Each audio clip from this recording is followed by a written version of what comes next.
اور Right. Sir you start the session sir. Over to you sir. Thank you very much ji. Bismillah ar-Rahman ar-Rahim. Once again, before to commence the today's session, I would make a request to my all participants, my dear colleagues, my associate professors, going to be full professors, that before starting this proceeding, kindly ensure that your mics are on mute mode so that we will be able to proceed without any interruption. اور ہمارا یہ session جو ہے وہ smooth طریقے سے آگے چلے. آپ اپنے مائک ذرا ایک دفعہ چیک کر لیں کہ میوٹ موڈ پہ ہے، اور ہمارے دوست بیٹھے ہیں پی ایچ ای سی کے شاہد صاحب یا بلال صاحب جو بھی ہیں، تو کائنڈلی ذرا اس کو بھی انشور کر دیں کہ مائک جو ہے وہ میوٹ ہوں. جی سر میوٹ ہے، بائی ڈیفالٹ میوٹ ہے. That's right, thank you very مچ. اور ڈیئر کولیگس، آج جو ہمارا تھیم ہے جس پر ہم نے بات کرنی ہے، اور جس میں 1 گھنٹہ 15 منٹ آپ سے بات کروں گا، اور اس کے بعد پھر لاسٹ 15 منٹس آپ کو بھی موقع دوں گا کہ آپ اپنا بھی ان پٹ اس میں دے سکیں، تو یہی پروسیجر ہوگا. تھیم اس کا ہے management of admission in colleges. یہ بیسکلی آن لائن جو اوقاس سسٹم تھا، on line college admission system, یہ اس کے حوالے سے بات ہوگی کہ یہ اس کی ضرورت کیوں محسوس ہوئی، اور یہ جو سلسلہ تھا یہ کیوں شروع کیا گیا online college admission system کا. تو اس میں بیسکلی تو میں آپ کو بتاؤں گا، اس کی بیسکلی 4 سٹیجز ہیں اس پورے پروسیس کی، اس پہ ہم بات کریں گے. لیکن بیفور دیٹ، اس کی میں نے جیسے بتایا کہ اس کی تھوڑی سی بیک گراؤنڈ کو سمجھنا ہے کہ چونکہ ہم پچھلی بھی ہمارا جو سیشن تھا اس پہ میرا اس بات پر فوکس تھا کہ انفارمیشن ٹیکنالوجی نے جو دنیا میں تبدیلیاں لائی ہیں، وہ اس کو جو ملک اس کو جتنی جلدی اپنے سسٹم میں I T application, information and communication technology کو اڈاپٹ کرتے ہیں، اتنی ہی زیادہ ان کی ورکنگ بہتر ہوتی ہے، اتنی ہی زیادہ ایفیشنسی آتی ہے، اور اتنی ہی زیادہ جو ڈیلینگ ٹیکٹکس ہیں ان کو کنٹرول کیا جاتا ہے. اور ہمارے جیسے ممالک میں جہاں پر کہ ڈیلینگ ٹیکٹکس جو ہے وہ basically become the source of undue benefit یا کرپشن جیسے آپ کہتے ہیں، کہ آپ فائلوں کو لٹکا دیتے ہیں، تنگ کرتے ہیں کلائنٹس کو، یا ویسے ہی اس میں جتنی زیادہ یعنی پیپر ورک ہوگا، جتنا زیادہ ٹی ڈی ایس پروسیس ہوگا، اتنا ہی زیادہ اس بات کا امکان ہوتا ہے کہ لوگ پھر جو ہے وہ تنگ بھی ہوتے ہیں، اور عام آدمی کے لیے مشکلات ہوتی ہیں. تو ایک کنسیپٹ جس کو کہ پوری دنیا میں as a result of the I T revolution follow کیا جا رہا ہے اور پروسیس چل رہا ہے اس کا، اس کو ہم کہتے ہیں ای گورننس. ای گورننس کا مطلب ہے الیکٹرانک گورننس، جو کہ جس کو آپ آسان لفظوں میں سمجھیں ای گورننس کو، تو ایسے ہے کہ آپ کی گورننس کا جو میکانزم ہے وہ میکسیمم انفارمیشن ٹیکنالوجی کے ٹولز پر شفٹ ہو جائے، اور آپ ہیومن ایلیمنٹ کو منیمائز کریں، اور ٹیکنالوجی پر زیادہ سے زیادہ کام کو شفٹ کریں. اور اس میں ظاہر ہے کہ پھر یہ ای گورننس کا جو پروجیکٹ تھا، یہ میں بات کر رہا ہوں پچھلی گورنمنٹ کے دور میں اس پر کئی سٹیپس لیے گئے، اور اس میں یہ فیصلہ ہوا کہ پنجاب کی حد تک، کہ پنجاب گورنمنٹ کے جو محکمے جن میں کہ کام بہت زیادہ ہوتا ہے، جیسے ہمارا ہائر ایجوکیشن کا ڈپارٹمنٹ ہے. ہائر ایجوکیشن نہیں، میں ایجوکیشن کہوں گا، اسکول سائڈ بھی ہے، کالج سائڈ بھی ہے. ایجوکیشن ڈپارٹمنٹ ہو گیا، ہیلتھ ڈپارٹمنٹ ہو گیا، ریونیو ڈپارٹمنٹ ہو گیا، پولیس ڈپارٹمنٹ ہو گیا. یہ وہ ڈپارٹمنٹ ہیں جس میں سب سے زیادہ کام کا لوڈ بھی ہوتا ہے، اور اسٹیک ہولڈرس جو ہے ان کو زیادہ اس میں یعنی اس مختلف طرح کے کام ان کو ریکوائرڈ ہوتے ہیں کرنے کے لیے. تو عام پبلک کی بھی جو پبلک ڈیلنگ ہے وہ بھی بہت زیادہ ہوتی ہے، اور اس لیے ان نے یہ فیصلہ ہوا کہ ای گورننس کو پروموٹ کیا جائے گا ہم اپنے سسٹم میں. پھر ایک ادارہ بنایا گیا پنجاب میں جس کو ہم پنجاب انفارمیشن ٹیکنالوجی بورڈ کہتے ہیں. پنجاب انفارمیشن ٹیکنالوجی بورڈ کا منڈیٹ ہی یہ تھا کہ وہ گورنمنٹس کے ڈپارٹمنٹ کو آئی ٹی کے موڈ پر شفٹ کرے، اور ای گورننس کے اس کنسیپٹ کو جس کا بنیادی مقصد ایفیشنسی اور کرپشن فری سسٹم کو پروموٹ کرنا ہے، اس کے لیے پروگرام بنائیں، پروگرام ڈیولپ کریں، سافٹ ویئر ڈیولپ کریں، تاکہ زیادہ سے زیادہ لوگوں کو ریلیف دیا جا سکے. So the primary objective of e governance is to give relief to the common man and to minimize the human element in the working of different types of جو ہمارے کام ہوتے ہیں جو مختلف نوعیت کے، جس میں ہم فائل ورک پر بہت ڈیپینڈ کرتے ہیں، اور کاغذ کا استعمال بہت زیادہ کیا جاتا ہے، پیپر ورک بہت زیادہ کیا جاتا ہے، اس کی بجائے پیپر ورک کو ریڈیوس کیا جائے، بلکہ ایک اصطلاح استعمال ہوتی ہے جو کہ پوری دنیا میں اب جس کو بہت اہمیت دی جاتی ہے کہ پیپر لیس جو ہے وہ سسٹم بنایا جائے، پیپر لیس گورننس بنائی جائے، جس میں پیپر کا استعمال کم سے کم ہو اور صرف آپ کمپیوٹر اور انٹرنیٹ کے ذریعے معاملات کو جو ہے وہ چلائیں، باقاعدہ طور پر اس کے لیے ایسی پروگرامنگ ڈیولپ کی جائے، ایسے سافٹ ویئر ڈیولپ کیے جائیں جس میں کوئی بھی شخص دفتروں کے چکر لگانے کی بجائے یا کسی جگہ پر جا کر لائنوں میں لگنے کی بجائے وہ گھر میں بیٹھ کے کمپیوٹر پر اور انٹرنیٹ کی فیسلٹی کی بیس پر وہ اپنے اس کام کو کروا سکے۔ اور اس میں آپ نے دیکھا کہ اس میں کتنی زیادہ تبدیلی آپ محسوس کی ہوگی ہمارے پورے یعنی جو ہمارا گورنمنٹ آف پنجاب میں جو سسٹم ہے، اس میں آپ دیکھ لیں کہ کس طریقے سے جو ہے آپ نے جو گورنمنٹ کے ڈیوز جمع کروانے ہوتے ہیں، جس کے لیے آپ کو پہلے لائنوں میں لگنا پڑتا تھا، بینکوں کے باہر لمبی لمبی لائنیں لگی ہوتی تھی، کتنا وقت ضائع ہوتا تھا، کتنا ٹیڈیس پروسیس تھا کہ آپ نے ہر مہینے مختلف بجلی پانی گیس کے بل جمع کروانے ہیں یا گورنمنٹ کے کوئی اور ڈیوز دینے ہیں۔ اب آپ کو اس کی ضرورت نہیں پڑتی، شرط ہے کہ آپ کے پاس آپ کو تھوڑا سا نو ہو اور آپ اپنے موبائل سے یا اپنے کمپیوٹر سے آپ یہ تمام ڈیوز جو ہے بغیر کسی حاصل کے آپ پے کر دیتے ہیں۔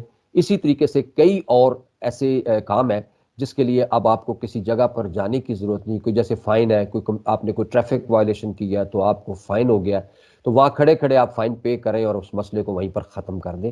سو there are a number of یعنی steps taken by the government of Punjab through Punjab information technology board, اور ایسے پروگراموں کے ذریعے بہت سے ایسے کام اب جو ہے انفارمیشن ٹیکنالوجی کی اپلیکیشن کی وجہ سے آسان بھی ہو گئے ہیں اور پبلک کو اس میں ریلیف بھی ملتا ہے۔ تو یہ تو وہ اسپرٹ تھی جس کے تحت یہ ادارہ بنا، اور اس ادارے کو یہ ٹاسک دیا گیا کہ وہ گورنمنٹ آف پنجاب کے پہلے ان محکموں کو ڈیجیٹلائز کرے جن پہ زیادہ لوڈ ہے اور پبلک ڈیلنگ زیادہ، اور پھر گریجولی پورا گورننس کا سسٹم جو ہے اس کو اس پر شفٹ کیا جائے، پورے تمام محکموں کو اس پر شفٹ کیا جائے۔ چنانچہ ہم دیکھتے ہیں کہ پنجاب انفارمیشن ٹیکنالوجی نے ٹرمنڈس کام کیا، اس میں کوئی شک کی بات نہیں ہے۔ ان کے جب یہ بنا تو اس نے بہت کام کیا، بہت سے اداروں کو شفٹ کیا۔ تو اسی طریقے سے ہمارا جو ایجوکیشن ڈپارٹمنٹ، اور میں اس کو نیرو ڈاؤن کر کے مزید اب آ جاتا ہوں ہائر ایجوکیشن ڈپارٹمنٹ میں، جس میں کہ ہمارے کالجز ہیں، تقریباً 800 کے قریب پنجاب میں پبلک سیکٹر جو کالجز ہیں، اور پھر اس میں ہر سال بچے ایڈمیشن لیتے ہیں اور ہزاروں لاکھوں کی تعداد میں اپلیکینٹس آتے ہیں جو سرکاری اداروں میں داخلے کے لیے درخواستیں دیتے ہیں۔ تو یہاں پر بھی ایک سٹیپ لیا گیا PITB کا، جہاں اور سارے سٹیپس تھے، یعنی اس کا یہ ایک کمپوننٹ ہے۔ There are number of steps taken by this department, جس میں ہم نے بتایا کہ ہر ڈپارٹمنٹ سے متعلق یہ اس کو ڈیجیٹلائز کرنا تھا، اور اس پروگرام کا نام یہ رکھا گیا ڈیجیٹل پنجاب۔ اس ڈیجیٹل پنجاب انیشیٹو کا نام اس کو دیا گیا۔ ڈیجیٹل پنجاب انیشیٹو کا مطلب ہے کہ پنجاب گورنمنٹ کے محکموں کو ڈیجیٹلائز کیا جائے اور IT پر شفٹ کیا جائے۔ تو اسی انیشیٹو کا ایک کمپوننٹ ایسا تھا جس کا تعلق ہمارے کالجوں کے ایڈمیشن سسٹم کے ساتھ تھا، اس کو مینیج کرنے کے حوالے تھا۔ کہ اس میں جنرل آبزرویشن یہ تھی کہ ہر سال جب خاص طور پر میٹرک کے رزلٹ کے بعد جب ایڈمیشن اوپر ہوتے ہیں فرسٹ ایئر کے، تو ہوتا کیا تھا کہ بچے جو تھے وہ کیونکہ میرٹ کا تو پتہ نہیں ہوتا کہ آپ ہر سال میرٹ رزلٹ کے حساب سے اور اپلیکنٹس کے حساب سے وہ ویری کرتا ہے، کوئی فکس میرٹ تو ہوتا نہیں۔ تو بچے جو تھے وہ اپنے والدین کے ساتھ 5-6 کالجوں میں جا کے پہلے پراسپیکٹس خریدتے تھے لائن میں لگ کے، پھر وہاں سے فارم لیتے تھے، فارم فل کرتے تھے، فارم فل کرنے کے بعد وہ جو ہے اس لمبا چوڑا ایک پروسیس ہوتا تھا، آپ کتنی دفعہ ان کو، اور پھر یہ ہے کہ پراسپیکٹس بھی آپ کو یعنی فارم یا پراسپیکٹس بھی پھر آپ 3-4-5 کالجوں کے لیتے تھے، آپ کو خود نہیں پتا ہوتا تھا کہ آپ کا ایڈمیشن کس کالج میں ہونا ہے۔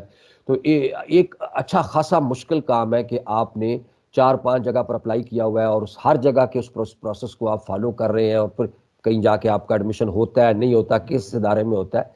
تو یہ ایک یعنی ایسا کام تھا جس میں کافی زیادہ حیصل بیسل تھی اور کافی زیادہ یعنی آپ کا ٹائم بھی ضائع ہوتا تھا، سارے والدین کا بھی جو بچوں کے ساتھ جاتے تھے یا بچے خود بھی لمبی لمبی لائنوں، تو اس میں بھی کافی۔ پھر اس کے بعد اس پورے پروسیس کے جو اگلے مرحلے تھے اس میں بھی اسی طرح کی کافی وقت کا بھی زیادہ تھا، اور اس میں کافی اس میں ٹائم کے ساتھ ساتھ محنت مشقت بھی کرنی پڑتی تھی. تو بہرحال اس میں پھر یہ ایک سسٹم یہ رکھا گیا کہ اب اس کو بھی ڈیجیٹلائز کر دیا جائے ایڈمیشن سسٹم کو، اور اس کو بھی آئی ٹی پر شفٹ کر دیا جائے، اور اس کا نام رکھا گیا online college admission system, OCAS. اسے ہم اس ایبریویشن کو ہم اس طرح پڑھتے ہیں، اوکاس کا مطلب ہے on line college admission system. Online college admission system کے تحت، اچھا یہ آپ نے ذہن میں رکھنا ہے کہ اس سسٹم کو امپلیمنٹ ہوئے تقریباً 10 سے 11 سال ہو گئے ہیں جب سے یہ اوکاس سسٹم ہمارا چل رہا ہے، لیکن گریجولی ایئر بائی ایئر اس میں امپروومنٹ کی جا رہی ہے، اس کو بہتر کیا جا رہا ہے. اور اب لاسٹ جو ایڈمیشن ہم نے کیا ہے اس کے بعد ایک پورا انہوں نے بہت بڑا ایک انیشیٹو اور لیا ہے، جس کی میں ڈیٹیل آپ کو آخر بتاؤں گا، جس میں ہم نے اپنے فوکل پرسنس کو بھیجا تھا، کیونکہ ہر کالج میں ایک آدھ ٹیچر جو ہے وہ اوکاس اسائنمنٹ اس کو دی جاتی ہے کہ وہ on line college admission system کو ڈیل کرے گا، کیونکہ اس کا تعلق کمپیوٹر سے ہے اور انٹرنیٹ سے ہے. اور عموماً اگر آپ کے پاس کمپیوٹر ٹیچر ہے تو آپ اس کو یہ اسائنمنٹ دیتے ہیں، اور اگر وہ نہیں ہے تو کوئی نہ کوئی ایسا سرکاری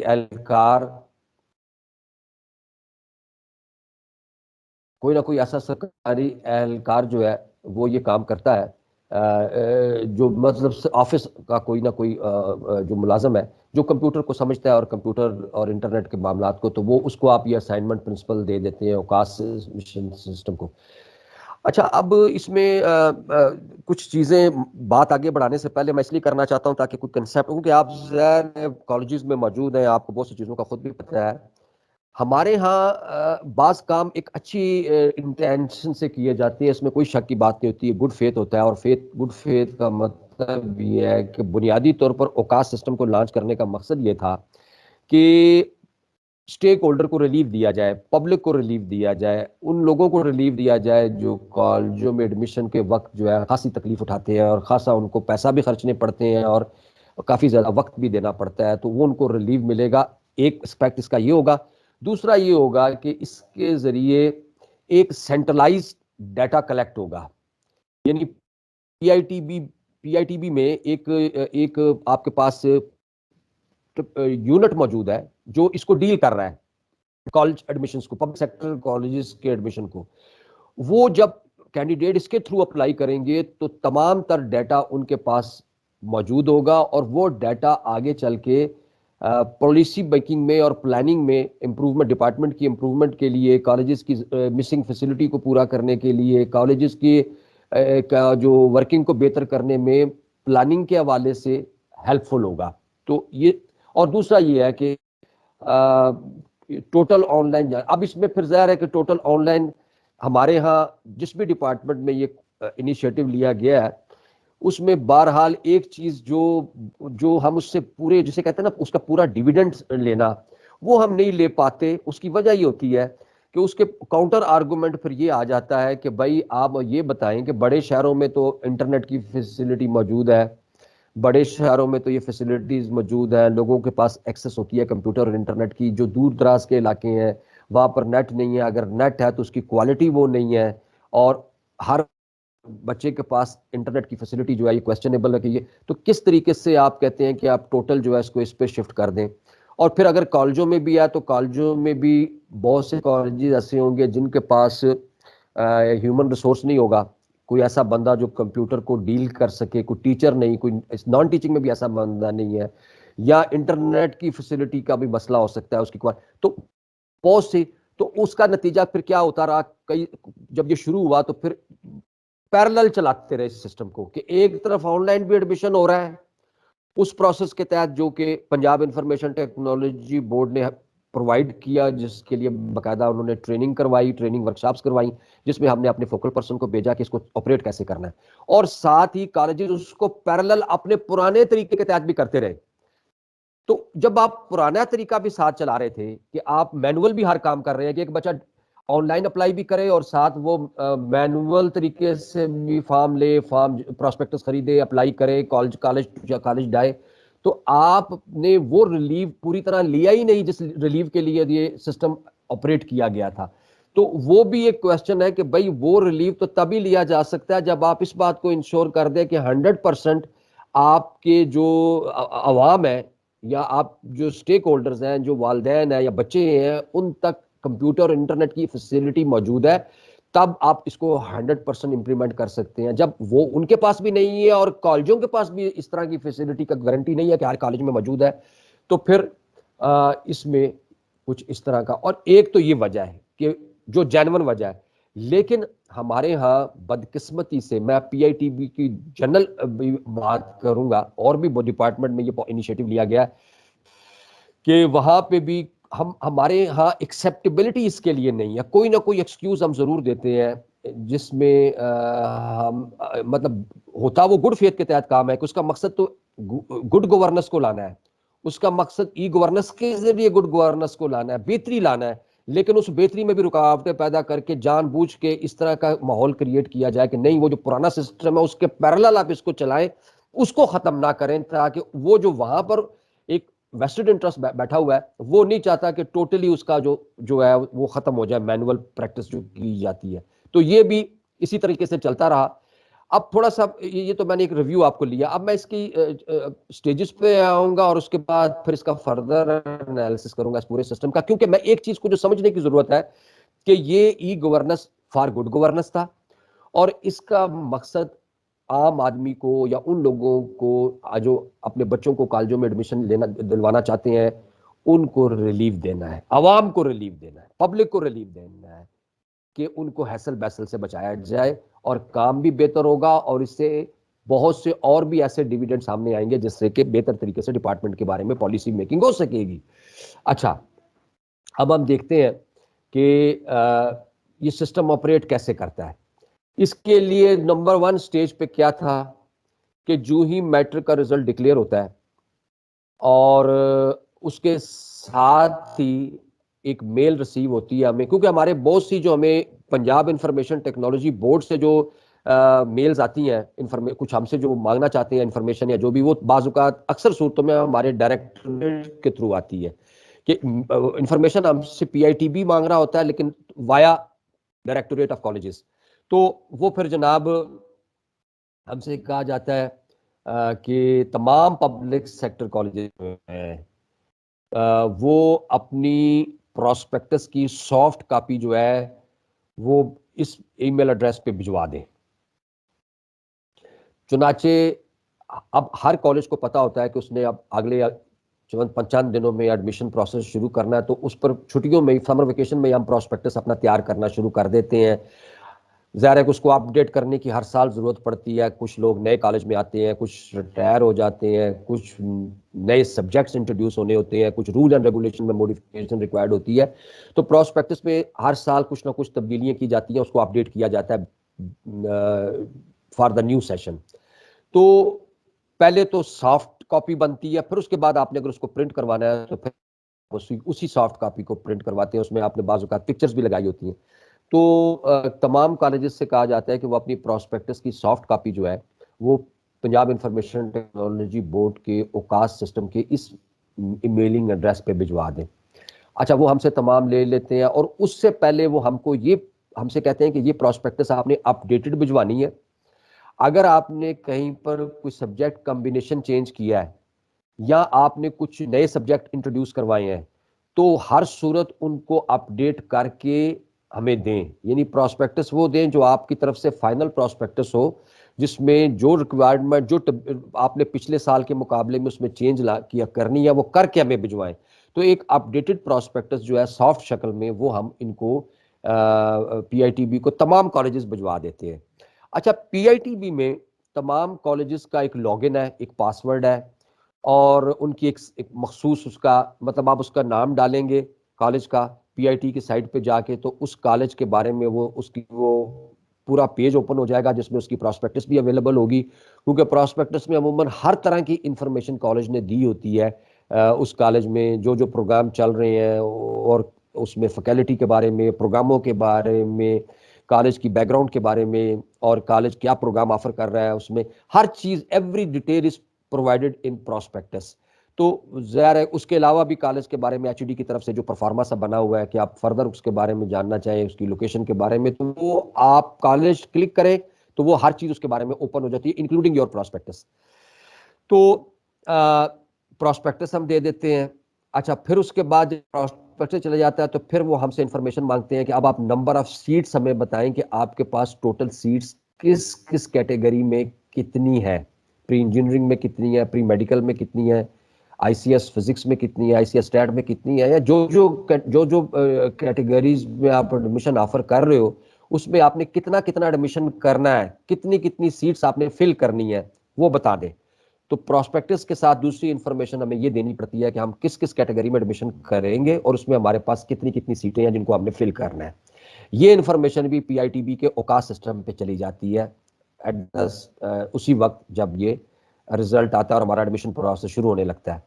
اس کے بعد پھر میں نے آپ سے بتایا کہ سبجیکٹ کمبینیشنز کے بارے میں وہ ہمیں دوبارہ سے بھی پوچھتے ہیں کہ اگر آپ نے کوئی تبدیلی کی ہے تو اس کو اپڈیٹ کر دیں, کہ کچھ کمبینیشن چینج کیے ہیں, کوئی نیا سبجیکٹ انسرٹ کیا تو وہ بھی دے دیں تاکہ کوئی چیز مطلب وہ اپڈیٹڈ ہو جائے. پھر ہم سے پوچھتے ہیں کہ لاسٹ ایئر کا میرٹ جو ہے وہ بھی دے دیں. تو پھر پچھلے سال کا میرٹ تو ہم دے سکتے ہیں کیونکہ ظاہر ہے کہ ہم نے جہاں بھی ایڈمیشن کلوز کیا ہوتا ہے وہ میرٹ ہم ان کو پرووائڈ کر دیتے ہیں. اب آگے چل کے شاید یہ چیز کی ضرورت ہی نہیں رہے گی کہ وہ ہم سے پوچھیں کہ اپنے پچھلے سال کا میرٹ دیں, کیونکہ اب اس کو جس طرح اپ گریڈ کیا گیا ہے وہ میں ابھی بتاؤں گا آپ کو, اس میں یہ چیزیں ان کے پاس پہلے سے اویلیبل ہوں گی. سبجیکٹ کمبینیشن پر تو ہم سے پوچھیں گے کیونکہ وہ تو ہم کالج پر ڈیپینڈ کرتا ہے کہ وہ ہر سال کیا نیا پروگرام شروع کر رہا ہے یا اس نے کون سا پروگرام ختم کر دیا یا کون سا نیا شروع کر رہا ہے. تو وہ تو ڈیپینڈ کرتا ہے کالج پر ملنے والی فیسلٹی اور اس کو جو بھی اس نے انیشیٹو لیا پورے ایک سال کے دوران اور اس میں کوئی نئی چیز اگر ڈال دی ہے. لیکن میرٹ لسٹ ان کے پاس آلریڈی موجود ہوگی. لیکن فی الحال وہ ہم سے میرٹ لسٹ بھی مانگتے ہیں جو ہمارے اس پیج پہ ڈال دیتے ہیں, جو اس کالج کا پیج اوکاس کی سائٹ پہ موجود ہے کہ اس کالج کا پچھلے سال اس کیٹیگری میں یہ میرٹ تھا, تاکہ جب بچے یہ سرچ کریں کہ انہوں نے کہاں پر اپلائی کرنا ہے تو ان کے پاس یہ بھی پکچر آ جائے کہ اس کالج کا پچھلے سال میرٹ کیا تھا اور ان کے کتنے پراسپیکٹس ہیں کہ وہ یہاں پر ایڈمیشن کے لیے اپلائی کریں تو ان کو ایڈمیشن مل جائے گا. پچھلے سال کے میرٹ سے 100% تو یہ بات کی گارنٹی نہیں ہوتی کہ وہ میرٹ وہی رہے گا, لیکن ایک اندازہ ہو جاتا ہے کہ یہ میرٹ تھوڑے بہت فرق کے ساتھ یہی رہے گا. تو لہٰذا اس میں کتنے ان کے چانسز ہیں اور ان کو کہاں اپلائی کرنا چاہیے. تو لاسٹ ایئر کا میرٹ بھی اوکاس کی سائٹ پہ ایک مخصوص اس کا انہوں نے رکھا ہوئی اسپیس اس کالج کے حوالے سے وہاں پر دے دی جاتی ہے. پھر جناب ساتھ ہی وہ ہم سے جو ہی ایڈمیشن پروسیس ہم شروع کرتے ہیں تو اس سے پہلے ہم سے وہ ایڈمیشن کی اوپننگ اور کلوزنگ ڈیٹس بھی پوچھ لیتے ہیں اوکاس کی. وہ بھی سب کچھ یہ تھرو میلز ہوتا ہے. پھر ہم سے پوچھتے ہیں کہ آپ اپنی اوپننگ اور کلوزنگ ڈیٹ بھی پرووائڈ کریں. پھر ہم انہیں بتاتے ہیں کہ ہم فلان ڈیٹ سے ایڈمیشن پروسیس شروع کر رہے ہیں اور ہماری پہلی لسٹ جو ہے وہ فلان ڈیٹ کو لگے گی, دوسری لسٹ فلان ڈیٹ کو لگے گی, اور اگر اب دوسری لسٹ میں بھی ایڈمیشن پورا نہ ہوا تو پھر تیسری لسٹ فلان ڈیٹ کو لگے گی. ہم لسٹ میرٹ لسٹ کس ڈیٹ کو لگنی ہے وہ بتانا ہے, اور پھر الٹیمیٹلی ہمارا ایڈمیشن کی جو کلوزنگ ڈیٹ ہے وہ کیا بتانا ہے. تو ایڈمیشن کی کلوزنگ ڈیٹ اور اوپننگ ڈیٹ بھی ہم سے ہر کالج سے اوکاس سسٹم کے تحت پی آئی ٹی بی کا جو وہ سیٹ اپ ہے وہ ہم سے مانگ لیتے ہیں. جب یہ انفارمیشن ہم ہر کالج جو ہے وہ وہاں پرووائڈ کر دیتا ہے پی آئی ٹی بی کو for OCAS system online college admission system, تو اس کے بعد پھر ایڈمیشن پروسیس کا دوسری سٹیج یہ آتی ہے کہ اب آپ نے ایڈمیشن کو کالج لیول پہ ایڈورٹائز کرنا ہے. اب یہ جو ایڈورٹائز ہے یہ کالج کا ایڈمیشن پروسیس میں کالج کا اپنا انیشیٹو ہے, کیونکہ مجھے یہ انفارمیشن پوری طرح سے ہے کہ ہر کالج جو ہے وہ اپنے طریقے سے اپنے ایڈمیشن سسٹم کو ایڈورٹائز کرتا ہے, کیونکہ تقریباً یہ ایڈمیشن ایک ہی وقت میں پورے پنجاب میں اوپن ہوتے ہیں, کیونکہ تمام سیکنڈری بورڈ کا ایڈمیشن آگے پیچھے چند دنوں کے وقفے سے سارے اب تو ایک ہی دن میں تمام بورڈ جو ہے اناؤنس کرتے ہیں اور ساتھ ہی ایڈمیشن پروسیس شروع ہو جاتا ہے. تو ایڈمیشن پروسیس کو جو ایڈورٹائز کرنا ہوتا ہے وہ ہر کالج اپنے اپنے ریسورسز کے حساب سے کرتا ہے. بڑے کالجوں کو تو بجٹ میں پیسے بھی مل جاتے ہیں کہ وہ ڈی جی پی آر کے تھرو اخبار میں ایڈ بھی دے دیتے ہیں, اور بعض کالجوں کو بجٹ میں پیسے نہیں ملتے لہٰذا وہ نیوز پیپر والی آپشن پہ نہیں جاتے, خاص طور پر سبب کے جو کالجز ہیں تو وہ پھر بینر بنا لیں گے یا کچھ بھی جو بھی ان کا طریقہ کار ہے. تو publicity is the second stage, publicity of admission notice through newspapers. کئی کالجوں کی ویب سائٹ ہے وہ اس پہ بھی ڈال دیتے ہیں جیسے ہماری بھی ہے, یا نوٹس بورڈ اگر کچھ بھی نہیں ہے تو اپنے نوٹس بورڈ پہ باہر لگا دیں کہ کالج کا داخلہ اوپن ہو گیا, جیسے فلیکس پہ لگا دیں یا نوٹس بورڈ پہ لگا دیں کالج میں ایڈمیشن جاری ہے, اس کیٹیگری میں ایڈمیشن کے لیے آپ اپلائی کر سکتے ہیں. یہ جو پبلسٹی پروسیس ہے یہ جو ہے ہم خود ایڈورٹائز کرتے ہیں کالجز, اور اس میں ظاہر ہے کہ وہ بھی دیا جاتا ہے جو شیڈیول ہوتا ہے board of intermediate and secondary education ایک اسکیجول دیتا ہے کہ جو ایڈمیشن کی جو ہے بغیر کسی فائن کے ایڈمیشن اس ڈیٹ تک چلے گا، اور اس کے بعد اس ڈیٹ سے اس ڈیٹ تک اگر یہ ڈیڈ لائن کراس ہوگی تو اس کی اگلی ڈیڈ لائن کے دوران اتنا فائن ہوگا، پھر دوسری ڈیڈ لائن اور پھر تیسری deadline. It depends upon the board. پھر آخر میں ہوتا ہے کہ پر ڈے اتنا آپ ڈیلے ہو گئے تو پھر اتنا پر ڈے آپ کو فائن پے کر کے آپ کو ایڈمیشن مل سکے گا. تو یہ جو کیونکہ جس بچے کو بھی کالج میں ایڈمیشن ہم نے دینا ہے امیجیٹلی اس بچے کی ہم نے کنسرن جو ہمارا افیلیٹنگ بورڈ ہے اس میں اس کی رجسٹریشن کوانی ہوتی ہے. تو رجسٹریشن کی جو ڈیڈ لائن ہے اسی کے اندر ہم نے ایڈمیشن پروسیس کو چلانا ہوتا ہے. تو کوشش ہوتی ہے کہ میکسیمم ایڈمیشن ہمارا جو ہے وہ ان ڈیٹ میں ہو جائے جس میں بغیر کسی فائن کے ہماری سیٹیں فل ہو جائیں اور ہم اپنے بچوں کی رجسٹریشن بورڈ میں کروا دیں. لیکن چونکہ یہ پروسیس چلتا رہتا ہے تو پھر دوسری سٹیج آتی ہے، اس کی وہ پہلے سے بتایا ہوتا ہے، ایک باقاعدہ نوٹیفیکیشن ہوتا ہے سیکنڈری بورڈ کی طرف سے کہ بغیر فائن کے ڈیٹ یہ ہے، پھر اتنا فائن ہوگا، ٹوٹل 500 روپیہ فائن ہوگا تو اس کی ڈیٹ یہ ہے، پھر اس کے بعد نیکسٹ اگر اتنا فائن ہوگا تو ڈیٹ یہ ہے، پھر ڈیلی فائن ہوگا تو آخری، اور یہ اب وہ ڈیٹ ہے اس کے بعد پھر admission will be closed, completely closed. تو وہ بھی شیڈیول جو ہے ہم بورڈ ہمیں دیتا ہے، اور that is also available on OCAS سے بھی آپ وہ دے سکتے ہیں. لیکن یہ شیڈول کی ضرورت college to college different situation ہوتی ہے. کئی کالج جو ہے وہ پہلی سٹیج پر ہی اپنی الاٹڈ سیٹ فل کر لیتے ہیں، کئی کی آخری سٹیج تک بھی ایڈمیشن پروسیس چلتا رہتا ہے. It depends upon college to college. لیکن یہ بورڈ نے آپ کو شیڈیول پرووائڈ کرنا ہوتا ہے کہ آپ نے چونکہ بورڈ میں اس ڈیٹ کے اندر اندر بچوں کی رجسٹریشن کروانی ہوتی ہے. اس کے بعد پھر تیسری سٹیج آتی ہے، اور جو تیسری سٹیج ہے وہ اس میں applicant can apply from anywhere on OCAS link. اب یہ سہولت ہے، بہت بڑی سہولت ہے کہ آپ پنجاب میں کسی بھی جگہ پر ہیں، آپ اوکاس کے لنک پہ on line college admission system پہ جا کے پورے پنجاب کے 800 کے قریب کالجوں کو آپ سرچ کر سکتے ہیں، ان کی پراسپیکٹس اسٹڈی کر سکتے ہیں، اور آپ کی ایکسس میں ہے کہ جو بھی انفارمیشن آپ لینا چاہیں، ان کے پچھلے سال کا میرٹ، ان میں کون کون سے پروگرام آفر کیے جا رہے ہیں اس کالج کی، اور اس کے بارے میں بیک گراؤنڈ، اس کی فیکلٹی کے بارے میں، everything, number of seats کتنی ہے، یو کین، یعنی اس کے لیے آپ کو اس کالج، ابھی آپ نے اس کالج تک آپ کی ایکسس ہی نہیں ہے. آپ کے ڈی جی خان میں بیٹھے ہیں، آپ لاہور کے کالجوں کے بارے میں جاننا چاہتے ہیں کہ آپ کے بچے نے اگر وہاں پر آ کر پڑھائی کرنی ہے یا کہیں پر بھی، تو ایپلیکنٹ اس کے بارے میں جان بھی سکتا ہے اور وہیں سے وہ اپلائی کرے گا. اور اپلائی کرنے کے لیے وہ پروسیجر سارا اس کی سائٹ پر دیا ہوا ہے کہ فارم آپ کا موجود ہے سافٹ شکل میں، اور اس فارم کو آپ نے، لیکن سب سے پہلے اس میں جو ہوتا ہے کہ آپ نے پہلے تو آپ نے انفارمیشن لینی ہوتی ہے، اور اس کے بعد پھر آپ نے انفارمیشن لینے کے بعد اپلائی کرنے کے لیے اس کی ایک فیس پے کرنی ہوتی ہے. اور پراسپیکٹس جو ہے بظاہر آپ کے پاس بغیر کسی، آپ کو کوئی بھی کچھ بھی خریدنے کی ضرورت نہیں ہے. فارم بھی آپ کو فری مل رہا ہے اور پراسپیکٹس بھی آپ کو فری مل رہی ہے جو کہ سائٹ پہ موجود ہے.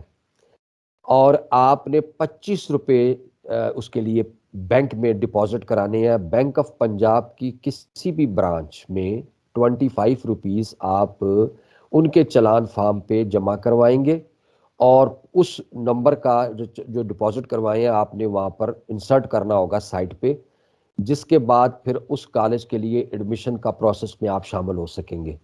تو اس کے لیے جو طریقہ یہی ہے کہ آپ نے یہ کام مینولی کرنا ہے کہ آپ جہاں پر بھی موجود ہیں، جس جگہ پہ بھی ہیں، وہاں پر نزدیک ترین جو بھی پنجاب بینک کی برانچ ہے وہاں پہ 25 روپے یہ جمع کروا دیں ان کے چلان فارم سے، اور اس پر جو ڈیٹ اور نمبر مینشن کیا گیا ہے وہ آپ نے پرووائڈ کرنا ہوگا، اور آپ اس کے تھرو اس کالج میں اب اپلائی کر سکتے ہیں. وہ 25 روپے جو بینک آپ سے لے گا وہ 25 روپے اس کالج کو اکاؤنٹ میں شفٹ کر دے گا جس کالج میں آپ نے ایڈمیشن کے لیے اپلائی کیا. یہ اس کالج کو مل جائیں گے۔ اچھا، اس میں ایک چیز ذہن میں رکھنے کی ہے کہ گورنمنٹ نے یہ کچھ 2-3 سال پہلے یہ فیصلہ کیا تھا کہ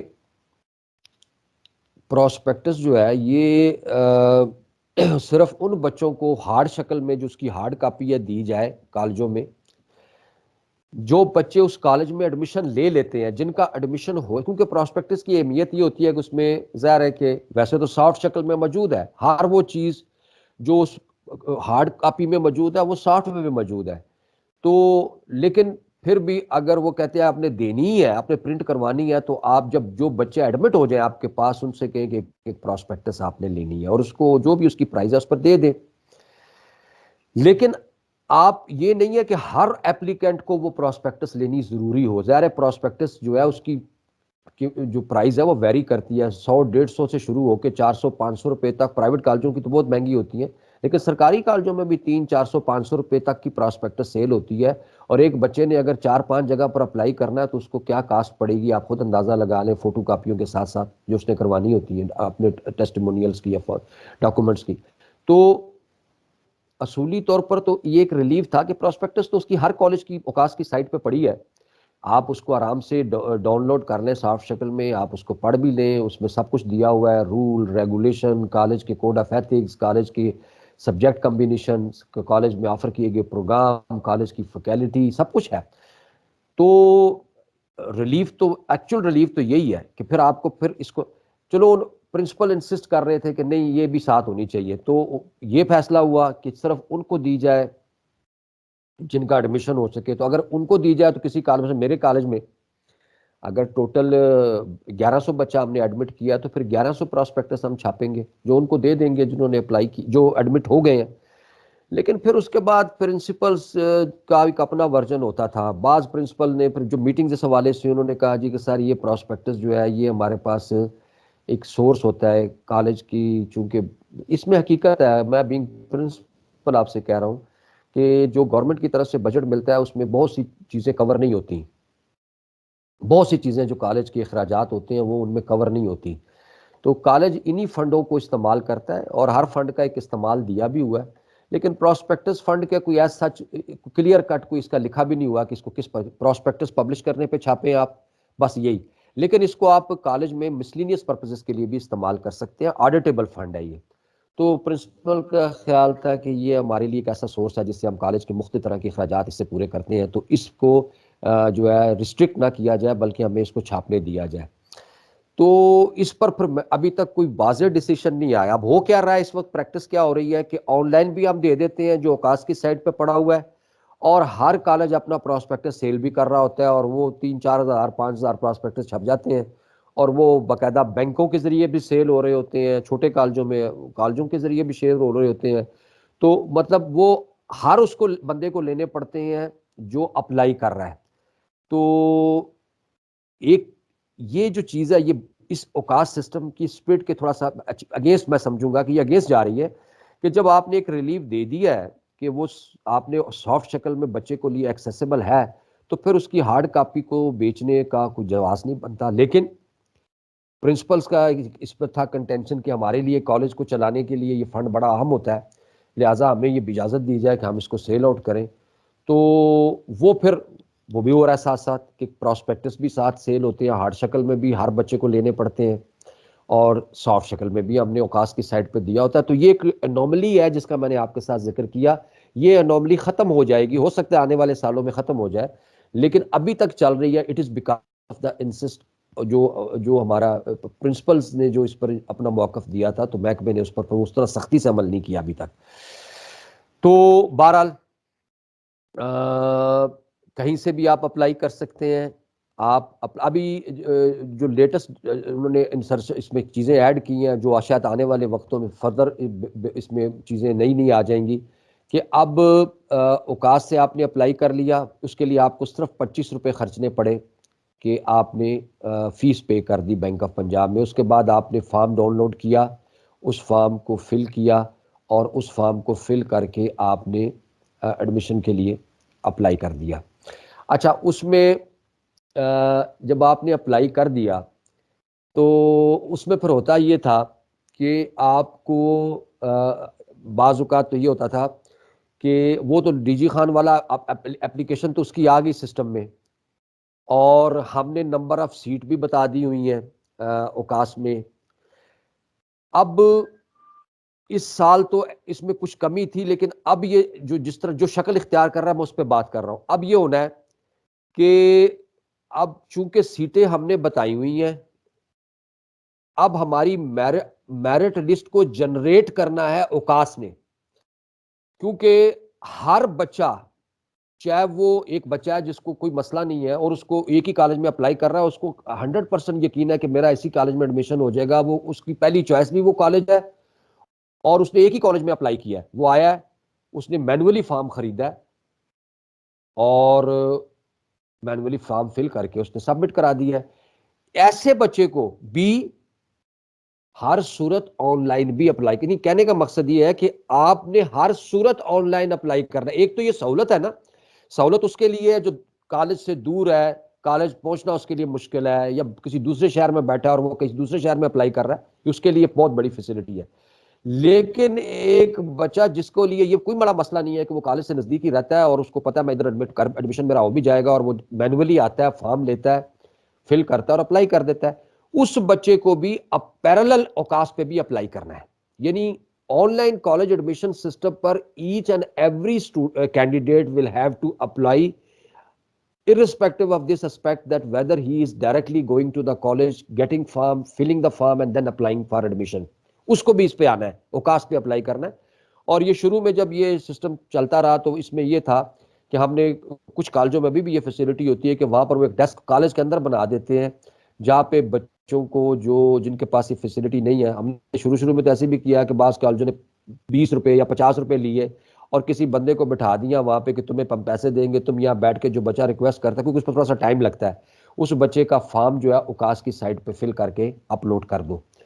تو پھر جب ہم نے کالج سے بند کیا تو مجھے یاد پڑتا ہے پھر ہم نے کچھ ارد گرد لوکیلٹی میں کوئی بک شاپ تھی، ان سے وہاں پر یہ فیسلٹی موجود تھی. ہم نے کہا جی ہم اپنے بچے جو ایڈمائی کریں گے ہم ان کو باہر نوٹس بورڈ پہ لکھ کے لگا دیتے ہیں کہ وہ اس آن لائن اپلائی کرنے کے لیے فلاں شاپس میں یہ سہولت موجود ہے، لیکن آپ طے کر لیں کہ آپ کیا پیسے لیں گے ان سے. تو وہ ہمارے سے طے کر کے کہ ہم 30 روپیز لیں گے یا 50 روپیز لیں گے، تو ہم وہاں پہ کہتے ہیں کہ بچے وہاں سے بھی جا کے آن لائن اپلائی کر سکتے ہیں اگر ہم یہ فیسلٹی خود نہیں دے رہے. ورنہ کالجوں کے اندر بھی ایسے ڈیسک بن جاتے ہیں کہ وہاں پر ہم یہ فیسلٹی دیتے ہیں کہ بچے جو اپلائی کر رہے ہیں وہ وہاں سے آن لائن اپلائی کریں. تو آن لائن اپلائی کرنا ہے ہر بچے نے، چاہے وہ گھر سے کرے یا وہ کالج آ کے کرے، اس نے وہ کرنا ہے.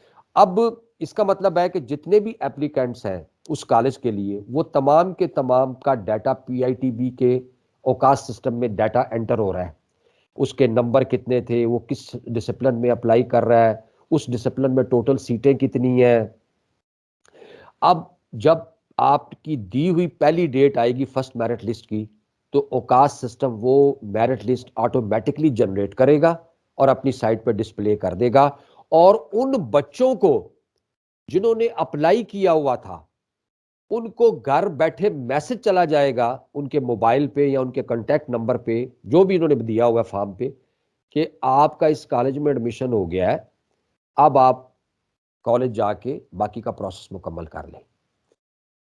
یعنی اپنے ڈیوز جمع کروا دیں، یا انہوں نے کوئی انٹرویو کالج نے کرنا ہے یا کوئی مینول کوئی فارم فل کروانا ہے، وہ آپ you got the admission from this college یا دیٹ کالج، جو بھی ہے، ایک یا ایک سے زیادہ کالجز میں.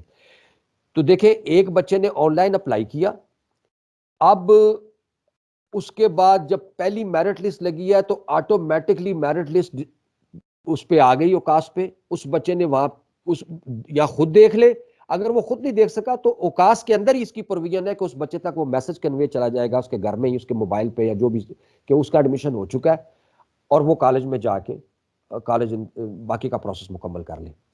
تو یہ جناب اب جو میرٹ لسٹ ہے that will also be generated by اوکاس.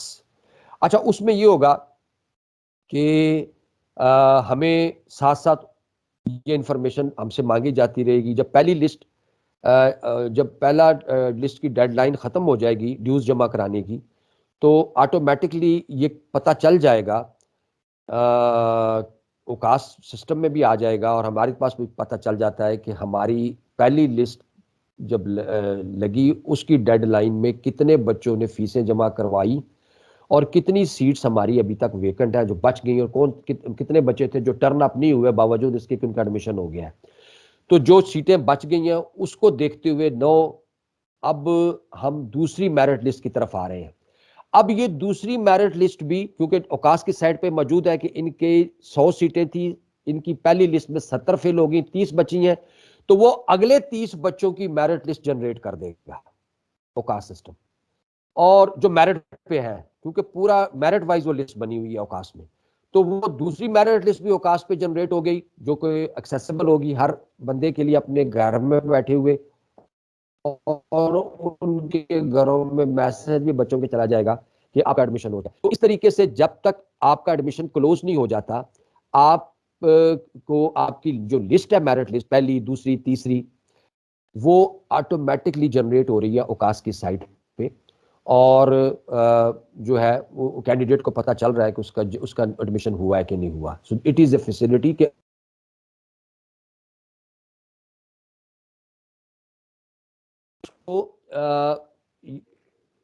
اس بات کی یقین ہوگا، جب اس کو اس بات کا یقین ہوگا کہ میرا ایڈمیشن جو ہے وہ ہو چکا ہے، اس سے پہلے اس کو کالج جانے کی قطعاً کوئی ضرورت نہیں ہے. جب اسے پتا چل جائے گا کہ میرا ایڈمیشن ہو گیا تو then he will turn up to the college, اور وہ تو وہ فل کرے گا، انٹرویو، اس کے ڈاکومنٹ کی چیکنگ. اچھا اس میں جو ابھی آگے اس پہ بھی آتا ہوں کہ اس میں اور کیا سہولت ہے اس پورے اوقاس کے سسٹم میں. تو اس لحاظ سے ایک چیز تو یہ ہے کہ اپلیکینٹس کو کہیں سے بھی وہ اپلائی کر سکتا ہے. Minimal data entry as OCAS linked. اچھا اب وہ جو اوقاس کی سائٹ پر اپلائی کرنے کے لیے جو انفارمیشن ریکوائرڈ ہے آپ، وہ انفارمیشن بڑی ہی نومینل سی ہے. دیکھیں آپ کن چیزوں سے بچ گئے. آپ نے اوقاس کی سائٹ سے اپلائی، آپ اگر مینول کرتے تھے جب یہ اوقاس سسٹم نہیں تھا تو ایک تو بہت بڑا ہم نے دیکھا مسئلہ ہوتا تھا کہ بچوں کو اس کے ساتھ فارم ہارڈ کاپی پہلے فل کرنی ہے، اس کے ساتھ اپنے ڈاکومنٹ لگانے ہیں، اور تمام ڈاکومنٹ کو اٹیسٹ کروانا ہے. پھر اٹسٹیشن بھی ایک ٹیڈیس پروسیس ہے کہ ہر بندے کی اٹسٹیشن کے لیے لوگ عموماً ٹیچر کہتے تھے جی ہم تو آپ کو جانتے نہیں، ہم کیسے آپ کا فارم اٹیسٹ کریں. یا پھر خاص طور پر آپ کا جو سرٹیفکیٹ ہے، جو مارکس شیٹ والا سرٹیفکیٹ ہے جس کی بیس پر آپ اپلائی کر رہے ہیں، وہ کہتے ہیں جی ہم تو نہیں اس کو اٹیسٹ کریں گے. تو اٹسٹیشن کے لیے بھی بچوں کو بڑی خواری کرنی پڑتی تھی کہ کوئی اس کے لیے ایگری کر جائے جو ان کے ڈاکومنٹس کو اور ان کے مارکس شیٹ کو جو کارڈ ہے، ٹرانسکرپٹ کارڈ ہے، اس کو اٹیسٹ کر دے. تو اوقاس پر اپلائی، کیونکہ اوقاس کا سسٹم 9 کے 9 بورڈ سے کنیکٹڈ ہے، یعنی online college admission is connected to all 9 board of intermediate and secondary education. اچھا اب بچہ جب اپلائی کرے گا اور وہاں پر وہ اپنی صرف بیسک انفارمیشن انسرٹ کرے گا تو اس کی 100% اس بات کی گارنٹی ہوگی کہ اس کا کوئی، خاص طور پر اس کا جو ٹرانسکرپٹ ہے اس میں کوئی اس نے ٹیمپرنگ نہیں کی ہوئی، وہ فیک نہیں ہے، وہ جینون ہے، کیونکہ وہ بورڈ آف انٹرمیڈیٹ کے پورے ریکارڈ کے ساتھ کنیکٹڈ ہو کے ویریفائی ہو جائے گا. اب اس کی اٹسٹیشن کی بھی ضرورت نہیں ہے، کیونکہ جس بورڈ سے اس نے وہ ایگزام دیا ہے اس بورڈ کے پاس اس کا مکمل ڈیٹا موجود ہے کہ وہ جینون کینڈیڈیٹ تھا، بونافائڈ تھا، اس کے اتنے ہی مارکس تھے جو ان کے ریکارڈ کے مطابق صحیح ہے. تو اگر کہیں پر ڈسکرپنسی ہوگی تو وہ تو فوراً پتہ چل جائے گی. تو چونکہ تمام بورڈ کنیکٹڈ ہے اوقاس سے اور ہر کینڈیڈیٹ کا ڈیٹا ان کے ریسپیکٹو بورڈ جہاں سے اس نے ایگزام دیا موجود ہے، لہٰذا ڈاکومنٹ کی اٹسٹیشن کی ضرورت نہیں، وہ آلریڈی ویریفائڈ ہو چکے ہیں، اور ویریفائڈ ڈاکومنٹ کے ساتھ ہی اس نے اپلائی کر دیا. یعنی اس نے تو اپلائی کر دیا، اب ویریفیکیشن آٹومیٹکلی ہو گئی، اس کے لیے اس نے کچھ بھی نہیں کیا، وہ ویریفائڈ ہو گیا کیونکہ بورڈ نے اس کو ویریفائی کر دیا. بورڈ کی طرف سے چونکہ لنک ہے اس کے ساتھ تو اس میں کوئی فکٹیشیس چیز نہیں ہو سکتی، کوئی ٹیمپرنگ نہیں ہو سکتی، وہ ویریفائی ہو گیا. تو اس سے بھی بچت ہو گئی. تو انہیں سمپل وے وہ اپلائی کر رہا ہے، اس نے صرف اپنا رول نمبر ڈالا، اور رول نمبر ڈالتے ہی وہ آٹومیٹکلی اس کی ساری ڈیٹیل جو ہے وہ اوقاس کی سائٹ پر اس کا رزلٹ کارڈ بھی سائٹ پہ سامنے ڈسپلے میں آ گیا بورڈ کی طرف سے. تو صرف اس کے رول نمبر کو انسرٹ کرنے سے جو اس کا بورڈ کا رول نمبر تھا، تو every information regarding to his result is appeared on the OCAS site. تو اب اسی کی بیس پر اوقاس نے ساری انفارمیشن میرٹ لسٹ جنریٹ کی ہے اور بچے کو انٹیمیٹ بھی کر دیا گھر بیٹھے کہ اس کا ایڈمیشن ہو گیا اور وہ جائے اور جا کے اپلائی کر دے، باقی کا پروسیس مکمل کرے. تو یہ کتنی سہولت ہے. منیمل ڈیٹا انٹری، آپ کو اتنی تکلیف ہی نہیں کرنی پڑی، نہ اٹیسٹیشن کے چکروں میں پڑھنا پڑا اور آپ کا ایڈمیشن ہو گیا. minimizing the amount of information that the candidate has to fill in, minimizing data errors. جب minimize کم سے کم انفارمیشن آپ دے رہے ہیں تو اس کا مطلب ہے اس میں آپ کا ٹائم بھی بچ رہا ہے اور اس میں غلطی کا امکان بھی نہ ہونے کے برابر ہے. غلطی کا امکان بھی نہ ہونے کے برابر ہے. ہمارے آپ کو پتہ ہے نا کہ جب ہم جو انٹرویو کا پروسیس کالجوں میں چلتا تھا اس میں ہم نے ایک پروویژن رکھی ہوتی تھی کہ اس بچے کا اوریجنل دیکھنا ہے، رزلٹ کارڈ دیکھنا ہے اور اس بات کو انشور اس میں کوئی فیک چیز تو نہیں ہے، کوئی ٹیمپرنگ تو نہیں ہے، کوئی 2 نمبری کی آ رہی، تو وہ بھی چیک کرنا بڑا ایک ہوتا تھا کام اہم کہ کوئی اس طرح کی اس میں ٹیمپرنگ، کیونکہ بچوں نے عموماً فوٹو کاپیاں لگائی ہوتی ہیں، پھر اس کو اوریجنل چیک کرنا، پھر اس کی فوٹو کاپی سے ٹیلی کرنا، پھر سارا، تو بہرحال ایک امکان ہوتا تھا کہ اس میں کوئی غلط چیز ہو سکتی ہے. اب یہ ایرر فری ڈیٹا جو ہے اس میں کوئی امکان نہیں ہے کہ کوئی اس میں کوئی ٹیمپرنگ ہوئی ہے یا کوئی انفارمیشن کنسیل کی گئی ہے یا اس کو ٹیمپر کیا گیا، کیونکہ اس کینڈیڈیٹ کے رول نمبر کی انسرٹ کرتے ہی اس کی تمام ڈیٹیل جو ہے وہ اوقاف کو خود ہی مل جائے گی کنسرن بورڈ سے. سو یہ بھی ایک بہت بڑی ڈیولپمنٹ ہے. اس کے بعد آپ کو کسی بڑے لمبے چکر کی ضرورت نہیں ہے. بینک آف پنجاب کی کوئی مخصوص برانچ نہیں ہے، any branch of bank of Punjab where ever it is located, آپ کسی بھی برانچ میں یہ 25 روپے جمع کروا کے اپنے پروسیس میں شامل ہو سکتے ہیں. جو ایڈمیشن پروسیس ہے اس میں آپ شامل ہو کے اس کا حصہ بن سکتے ہیں. اچھا، اس کے بعد اسٹیج 3 آتی ہے. آپ کو اسٹیج 3 میں یہ چیز ہے کہ آن لائن اپلیکیشن سٹیٹس، آپ کی اپلیکیشن کا جو بھی سٹیٹس ہے آپ اس کے لیے پہلے کیا ہوتا ہے، ہم جو کنونشنل ہماری پریکٹس تھی وہ کیا تھی کہ بچہ بار بار آ کے پوچھ رہا میرا اس پہلی میرٹ لسٹ کدھر پہنچی ہے، کتنے امکانات ہیں میرے ہونے کے. اب دیکھیں اس کو پتا چل رہا ہے کہ اس کا پہلی میرٹ لسٹ میں نام نہیں آیا اور پہلی میرٹ لسٹ میں کتنی سیٹیں بچ گئی ہیں جو اب دوسری میں فل ہو رہی ہیں، دوسری میں میرے کتنے چانس ہیں، دوسری میں نہیں ہے. تو مطلب یہ ہے کہ اس کو آن لائن اپنی اپلیکیشن کا جو اس نے اپلائی کیا ہوا ہے اسٹیٹس کا پتہ چلتا جا رہا ہے کہ وہ ہو بھی سکے گا کہ نہیں ہو سکے گا، اور اس کا کتنا کا ڈفرنس ہے کہ اس کو امید بھی رکھنی چاہیے کہ یہاں اس کا کئی نام آ جائے گا کیونکہ وہ ایک طرف نمبر آف سیٹس دیکھے گا کتنی اویلیبل رہ گئی ہیں اور دوسری طرف مارکس کا ڈفرنس دیکھے گا اور اس کو پتہ چل جائے گا کہ یہاں پر اس کے کتنے پراسپیکٹس ہیں ایڈمیشن ہونے کے. So you can have access to your status of application through OCAS system. Online merit list available, یہ میں پہلے ہی بتا چکا ہوں کہ میرٹ لسٹ جو ہے وہ آپ کو اوکاس پہ موجود ہوتی ہے جس کو آپ چیک کر سکتے ہیں اور وہ اپ ڈیٹ ہوتی رہتی ہے، اس میں آپ کو ہر چیز کا پتہ چل جاتا ہے. Compulsion to apply through OCAS for all, یہ میں ابھی بھی بات پہلے کر چکا ہوں کہ آپ جو بھی کینڈیڈیٹ اپلائی کرے گا اگرچہ اس کے لیے کالج آنا اور کالج میں آ کے مینول اپلائی کرنا کوئی بڑا ایشو نہیں ہے کیونکہ وہ کالج بھی نزدیک ہے اور اس کو یہ بھی پتہ ہے کہ صرف ایک ہی کالج میں اپلائی مجھے کرنا ہے اور یہاں میرا ایڈمیشن ہو جائے گا، از کوائٹ سرٹن. تب بھی مینول اپلائی کرنے کے ساتھ اس کو اوکاس پہ بھی اپلائی کرنا ہے. اس کا مطلب ہے کہ جتنے بھی یہی وجہ تھی، آپ نے پچھلے دنوں اخباروں میں پڑھا ہوگا کہ پی آئی ٹی بی نے پریس ریلیز جاری کیا تھا اور ہر سال کرتا ہے کہ اس سال پنجاب کے 803 کالجوں میں اتنے لاکھ لوگوں نے اپلائی کیا اور اتنے لاکھ لوگوں کو ہم نے کالج کے پنجاب کے جو سرکاری کالجز ہیں ان میں ایڈمیشن ملا اور اتنے بچے جو تھے وہ ایڈمیشن سے محروم رہ گئے.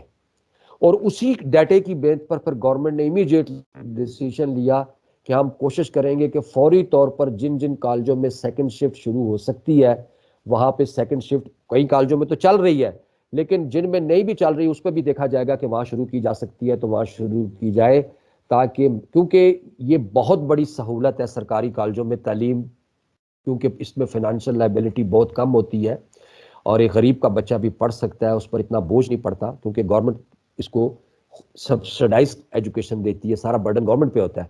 تو گورنمنٹ لوگوں کو یہ سہولت دینے کے لیے فیصلہ کیا کہ ہم یہ سیکنڈ شفٹ کو اور زیادہ کالجوں میں شروع کر رہے ہیں. پھر انہوں نے کالج ٹو کالج جہاں پر ہو سکتی تھی وہاں پر سیکنڈ شفٹ کی ڈائریکشن دی کہ پرنسپل جو ہے وہ، کیونکہ سیکنڈ شفٹ میں 2 بجے کے بعد یا 1 بجے کے بعد کالج میں کالج خالی ہوتا ہے، کالج میں فیسلٹی تو موجود ہوتی ہیں، انفراسٹرکچر موجود ہوتا ہے، تو آپ دوسری شفٹ بھی چلائیں.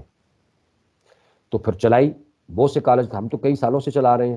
تو یہ ڈیٹا آپ کو دے رہا ہے کہ ٹوٹل اپلائی کتنوں نے کیا، کتنوں کو ایڈمیشن ملا، کتنے ایڈمیشن سے محروم رہ گئے، اور اس کی بیس پر اگر گورنمنٹ نے کوئی فیصلہ کرنا ہے تو وہ بھی کر لیتی ہے. اچھا جی، اسٹیج 4 کے حوالے سے اپلیکینٹس ود کنفرمڈ ایڈمیشن ول، اب یہ بات بھی میں ابھی کر چکا ہوں کہ کالج میں صرف اس کینڈیڈیٹ کو آنے کی ضرورت ہے جس کو پتا چل گیا کہ اس کا ایڈمیشن ہو گیا ہے. اس سے پہلے اس کو دھکے کھانے کی ضرورت نہیں ہے کہ وہ آئے، لائنوں میں لگے، پراسپیکٹس لے، فارم فل کرے، میرٹ لسٹ کو آ کے خود چیک کرے، پھر پوچھے کہ میرے کتنے چانسز ہیں وہاں پر. نہیں، گھر بیٹھے ہی اسے اپلائی کرنا ہے، گھر بیٹھے ہی اسے میرٹ کا پتہ چل جانا ہے، گھر بیٹھے ہی وہ اپڈیٹ ہوتا رہے گا، اور اگر اس کا ایڈمیشن ہو گیا تو اسے گھر بیٹھے ہی پتہ چل جائے گا. جب وہ کنفرم ہوگا کہ اس کا ایڈمیشن ہو گیا then he will have to turn up to the college physically. تو وہ پھر فزیکلی کالج جائے اور کالج میں جا کے جو کالج کا پروسیجر ہے اس کو فالو کرے کہ وہاں پر اگر انٹرویو ہے یا پر وہاں پر کوئی فارم فل کرنا ہے تو وہ فل کرے اور باقی کے پروسیس کا وہ حصہ بن جائے. اور اس کے بعد پھر ظاہر ہے کہ جس طریقے سے ہوتا ہے وہ بھی دیکھ لیتے ہیں. Physical come to the college only after confirmation that he اور she has got the admission in that particular college. اور پھر وہ کالج آ کے جب اس کو پتا چل گیا کہ اس کا ایڈمیشن ہو گیا تو وہ پراسپیکٹس، اب اس کو پراسپیکٹس خرید لے. میں نے بتا رہا ہوں کہ یہ انوملی ہے، اس انوملی کو ابھی تک ختم نہیں کیا گیا جس سے اوقاس سسٹم کی اسپرٹ ڈیمیج ہوتی ہے. کیونکہ اوقاس کا بنیادی مقصد یہ ہے کہ ریلیف دیا جائے، کینڈیڈیٹ کو ریلیف دیا جائے. تو اس میں اگر ہر کینڈیڈیٹ نے ہی پراسپیکٹس لینی ہے تو وہ ریلیف کا ایلیمنٹ بیچ میں سے omit ہو جاتا ہے کہ آپ پہلے آئیں کالج ہر صورت پراسپیکٹس خریدیں اور پھر اوقاس پہ بھی اپلائی کریں. تو اس سے جو آپ کو ریلیف ملنا چاہیے تو وہ تو نہیں ملا نا. تو اس انوملی کو ختم ہو جانا ہے، ابھی تک نہیں ہو سکی. میں نے بتا دی اس کی وجہ بھی کہ اس کی وجہ کیا تھی، اور وجہ کوئی بھی ہو، جب آپ ای گورننس پہ آ رہے ہیں، جب آپ ای گورننس میکانزم کو امپلیمنٹ کر کے اسٹیک ہولڈر کو ریلیف دینا چاہتے ہیں تو پھر اس کی مطابق ہی چلنا چاہیے. تو میں نے آپ سے بتایا کہ پرنسپل کا کنٹینشن کیا تھا جس کی وجہ سے اس پر فیصلہ نہیں ہو پا رہا، اور ابھی نہیں ہوا، ابھی بھی پراسپیکٹس ہر بچہ ہی خریدتا ہے. لیکن ایکچوئل جو سسٹم میں جو جس کا شاید اگلے سال ہو جائے وہ یہ ہے کہ آپ پھر جب آپ کو پتا چل گیا کہ آپ کا ایڈمیشن ہو گیا اور یہ پتا آپ کو اوقاس کی سائٹ سے چلا ہے تو آپ اب جائیں، اگر آپ نے وہاں ایڈمیشن لینا ہے، 1 میں ہو گیا، 2 میں ہو گیا، جہاں آپ نے لینا وہاں جائیں اور وہاں جا کے آپ پراسپیکٹس خریدیں، فارم آپ کو اس کے اندر مل جائے گا، اس کو فل کریں اور ان کی انتظامیہ کے حوالے کریں. انٹرویو ہے تو انٹرویو دیں، ڈاکومنٹ انہوں نے اگر چیک کرنے اول تو چیک کرنے کی ضرورت ہی نہیں ہے کیونکہ آلریڈی ویریفائڈ ہے. میں نے بتایا کہ اوقاس ہر چیز کو ویریفائڈ کر کے آپ کو انفارمیشن پرووائڈ کر رہا ہے کہ یہ بچہ آپ کے پاس ایڈمٹ ہو گیا اور اس کی سائٹ پہ موجود ہے وہ لسٹ جو ہے. تو یہ جناب اچھا، یہ میں آپ کو بتا دوں کہ یہ جو باتیں میں کر رہا ہوں یہ اس میں کچھ چیزیں ابھی ہوئی نہیں، یہ شاید اگلے سال ہوں گی. لیکن اس سے پہلے جو پریکٹس چل رہی ہوتی تھی وہ یہ چل رہی ہوتی تھی کہ میرٹ لسٹ ہم خود ہی بنا رہے ہوتے تھے اور وہ ہم اوقاس ہم سے پوچھ رہا ہوتا تھا کہ آپ نے پہلی میرٹ لسٹ میں کتنے نمبر، آپ کی میرٹ کیا آیا، دوسری میں کیا میرٹ آیا، تیسری میں کیا میرٹ آیا. یعنی ہم مینولی یہ میرٹ بنا رہے ہوتے تھے اور اوقاس کو اپڈیٹ کر رہے ہوتے تھے کہ پہلے ہمارے لسٹ میں اتنے بچے ایڈمٹ ہوئے ہیں، اتنی سیٹیں بچ گئی ہیں اور اب ہمارا جو دوسری لسٹ فلان ڈیٹ کو لگے گی. اب یہ چیزیں ختم ہو جائیں گی. اب یہ کالج کو بتانے کی ضرورت نہیں پڑے گی، یہ اوقاس میں خود بخود ہوگا سب کچھ، اور وہاں پہ آٹومیٹکلی میرٹ جنریٹ ہوگا، آٹومیٹکلی میرٹ لسٹ جنریٹ ہوگی، everything will be through OCAS. اور کالج کو جو ہے وہ انفارمیشن آٹومیٹکلی مل جائے گی کہ آپ کے اتنے بچے پہلی لسٹ کے دوران ایڈمٹ ہوئے ہیں، اتنی سیٹیں آپ کی بچ گئی ہیں. اب آپ کی سیکنڈ لسٹ جو ہے اس کے مطابق جو ہے وہ ایڈمیشن جو ہے وہ مزید چلے گا. تو مطلب یہ ہے کہ یہ اب میرٹ لسٹ کو جنریٹ بھی خود بخود کیا جائے گا وہاں سے on line college admission system سے. اچھا، اس کے بعد میں نے کہا کہ بچہ پھر تبھی کالج آئے گا جب اسے پتا ہوگا کہ اس کا ایڈمیشن جو ہے کالج میں ہو گیا، اس سے پہلے اسے آنے کی ضرورت نہیں ہے. وہ اس کے بعد وہ فارم سبمٹ کرے گا، نیسیسری ڈاکومنٹس پرووائڈ کرے گا جو کالج کی ڈیمانڈ ہوتی ہے، اور پھر کالج ایک چلان ایشو کرے گا اس بچے کو، اور وہ بچہ اس چلان پہ جا کے اب صرف وہی بچے کو بینک جانا ہے فیس جمع کرانے جس کا ایڈمیشن ہو چکا ہے. اب وہ جا کے اپنے ڈپازٹ جمع کروائے اور وہ رسید لا کے کالج پرووائڈ کر گیا تو اس کو رول نمبر الاٹ ہو جائے گا. تو فیس جمع آپ نے کروانے کے لیے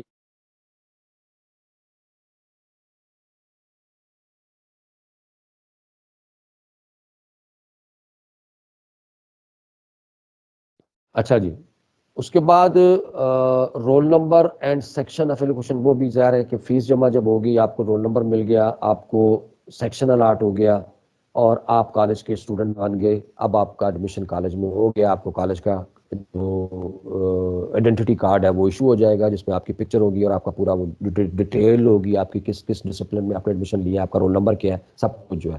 یو آر نو دا یعنی getting admission, you got the admission in that college. تو آپ کا پروسیس مکمل ہو گیا، نو آپ کی کالج میں ایڈمیشن پروسیس. تو یہ اس کی سٹیجز تھی.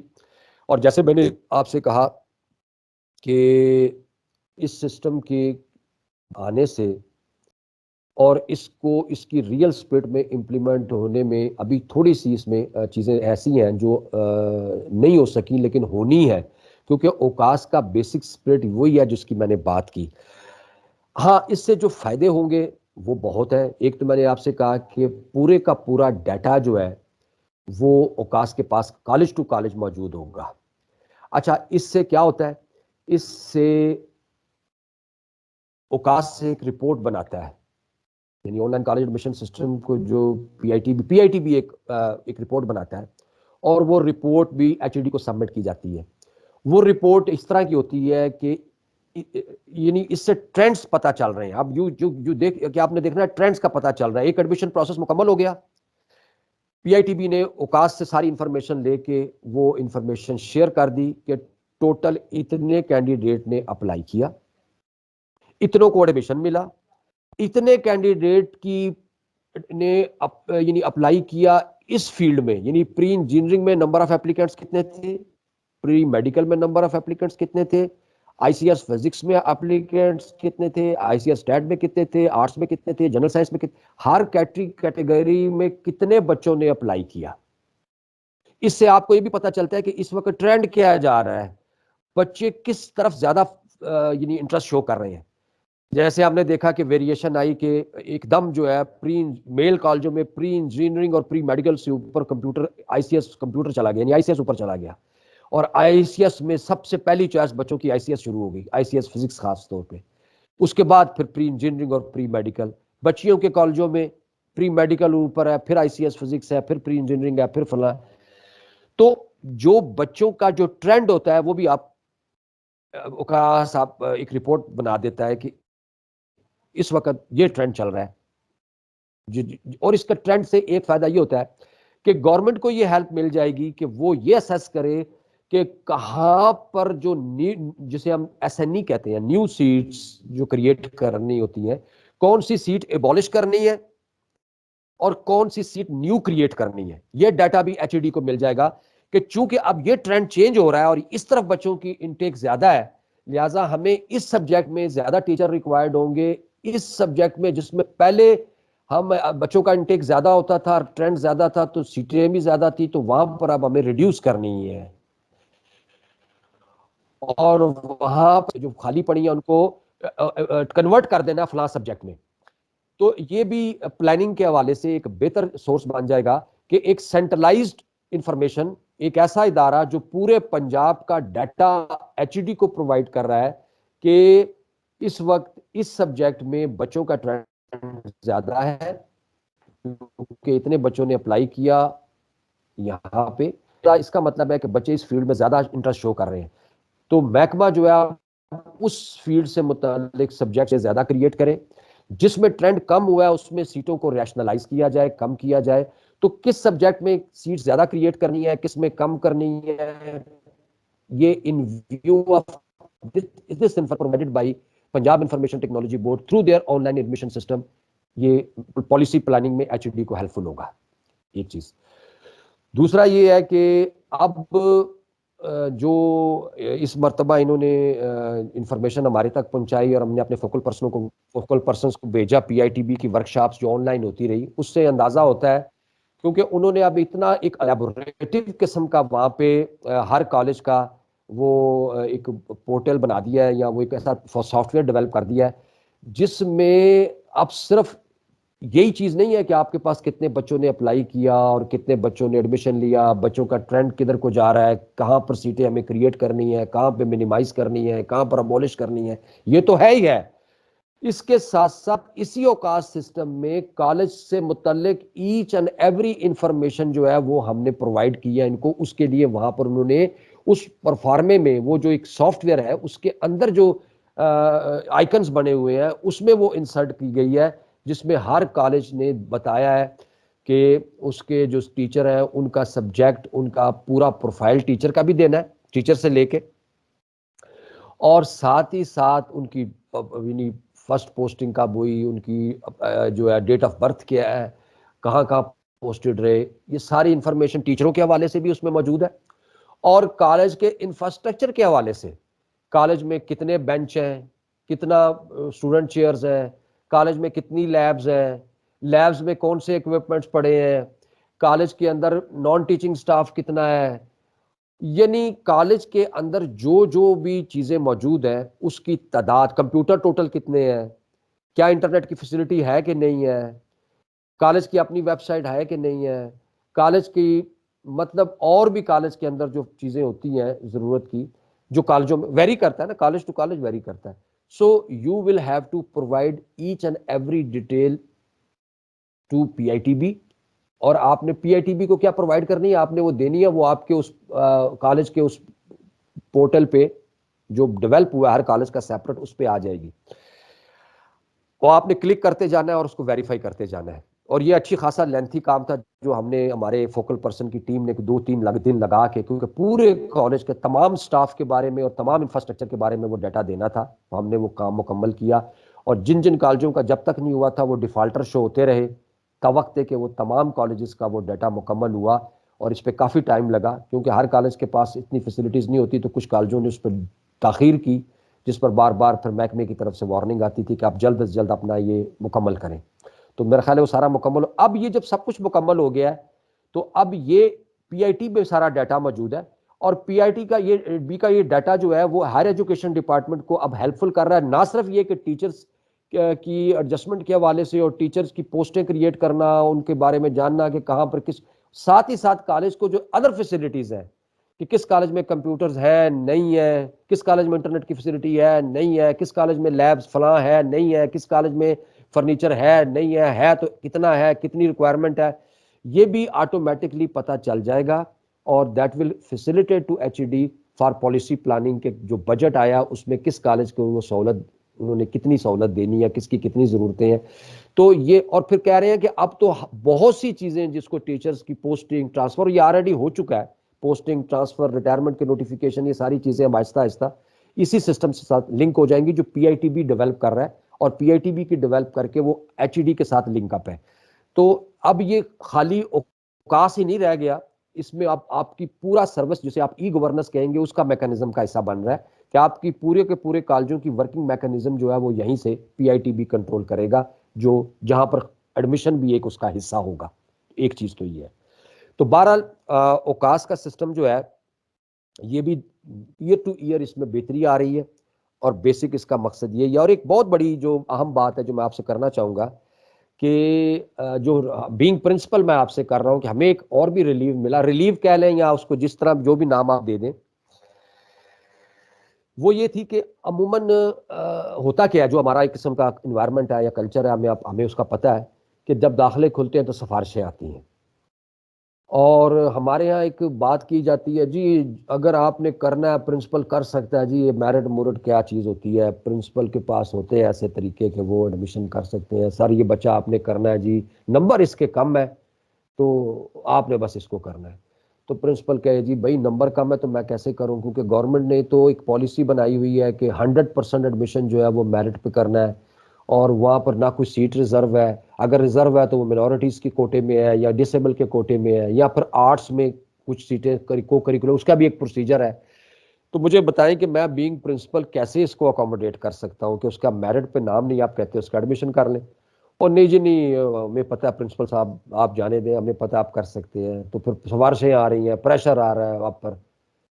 اب یہ اس ساری قباحت سے بھی کالج انتظامیہ نکل گئی ہے، اس لیے کہ ہمارے پاس جو بھی اس طرح کی بات کرنے کے لیے کوئی پرنسپل سے بات کرتے ہو اس کو ایک ہی جواب دیا جاتا ہے کہ بھائی کالج کا اس سے کوئی تعلق نہیں ہے، آپ کے بچے کا ایڈمیشن آن لائن پروسیس کا حصہ ہے، اور جتنی ہم میرٹ سے ہٹ کے کر ہی نہیں سکتے کیونکہ ہر بچے نے جو اپلائی کرنا ہے اس نے پی آئی ٹی بی کے اوقات سسٹم پہ اپلائی کرنا ہے.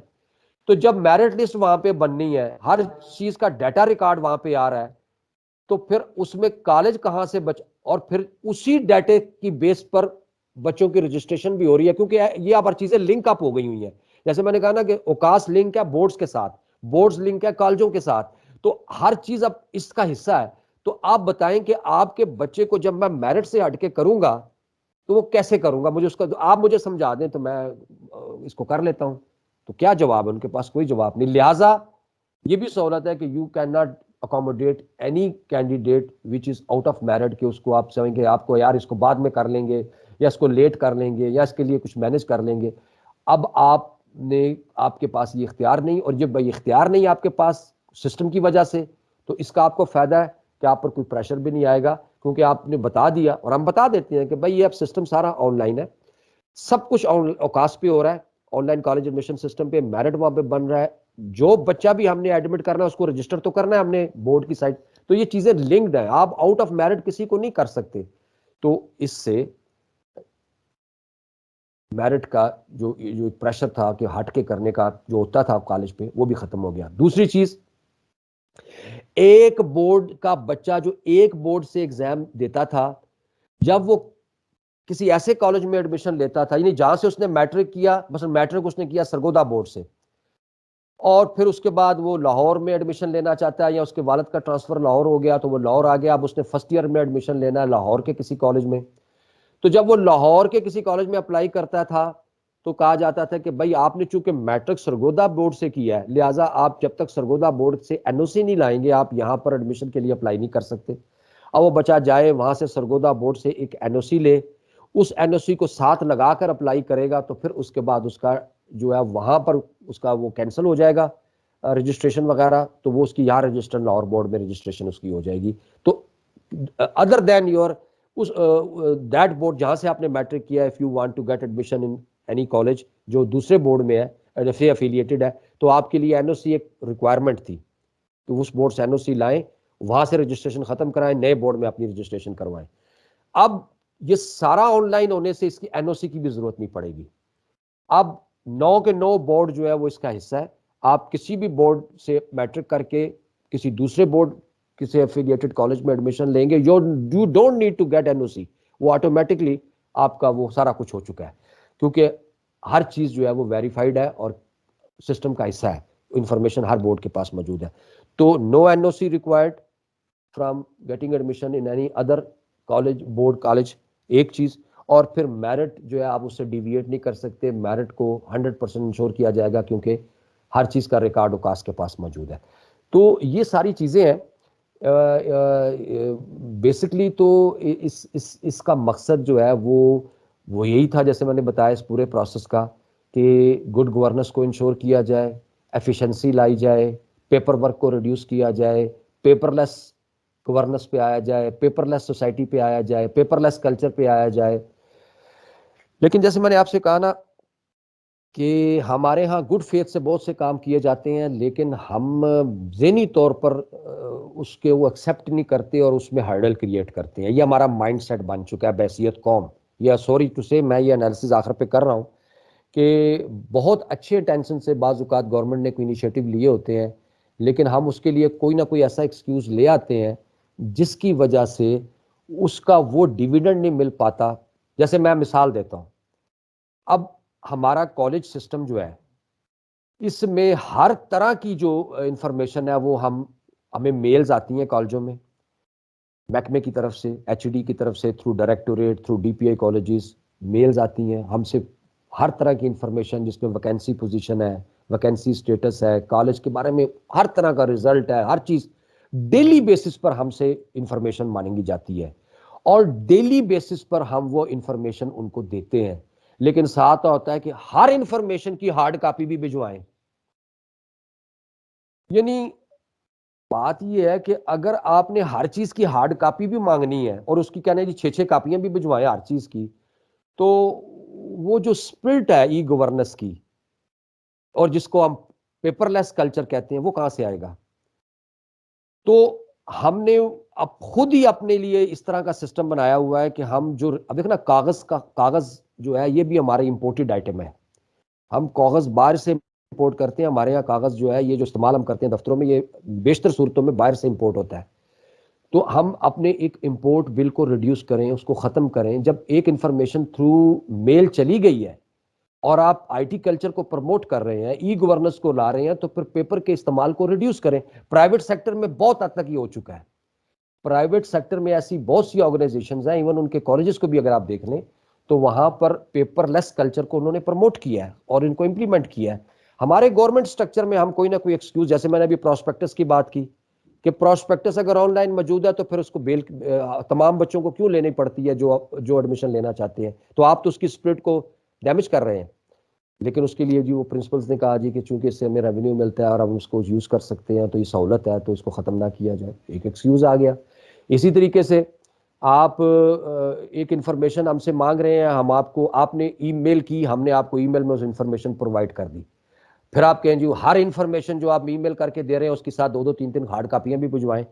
تو پھر اس ای میل کا تو کوئی فائدہ نہیں. اس کا صرف اتنا سا فائدہ ہے کہ ای میل تو ہم آپ کو ایک اسی لمحے کر دیں گے without wasting a time. Hard copy پہنچنے میں تھوڑا ٹائم لگے گا کہ اس کو پہلے ڈاؤن لوڈ کرو، اس کا پرنٹ لو، پرنسپل اس پہ سائن کرے، اس کو پھر کوئی بندہ لے کر جائے وہاں دے، تو اس میں آپ کو وہ انفارمیشن جو ایک دن بعد ملنی ہے اسی وقت مل جائے گی کیونکہ ہم نے فوراً آپ کی میل کو رسپانس کر دیا.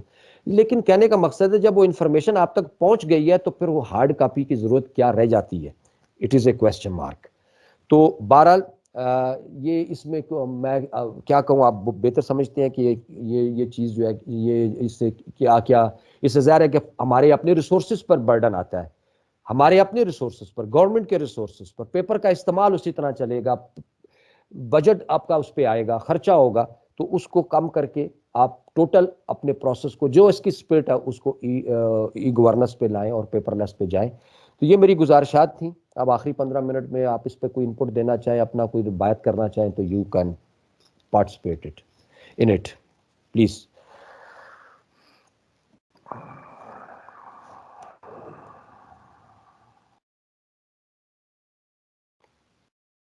جی پارٹیسپینٹس آپ کے مائک انیبلڈ ہیں تو کائنڈلی 1 by 1 کوسچن کیجیے گا جس کا یہ بھی ہے.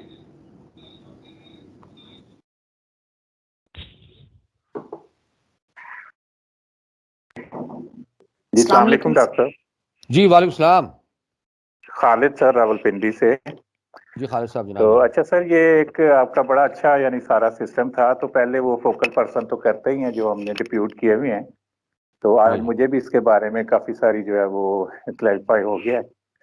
تو اب اس میں ایک میری ہے چھوٹی سی جو کویسچن، سمجھ لیں آپ کہ اگر اس میں کوئی ڈسکریپنسی رہ جاتی ہے ڈیو ٹو کلیریکل مسٹیک یا کچھ بھی، تو اس کو کیسے ریکٹیفائی کیا جا سکتا ہے؟ یعنی میرے کالج میں ہم نے تقریباً 470+ ایڈمیشن تھے تو 450 تک جو ہے نا وہ اس پہ شو ہوتے ہیں. اب جو باقی 20 ہیں ان کے لیے کیا پروسیس ہمیں کرنا پڑے گا اگر وہ اس پہ شو نہیں ہو رہے؟ دیکھیں یہ ڈسکریپنسی اس وجہ سے آ رہی ہے کہ یہ جو باتیں میں نے کی ہیں اس کی مکمل ایگزیکیوشن اس سال تک نہیں ہو سکی تھی. یعنی جی جو بالکل بالکل. لاسٹ ایڈمیشن ہوا ہے اس میں بھی اب اس کی مکمل، اب جو اگلا ایڈمیشن ہوگا وہ اس پوری جو میں نے بات، کیونکہ ابھی تک یہ میرٹ لسٹ ہم خود بناتے رہے ہیں اور ہم میرٹ لسٹ بنا کے ان کو دیتے رہے ہیں اوقاس والوں کو.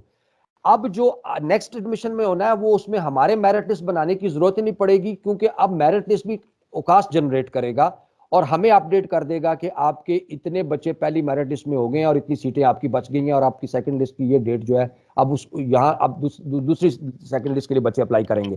تو مطلب یہ ہے کہ جب آپ نے اس طریقے سے چلنا ہے تو پھر آپ کے سینڈ پہ کوئی انوملی رہ نہیں جائے گی، کیونکہ ہر بچہ جو آپ نے داخل کرنا ہے وہ آپ کی بتائی ہوئی ڈیڈ لائن میں ہی ہونا ہے اور اس کا اوقاس کے پاس پورا ریکارڈ ہوگا. تو باقی اگر کوئی کریکشن کروانی ہوتی ہے تو وہ آپ اوقاس والوں کو اپڈیٹ کر دیتے ہیں, وہ بتا دیتے ہیں کہ ہم نے یہ, کیونکہ ابھی تو آپ نے ایک ایڈمیشن کر کے ان کو بتایا نا, اس صورت میں اب یہ ہوگا کہ آپ خود نہیں کر سکیں گے, سب کچھ وہیں پہ ہی ہوگا, ہر چیز جو ہے وہ اوقاس کی سائڈ پہ ہی ہوگی, آپ کے کالج پہ کچھ نہیں ہونا. آپ نے صرف ان تو بچوں ان کو کو ڈیل میلز کرنا وغیرہ ہے. کرتے رہتے ہیں, ان کو کانٹیکٹ بھی کیا ہے, کالز بھی کی ہیں, لیکن وہ رسپانس اتنا پازیٹیو نہیں ہوتا کہ اس کو جی ٹھیک کریں. اس میں یہ آپ بالکل صحیح کہہ رہے ہیں, ہمیں بھی یہ مشکلات پیش آتی ہیں, کبھی رسپانس نہیں آتا, کبھی ان کے سسٹم ڈاؤن ہوتے ہیں, یہ جو ہمارے اپنے مسائل ہیں وہ تو ہے, لیکن اس میں پھر یہ ہوتا ہے کہ ہم اپنے ڈائریکٹوریٹ کے ساتھ لیزون میں ہوتے ہیں کہ ہمارا جو جی جی ڈائریکٹوریٹ میں کنسرنڈ اسسٹنٹ ڈائریکٹر ہے یا جو بھی کنسرنڈ آفیشل ہے, ہم اس کو بتاتے ہیں کہ بھائی ہم ان سے رابطہ کر رہے ہیں, ہمیں پرابلم آ رہی ہے, ہم آپ تک یہ انفارمیشن پہنچا رہے ہیں, اب آپ نے آگے سے کائنڈلی ادھر تک کنوے کر دینی ہے. تو آپ اس میں سے نکل جاتے ہیں, کیونکہ ہماری ذمہ داری یہ ہوتی ہے کہ ہم نے کوئی ایسی چیز کی ہے اور پی آئی ٹی بی سے ہمارا رابطہ نہیں ہو رہا, تو we just have to take over directorate on loop, انہیں بتا دیں ہم صرف. جی جی بہت شکریہ سر, بہت شکریہ. السلام علیکم سر. جی السلام علیکم سر, ڈاکٹر تنویر بات کر رہا ہوں. جی ڈاکٹر صاحب, سر ڈاکٹر تنویر بات کر رہا ہوں. جی ڈاکٹر صاحب اچھا بات سر, کریں. یہ جو ایوننگ آپ نے ایوننگ کی بات کی ہے کہ ایوننگ چل رہا ہے, وہاں پہ لڑائیاں پھڈے ہوتے ہیں جن کالجز میں ایوننگ چل رہا ہے نا, ٹیچروں کی دھڑے بندیاں بن جاتی کہ پی ایچ ڈی لوگوں کا اتنا نہ معاوضہ کرو, ایم فل کا اتنا کرو. یہ والا پرابلم جو ہے ایچ ای ڈی نہیں سالو کر سکتی. نہیں میں وہاں پہ پرنسپل رہا ہوں اور اسی چیز کو میں فیس کرتا رہا ہوں. میں بتاتا ہوں, اس میں اس طرح ہے کہ یہ ذرا تھوڑا مائک بند کر دیں گے. اس میں اس طرح ہے کہ اس میں مجھے اچھی طرح یاد ہے کہ 2-3 میٹنگز ایسی ہوئی تھیں, اس میں پھر میں بھی شام میں گیا تھا, ایک کمیٹی بنی تھی, 3-4 پرنسپلز تھے اس میں لاہور سے, اور ان سے کہا گیا تھا کہ آپ ورکنگ کر کے نا ایک ہم ایچ ای ڈی جو ہے وہ نوٹیفیکیشن کرنا چاہ رہا ہے کہ سیکنڈ شفٹ کے جو ٹیچرز امولومنٹ ہیں اس کو نوٹیفائی کر دیا جائے. اچھا اس دوران کچھ چیزیں کلیئر بھی ہوئیں, لیکن ایک جنرل نوٹیفیکیشن ہے بھی ہے. اس میں اس طرح تھا, اصل میں معاملہ یہاں پر یہ آتا ہے کہ یہ جو سیکنڈ شفٹ ہے نا, اس کے لیے کچھ رولز بتائیں. مثلا مثال کے طور پر کچھ چیزوں کا ہمیں پتہ ہے کہ بھائی اس میں پرنسپل کو بھی کچھ اس میں سے پیمنٹ ہوتی ہے, اس کی بیسک سیلری کا 30% یہ محکمے نے نوٹیفائی کیا ہوا ہے. پھر اس کے بعد جو ہیلپنگ سٹاف ہے اس کے لیے بھی نوٹیفائی کیا ہے کہ آپ اس کو دے سکتے ہیں جو سیکنڈ شفٹ میں آپ نے انگیج کیا ہوا ہے, کلریکل سٹاف ہے, کوئی نائب قاصد ہے, کوئی اور ہے, وہ چیزیں باقاعدہ نوٹیفیکیشن اس کا موجود ہے. ٹیچر کے معاوضے کے حوالے سے یہ تھا کہ بعض جگہ پہ انرولمنٹ تھوڑی ہوتی ہے, مثلا بچے مثال کے طور پر 100-150 بچے کو آپ ایڈمیشن دیتے ہیں سیکنڈ شفٹ میں, آپ کے پاس گنجائش ہی اتنی ہے. جب آپ اتنے بچوں کو دیتے ہیں تو آپ کی وہ ظاہر ہے کہ اتنا بجٹ بھی آپ کا. اب اس میں ایک بہت بڑا مسئلہ یہ ہے کہ گورنمنٹ نے آج سے 15 سال پہلے یا 16 سال پہلے سیکنڈ شفٹ شروع کی تھی, اور اس وقت کہا تھا کہ 3600 روپیز یعنی 3600 روپیہ سالانہ یا مہینے کے آپ لگا لیں کتنے پیسے بنتے ہیں, اگر 200 روپیہ بنتا ہوگا یا 300 روپیہ بنتا ہے, تو 3600 روپے آپ بچوں سے 3600 جو ہے ان کی ریگولر فیس سے زیادہ لیں گے سیکنڈ شفٹ میں جن بچوں کو آپ ایڈمٹ کریں گے. اور سیکنڈ شفٹ کی جناب تمام فائنانشل لائبلٹیز جو ہوں گی وہ آپ نے اس پیسے میں سے پوری کرنی ہے جو سیکنڈ شفٹ اکاؤنٹ کالج میں مینٹین کرنا ہے آپ نے, جس کی کیش بک بھی علیحدہ ہوگی, وہ اکاؤنٹ بھی علیحدہ سے ہوگا, اس کا نام ہوگا سیکنڈ شفٹ اکاؤنٹ, جس میں وہ 3600 روپیز جو بچے نے سیکنڈ شفٹ فیس کی مد میں پے کیے ہیں وہ رکھے جائیں گے. اسی میں سے آپ نے معاوضہ دینا ہے ان ٹیچرز کو جو سیکنڈ شفٹ میں انگیج ہوں گے. اچھا اب اس کسی کالج میں اتنے پیسے نہیں ہوتے کہ وہ اگر آپ معاوضہ انہانس کر دیں تو ان کے لیے, تو اس میں انہوں نے کہا ہے جی اگر آپ کے پاس 150 اسٹوڈنٹ ہے, اس سے زیادہ ہیں, یا آپ اپنے ریسورسز کو پہلے دیکھیں, لیکن اس میں کلیئر ڈائریکشن ہے کہ آپ اگر ٹیچر ایکسپیرینسڈ ہے اور اس کی کوالیفیکیشن بھی زیادہ ہے تو آپ اس کو 500 پر لیکچر تک دے سکتے ہیں. یعنی اگر وہ ایسوسیٹ پروفیسر ہے اور کوالیفائڈ بھی ہے, you can give 500 per lecture. آپ اسی حساب سے 400 بھی دے سکتے ہیں, اور منیمم جو آپ 300 جو ہے وہ پے کریں گے ٹیچر کو, جونیئر ٹیچر کو جو فریش ہے لیکچرر لیول کا یا فریش گریجویٹ جو کوالیفیکیشن کو پورا کرتا ہے, اس کے لیے منیمم آپ نے 300 دینا ہے. 3 سے 500 تک آپ کالج خود ڈیسائیڈ کر دے in view of experience and in view of qualification. تو یہ ایک جنرل ڈائریکشن ہے, اس میں پھڈے ڈالنے کی بالکل قطعاً کوئی ضرورت نہیں ہے, آپ دے سکتے ہیں. اچھا اب میں بتاتا ہوں کہ ہم کرتے کیا ہیں. اب مثال کے طور پہ میرے اپنے کالج میں مجھے پتا ہے، ہم نے کئی دفعہ محکمے کو لکھا ہے کہ 15 سال پہلے اگر 3600 روپیہ تھا تو 15 سال بعد آپ مجھے بتائیں کہ یہ جو 300 روپے ہم دیتے ہیں ٹیچر کو، 300 روپے میں آج کل کون پڑھائے گا؟ اور یہ اس فیس کو تھوڑا انہانس کر دیں تاکہ جب فیس انہانس ہو تو ہم ٹیچرز کا ایمولومنٹ بھی انہانس کر دیں. لیکن فیس انہانس کرنے پر کسی صورت بھی کوئی رسپانس نہیں آتا، اور جواب آتا ہے کہ فیس انہانس کرنا جو ہے اس کے لیے جو پروسیجر ہے وہ بڑا لمبا ہے، یہ پنجاب اسمبلی کے ایکٹ کے تحت ہوئی ہے، اور جب تک پنجاب اسمبلی اس کو اپروو نہیں کرے گی تو محکمہ جو ہے وہ فیس نہیں بڑھا سکتا پبلک سیکٹر کالجوں میں. تو اب یہ اتنی ریشنل دیکھیں نا کہ آپ خود سوچیں کہ 15 سال پہلے کیا پیسے کی ویلیو تھی اور آج کیا ہے، اور آپ وہی 3600 روپے آج بھی لے رہے ہیں جو 15 سال پہلے آپ لیتے تھے، لیکن اس میں 1 روپے کا اضافہ آپ نے کیا.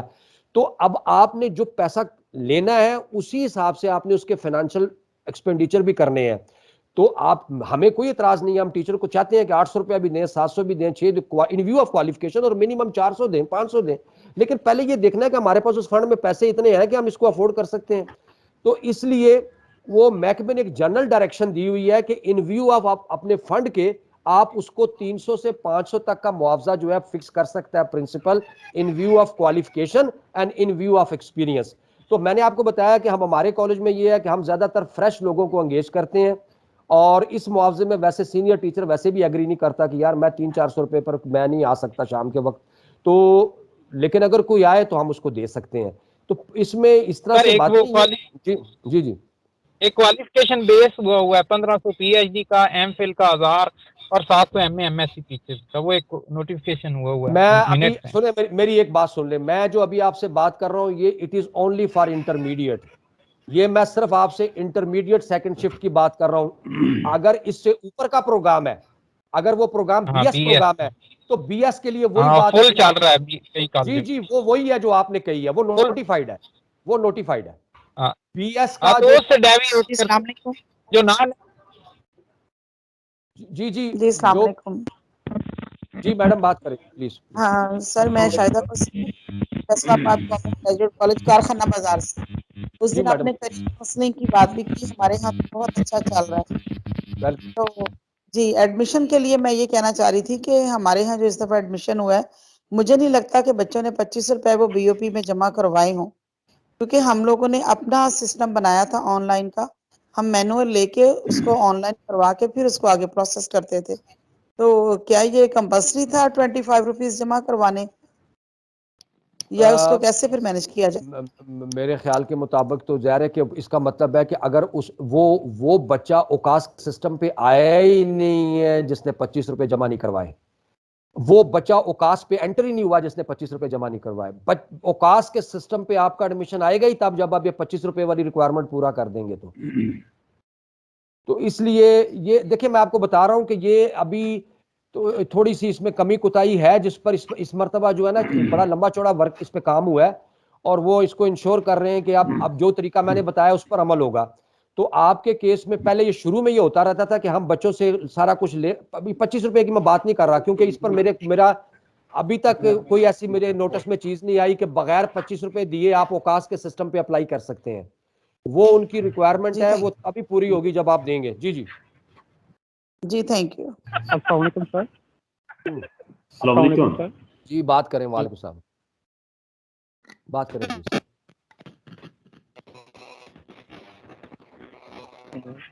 سر سر جی جی بات کریں. اختر نہیں بات کر رہا ہوں، گورنمنٹ کالج مال. جی اختر صاحب بات. ہاں جی سر، ہم نے نا اس بار ایڈمیشن کیا ہے کوئی 1170 اسٹوڈنٹس کا. اچھا اچھا جی. لیکن اوکیس کے اوپر ہمارا جو شور ہے وہ 300 ہو رہے ہیں. تو اس کے سلسلے میں ہمارے پرنسپل کو پھر انہوں نے بلایا بھی ہے، حالانکہ ہم نے یہ اپنے کلرک کے ذریعے سے ان کو اوکیس کی ویب سائٹ پہ کیا بھی تھا. میں لیکن ذرا یہ ہوا آپ اپنا سوال پھر سے کریں، آپ کی آواز کٹ جاتی ہے بیچ میں. کیا کہہ رہے ہیں؟ ہاں جی، ہم نے سر اس بار ایڈمیشن کالج میں جو کیا نا وہ 1170 ہے اسٹوڈنٹ، اوکے اوکے. لیکن اوکیس پہ جو شور ہے نا وہ 300 اسٹوڈنٹس ہو رہے تھے. اچھا. تو اس سلسلے میں ہمارے پرنسپل کو جو ہے وہ بلایا بھی گیا کہ بھی آپ کا کالج جو ہے ڈیفالٹرز میں شور ہے کہ بھی آپ نے صرف 300 ایڈمیشن کیے. تو ہم نے کہا نہیں، ہم نے تو 1170 کیے. تو ہم نے یہ جو اسٹوڈنٹس کا ڈیٹا تھا اپنے کلرک کے ذریعے سے اوکیس کی ویب سائٹ پہ کیا تھا، لیکن وہاں وہ اچھا شو ہی نہیں ہو رہا تھا. دیکھیں نا اب یہ تو میرا نہیں خیال کہ ابھی تک یہ چونکہ ابھی ایڈمیشن پروسیس کمپلیٹ ہو گیا ہے تو سارا ڈیٹا جو ہے وہ پی آئی ٹی بی نے پبلسائز کر دیا ہے، اس کو باقاعدہ طور پہ نوٹیفائی کر کے باقاعدہ اخباروں کو پریس ریلیز بھی دے دیا کہ ٹوٹل نمبر آف اپلیکینٹس کتنے تھے، کتنا ایڈمیشن ہوا. تو یہ ممکن نہیں ہے کہ آپ لوگوں کا جو ہے وہ وہاں پر مسنگ ہوگا، وہ میرا خیال ہے اس کو اپڈیٹ کر دیا گیا ہوگا. اور اگر وہ ابھی تک نہیں ہو سکا تو آپ یہ ذہن میں رکھ لیں کہ نیکسٹ ٹائم آپ کا وہ ایڈمیشن پروسیس چل ہی نہیں سکے گا، وہ اب ٹوٹلی اب اوقاس کے تھرو ہوگا. اور مینول ایلیمنٹ جو آپ کرتے تھے جس طرح آپ نے بتایا وہ اگلے سال نہیں ہو سکے گا آپ کا، کیونکہ اب آپ کی تمام جو ہے لسٹیں وہیں سے آئیں گی اور وہی جنریٹ کر کے آپ کو انفارمیشن ملے گی کہ آپ کا میرٹ پہلی لسٹ میں کیا رہا اور کتنے بچوں کا ایڈمیشن ہوا. اس سے ہٹ کے آپ نہیں کر سکیں گے. اگر اب تک ہوا ہے تو وہ یہ لاسٹ سال سمجھ لیں، اگلے سال ایسے نہیں ہوگا. ایک تو سر شروع میں ہو گیا، اس کی ویب سائٹ چل ہی نہیں رہی تھی ان دنوں نا. تو یہ چیز رہی ہے، میں آپ کو آلریڈی بتا رہا ہوں کہ یہ مسائل تو رہے ہیں، ہمیں بھی آتے ہیں کہ ان کے بڑے مسائل. ہم پھر اپنے ڈائریکٹوریٹ کے تھرو وہاں پر ہمارے اسسٹنٹ ڈائریکٹر اس کے فوکل پرسن ہے اور ان کو ہم انفارمیشن دیتے تھے کہ آپ یہ انفارمیشن آگے ٹرانسمٹ کر دیں. یہ نیٹ کے اسی لیے تو میں آپ سے کہہ رہا ہوں کہ ہمارے یہاں یہ ایشوز ہیں، لیکن ایک اسٹیپ لیا گیا. اب اس میں ان ایشو کو جب تک آپ ریزولو نہیں کریں گے اس کے ڈیویڈنڈ آپ نہیں لے سکتے، ریپ نہیں کر سکتے. تو یہ مسئلہ ہے. چلیں جی، تھینک یو ویری مچ. اس وقت ہمارا ٹائم ہے، پھر انشاءاللہ آپ سے نیکسٹ ہوتی ہے. ڈاکٹر صاحب بڑا انفارمیٹیو لیکچر ہے، ہمیں بڑی انفارمیشن ملی آپ کے لیکچر سے. یو آر موسٹ ویلکم جناب. Thank you thanks a lot. شکریہ professor doctor Muhammad Ejaz Butt sahib. Sir آپ کی تشریف آوری کا شکریہ. قیمتی وقت میں سے آپ نے ہمارے پارٹیسپینٹس کے ساتھ یہ قیمتی لمحات شیئر کیے اپنے سیشن کے تھرو. بہت شکریہ آپ لوگوں کا. ڈیئر پارٹیسپینٹس، ابھی ایک چھوٹی سی بریک ہے 15 منٹ کی. انشاءاللہ دوبارہ ملتے ہیں ہم 12 بجے نئے سیشن کے ساتھ. ایکسکیوز می، میں نے پوچھنا تھا یہ BISE کس چیز کا ایبریویشن ہے، اگر کسی کو پتہ ہے تو.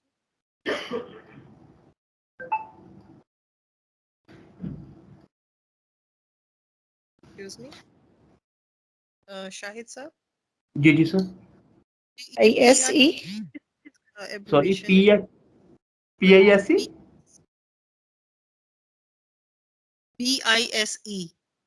Board of intermediate and secondary education. Lahore. Ma'am کیا کر رہے ہیں؟ Board of intermediate secondary education, جیسے میم نے بتایا. ٹھیک ہے، تھینک یو.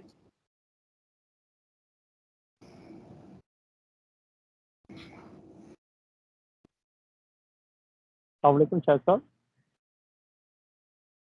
وعلیکم السلام ظفر صاحب. اچھا سر، ایسے ہے کہ ایک question who are likely to pursue what they are good at doing, and they're the ones who are talented, and everybody has a talent in them, one way or other. But it's just that we have to break that mindset that students who are high achievers in their academic degrees, they are the only ones who succeed in life. So it required this particular training session, the conversation that I'm going to have with you today. The first thing that I request is to break free of this mindset. Everybody has a talent, amongst you as well, all of you. We are more than 80 people in this call. I'm sure you all must be good at something other than what you're doing. I mean, you must be good at being or good at any other skill other than being a teacher. So today we are going to talk about students' talents, how to identify them, and then how to manage them. So this complete notion is an extension to your role as teachers. You teach as teachers. Your role is to teach. Your job is to teach, impart the subject knowledge to your students. However, today we are going to talk about talents, which is more than subject knowledge. So the agenda and the way I'm going to unfold today's training content to you is in 4 different steps. First thing, we are going to differentiate between talents and intelligence. These are 2 different words that we use and they are not interchangeable. So talents mean something else and intelligence means something else. And we're going to explore their meaning, understand them in context. Secondly, we are going to talk about the core competencies of talents of today's students. You know, the modern day students. Every generation is different from the generation of the yesteryears. So we need to be mindful when we teach this generation that they bring talents which are unique and which might not have existed when we were students or when we were when we were young. Thirdly, we'll talk about some strategies to identify their talents and what can you do alongside teaching them. Because again, I'm cognizant of the fact that your job is to teach. And you must be thinking right now that, you know, if somebody teaches chemistry or geography, then you have plenty of content to cover. How do you now probe into students' talents and identify them and then manage them on top of completing the curriculum? So there are some strategies to identify talents, and then moving on, further probing into those strategies, you can even try and harness different talents in a seamless manner while integrating it with your routine practices. And lastly, we're going to talk about some challenges that you would or you are likely to encounter on this path and what may be some of the solutions. So firstly, I'm going to open up the floor for a group discussion. We are going to talk about difference between intelligence and talent. And at this point, I want you to please raise your hand and participate in a group discussion. But there are going to be rules to participate in this group discussion. Raise your hand, I will call out your name, and only then please speak or make a comment. Right now, what I want you to do is to consider, how do you differentiate between intelligence and talent? आपके ख्याल में क्या फ़र्क होता है intelligence और talent में? ये दोनों टर्मिनोलॉजीज इंटरचेंजेबल नहीं हैं, तो फिर आप किस सिचुएशन में आप टैलेंट का लफ्ज़ इस्तेमाल करेंगे और किस सिचुएशन में आप इंटेलिजेंस का लफ्ज़ इस्तेमाल करेंगे? I have a couple of hands up here. I'm going to call out your name. Abdul Shakur Sahab, if you could please unmute your mic and talk to us.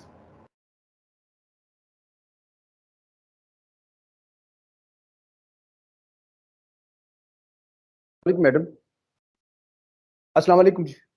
वालेकुम सलाम जी जी आ रही है डॉक्टर अब्दुल शकूर जी बूरेवाला से बोल रहा हूँ जी। जी जी।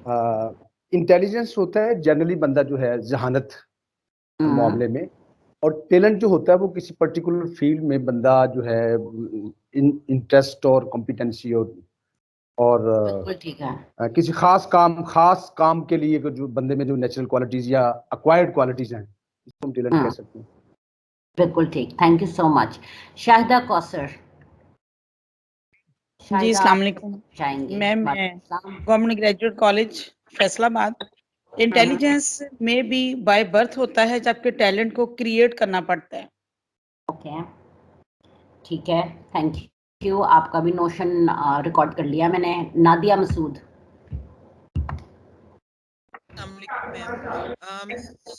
ख्याल में टैलेंट जो है वो हिडन होते हैं, उसको एक्सप्लोर करना पड़ता है, और इंटेलिजेंस जो है वो हमारी रूटीन लाइफ में नजर आ रही होती है। How we manage our problems, या उनको कैसे टैकल करते हैं या किस तरीके से एडजस्टमेंट करते हैं। लेकिन टैलेंट को एक्सप्लोर करना पड़ता है, वो स्पेसिफिक किसी चीज में होता है। Talent is specific and intelligence is general. Okay, thank you so much Nadia. Samra Bashir. Sama Bashir, I'm sorry.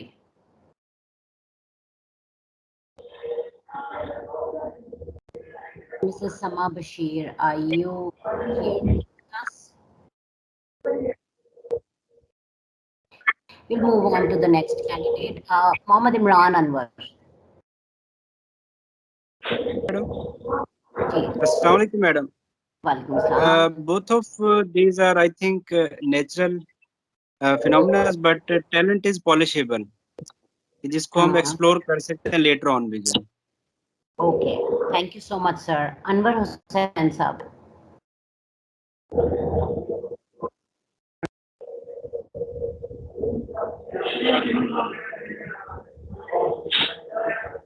Anwar Hussain sir, आपको मुझे आवाज आ रही है?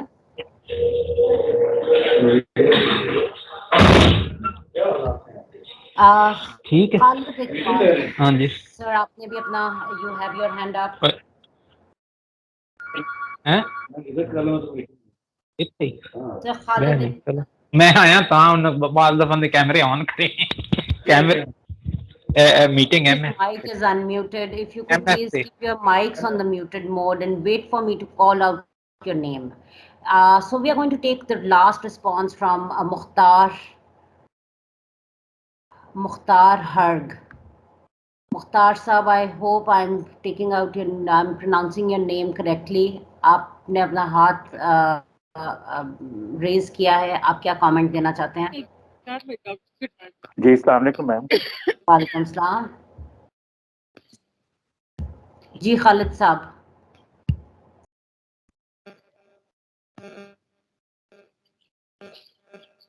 आप दोनों लोग बात कर रहे हैं, अनवर हुसैन एंड खालिद इकबाल। आप में से सर, अस्सलाम वालेकुम मैम, अनवर हुसैन। जी अनवर साहब। हाँ जी ma'am, intelligence is one who is clever and quick at understanding, while on the other hand, talent is a special ability or cleverness which one has in oneself. Ji, absolutely correct. Thank you so much. So with this, I'm going to close this discussion. Thank you so much for participating in this brief group discussion. Let us consolidate. What do we mean by intelligence and talent? Intelligence is, sir, if you could please keep your mics on a muted mode, I'd be really thankful. जिनका भी mic unmuted है उसको mute कर लें। बहुत शुक्रिया।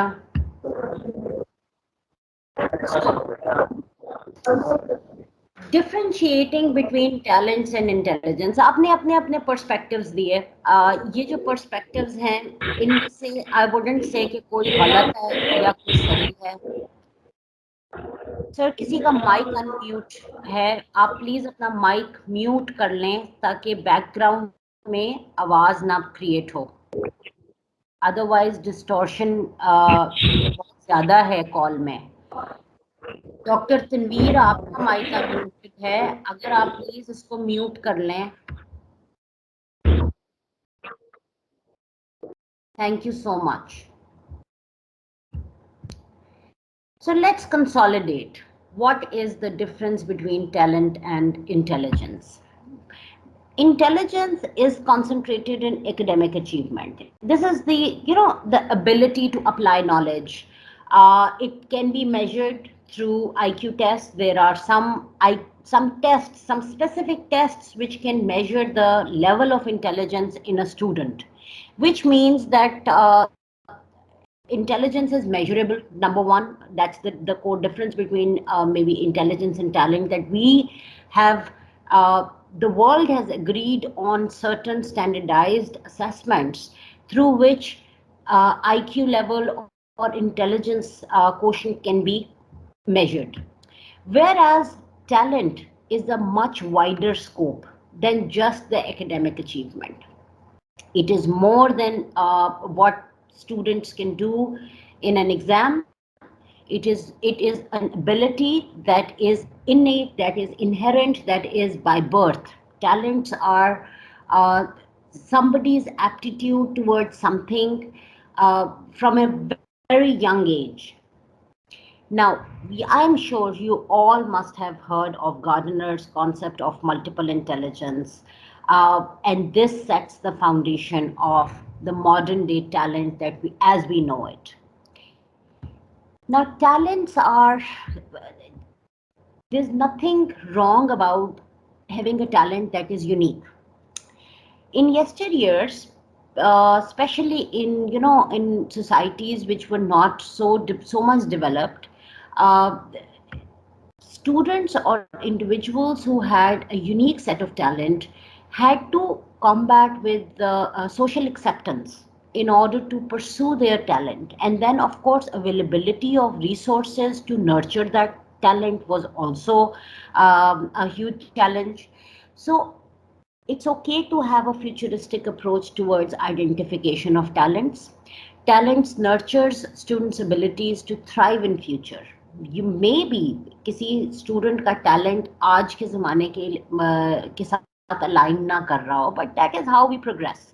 That is how new talents are explored, and as individuals, as teachers, as the mentors of students, we should only nurture their talents. In fact, talents should root into the future needs of a society for a systematic countrywide development. Once when you इसका मतलब ये नहीं है कि जो अगर कोई बच्चा है जिसको जो टैलेंटेड है पेंटिंग में, तो आप उसको स्नब करें या उसको डिस्करेज करें, क्योंकि पेंटिंग तो एक बहुत पुराना आर्ट है या बहुत नोन एक ऐसा फिनोमेना है जो कि ऑलरेडी बहुत हद तक डेवलप हो चुका है. But having said that, means that when you nurture students' talents which are not common in today's time and age, you are actually preparing a countrywide or a social development cause which is likely to impact the society at large. So three things that we should be cognizant of is that academic ability has nothing to do with the talents. आप confuse मत करें. अगर कोई student intelligent है या अगर वो academically strong है, तो हो सकता है उसके टैलेंट्स कुछ और तरह के हों, और अगर एक स्टूडेंट एकेडमिकली स्ट्रांग नहीं है तो उसमें कोई टैलेंट ज़रूर होगा. उसको ढूंढने की कोशिश करें और उसको नर्चर करें. टैलेंट कैसे ढूंढना है? आप गार्डनर्स की जो मल्टीपल इंटेलिजेंसेस की थ्योरी है उसमें उसको फाउंडेशन बनाते हुए टैलेंट्स आइडेंटिफाई करें और कोशिश करें कि आप अपना एक माइंडसेट ब्रेक करें towards the set patterns of talents. ये तीन चीज़ें हैं जो कि इस ट्रेनिंग सेशन का मैसेज है. Basically this is the crux of today's conversation. So now that we have identified the difference between intelligence and talent, let's talk about who are our students. हमारे स्टूडेंट्स कौन है आजकल के और क्या pattern क्या चल रहा है इस वक्त इन द न्यू जनरेशन और in the generation that we teach. Let's identify unique talents of modern times. I have this voting platform created for you. I'm going to share the link with you in meeting chat. I want you all to log on to this link and please report at least one unique talent that you have come across in recent times.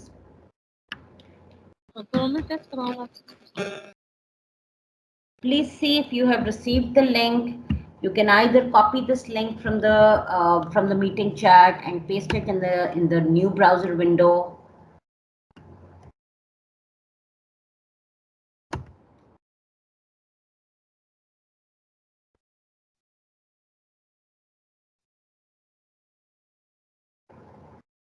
And in the meanwhile, I will stop to share my presentation and take you to this web page where I'm collecting your responses. Let's see, as colleagues, what do we have to share with one another? Primarily, when you log on or when you land onto this voting platform, you'll be given 2 answer bars, which means कि आप 2 जवाब post कर सकते हैं. As soon as you press enter after posting 2 comments, the page will refresh. So you can give me as many answers as you want.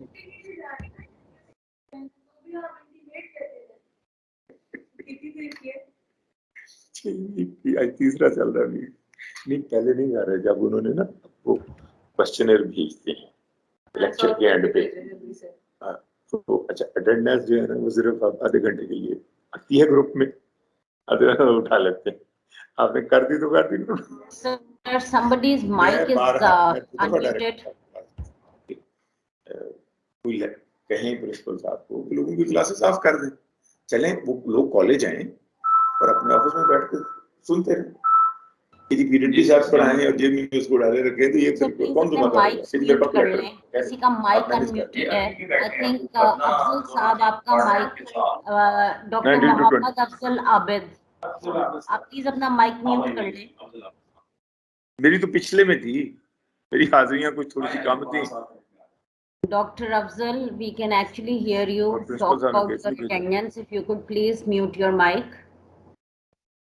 BPS साहब ने बाकायदा कहा, मैं पास बैठ के फोन कर रहा था, आज नहीं तो। I think he's not even listening to what I'm saying. Dr. Afzal, if you could please mute your mic. क्या कह सकते?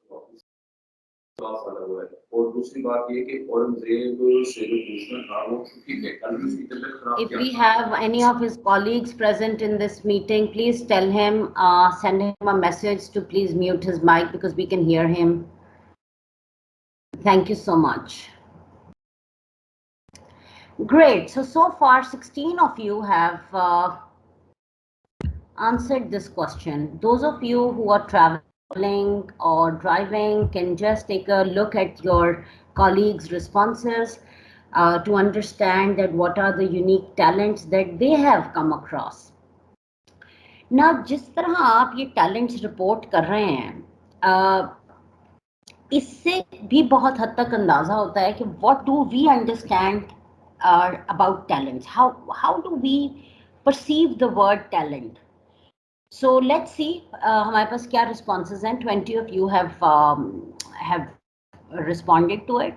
Somebody has said PowerPoint presentation. They love to be listened to. That's kind of a quality. It can't be categorized as a talent. Digital awareness, okay. Graphic designing. They are problem solvers. They are creative. Digital literacy. Intelligence. See, we are.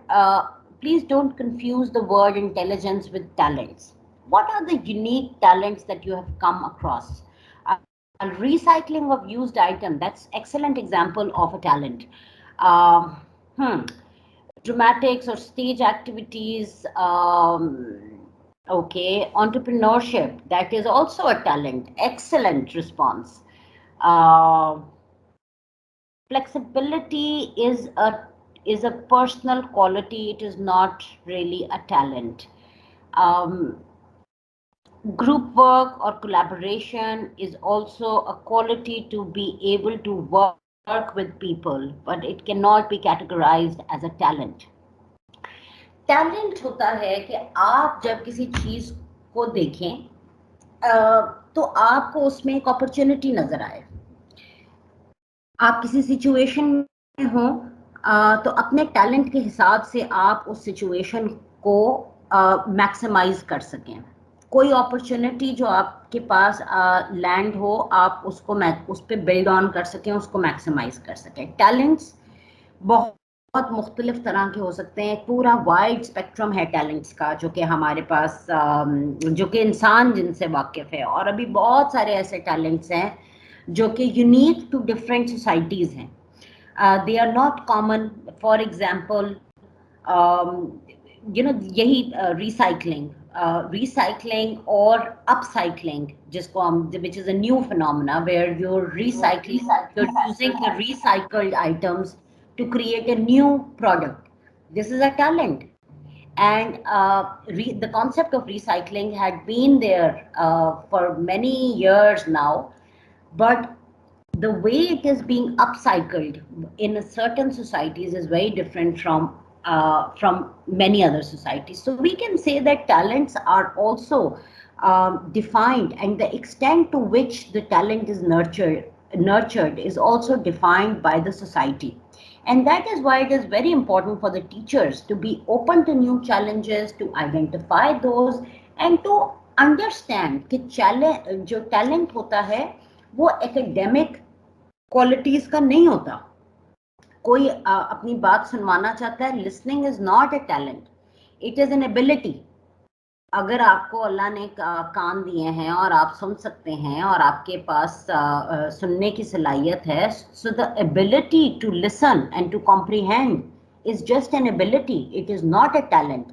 Talent is something which is over the ability level, which is unique to individuals, and it is defined by individual perspective. Critical thinking is also not a talent. It is also a personal quality which can be harnessed into different people based on the kind of training that you provide them. Digital literacy is a skill. It is not a talent, rather it is a skill. Graphic designing can be a talent. That can qualify as a talent. Why? Because it requires creativity. Then again, art is a form of a talent, but within art, there are so many different types of different ways to present your thoughts and to participate in an art. For example, people do art with different objects these days. That is very common, to use different materials which are very innovative. For example, the gold paper or the silver paper. So you see, there is no limit to then harnessing or practicing within a particular talent. Thank you so much for participating in this activity. From this activity, we conclude that जो talent है वो academic nature का नहीं है. अभी भी मैं आपको यही इसी बात पे फोकस कर रहे हैं हम कि वो एकेडमिक नेचर का नहीं है टैलेंट, और आप स्टूडेंट्स की एबिलिटी लेवल को भी टैलेंट्स के साथ कंफ्यूज मत करें. There are certain things which fall in the category of skills, individual abilities, personal traits. ये सब अलग-अलग चीजें हैं. They are not interchangeable terminologies. Now at this point, I'm going to talk about the core competencies of today's students. Let's see, what do I have on my presentation. Let me start sharing it with you once again. Yeah, so we know for sure that our students are more independent than the way we were. You know, they are more independent. They assume adult roles in life at a much early age compared to the previous generation. Everybody's, working because maybe the possibilities of getting involved in work are more, and they are more flexible now. Work from home चलें 2 साल से हो ही रहा है, but उससे पहले students at a very young age would work online for different project driven exercises, activities, especially in the urban cities like Lahore. बहुत common practice है कि young students at a very young age, they start to work. When they start to work, then naturally they become more independent. They have their own, they are the managers of their own finances. In many cases, I've come across students who are taking care of their education themselves. They have become financially independent at a very early age, which means that they have a stronger sense of self and pride and worth. एक बहुत बड़ा difference है आज के generation में और गुज़श्ता generation में कि आज के बच्चे शायद बहुत सारी बातों से बहुत जल्दी ऑफेंड हो जाते हैं. जो हमारे पेरेंट्स या हमारे टीचर्स हमें कह देते थे तो we would never care, we would always consider their comments as यार कासिम आया हुआ है, उन्हें जाना है, मैं साइन करवा के ना उन्होंने फिर लिया देना वो farm. Abdul Shakur Saab, thank you for muting your mic, because right in the middle of this conversation, when you're having another conversation with a colleague who's doing something there, please keep your mics on a muted mode so that we don't get disturbed. There are more than 100 people in this call. शायद आप कुछ और कर रहे हो, but there are so many people who are very carefully listening and looking at the computer screens. So please keep your mics on the muted mode for the sake of your colleagues who are listening and who are trying to learn something new out of this training session. Thank you so much. So going back to the presentation, now students of today's age and time, they have a stronger sense of self. They have a high self-esteem, you can say, most of them. Although low self esteem के भी बहुत सारे बच्चे हैं जो कि हम जिनसे मिलते हैं, बट जनरली अगर हम जनरलाइज करें इस नोशन को, तो आज के बच्चों की sense of pride, sense of worth बहुत ज़्यादा है गुज़िश्ता जनरेशन से, और ये परसीव्ड है. This is not actual. I'm not saying that actually their worth is more. I'm just talking about their self-perception. They want to assume leadership abilities, they want to do things, they want to engage in different activities and take responsibility. They also reason a lot. They all ask a lot of questions, and they want you to reason, to give examples, to justify logically. So जैसे पुराने ज़माने में teachers या parents या adults कह देते थे कि बस ये ऐसे ही होना है, and then people would and children would give in. But these days students, they want to know the reasons and they want to talk with logic. They are tech savvy. Definitely this is they are technically you can say they are more able because they are the digital natives. They have seen the mobile phones just from a very young age, and maybe in some cases from their birth, since their birth. So they are truly the first digital natives. They can multitask, they can navigate between different applications at the same time, they can use the technology for communication, for entertainment, for academic purposes. So they can do a lot of multitasking. They are connected to the wider world, and they know their possibilities. They know how can they interact with people who have the same kind of talents as they have. They know how to find avenues. They know how to have a parallel second life, and this parallel second life is very common. Everybody whom we teach, हमारे क्लासों में बैठा हुआ हर student के पास एक Facebook account है, एक Instagram account है, और इसके अलावा तो बेतहाशा और ऐप्स हैं जिनके ऊपर उनके अकाउंट्स हैं, they have their lives over there as well. So there are two lives in parallel. One is their life in person that they live, and then sometimes their parallel life, the digital life, is an exact replication of their original life, and in some cases they have a dual life, a secondary life which they live on the digital forums, which might not be true. And this is what makes them up. It's very important to understand our students so that you realize कि ये जो talents की streak है, जो एक change talents हैं जिनको कि शायद हम रिकग्नाइज नहीं कर सकते, इनका ओरिजिन क्या है? इनका ओरिजिन बहुत हद तक टेक्नोलॉजिकल प्लेटफॉर्म्स हैं, because they are so well connected with the wider world. Boundaries खत्म हो चुकी हैं geographical. somebody who's living in remote areas of Sindh gets connected with a rapper in the USA and launches an album together, and that person, that student, is probably keeping this talent hidden to the extent where the family also doesn't know that what they are doing. So we are in a very complex situation that way, and it's very tricky to identify the talents and to nurture them. And for this reason, it's very important to understand our students.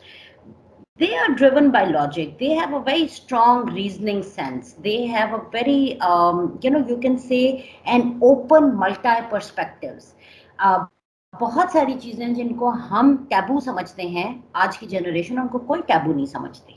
And they are pretty much, accepting towards very bold ideas, very bold lifestyle, which maybe people like us think, we are old-fashioned maybe, or maybe we have a different kind of upbringing, we have had a different kind of exposure in life. हमारे लिए कुछ चीजें शायद बड़ी odd हों, but जो youngsters हैं या जो young बच्चे हैं उनके लिए इतनी odd नहीं होती. They are on a very positive note. They are futuristic, but this is on a positive note. They have they want to take up unique professions. Again, I would say that to a great extent, जो हमारी society के taboos थे, they have been eradicated. They have been accepted very swiftly by the new generation. Now boys don't mind becoming the chef. They don't mind going to the culinary school. They don't mind learning all of that. And the parents also, they also support their kids, which is a good thing, because you should pursue your talents and only then you become successful in life. Not academically, but in life. They have diverse career paths. According to a research by UNESCO, by the age of 28, an average student has pursued at least 5 to 6 different careers, which means all of these are generic careers which necessarily do not require technical skill. Naturally, you can't be a doctor and an engineer at the same time, but when it comes to generic professions, you can be a customer services representative and then become a digital designer or a fashion designer later on. So all of that happens, and this is happening. Agar aap apne students se bhi kabhi baat kare, so there are many students who, because they start to work at a very young age, so the probability of getting engaged into different career paths, it becomes very common. They have an entrepreneurial spirit. The students of today, they are very open to new ideas. They're open to creativity. They create ideas, and they sometimes, if they have the capital, they also launch those ideas. And it is very common in the urban cities, especially with the advent of e-commerce. Students, बहुत सारे बच्चे ऐसे हैं जो कि e-commerce को utilise करते हुए, उस पर बिल्ड करते हुए उन्होंने अपने स्टार्टअप्स शुरू किए हैं. Nowadays is the time for, the fashion is कि आप NFTs में इन्वेस्ट कर दें. अब वो NFTs बनानी भी हैं किसी ने. वो स्टूडेंट, बहुत सारे स्टूडेंट्स ऐसे हैं जिन्होंने अपने कॉन्टैक्ट्स एस्टैब्लिश कर लिए हैं with international NFT creators, and they are working for them. So job market बहुत change हो गई है, उसके dynamics बहुत change हो गए हैं. We have to be open and acceptable of the changing trends in the world, and these trends are very rapidly penetrating Pakistani society. Students are very flexible in their nature. They are very adaptable. When they have self-actualization, कि हमने करना क्या है, then they modify their paths.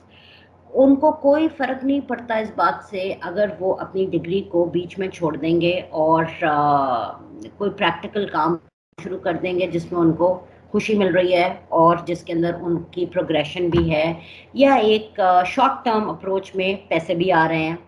सो आज के बच्चे वो हैं, they are not very serious about finishing up their degrees at the right age, and that is why the average age of a graduate has increased from the time when I was a student to the time when last year we had the commencement at our university. The average age of a graduating student has, it has become more than what it was previously, for many reasons.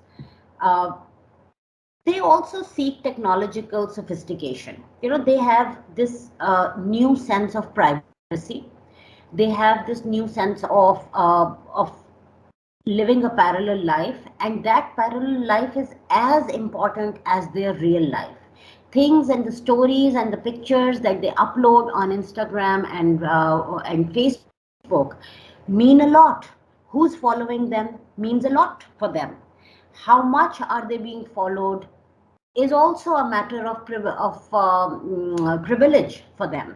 So they do pursue their interests in the second life, and they seek technological sophistication that way.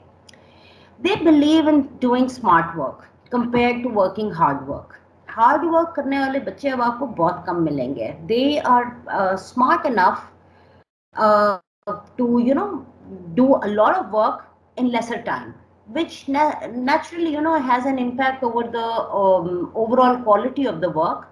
But anyways, hard work से smart work ज्यादा common हो चुका है अब. These students are confused. They don't have any, most of them don't have an identity of their own. Their identity is kind of very shallow.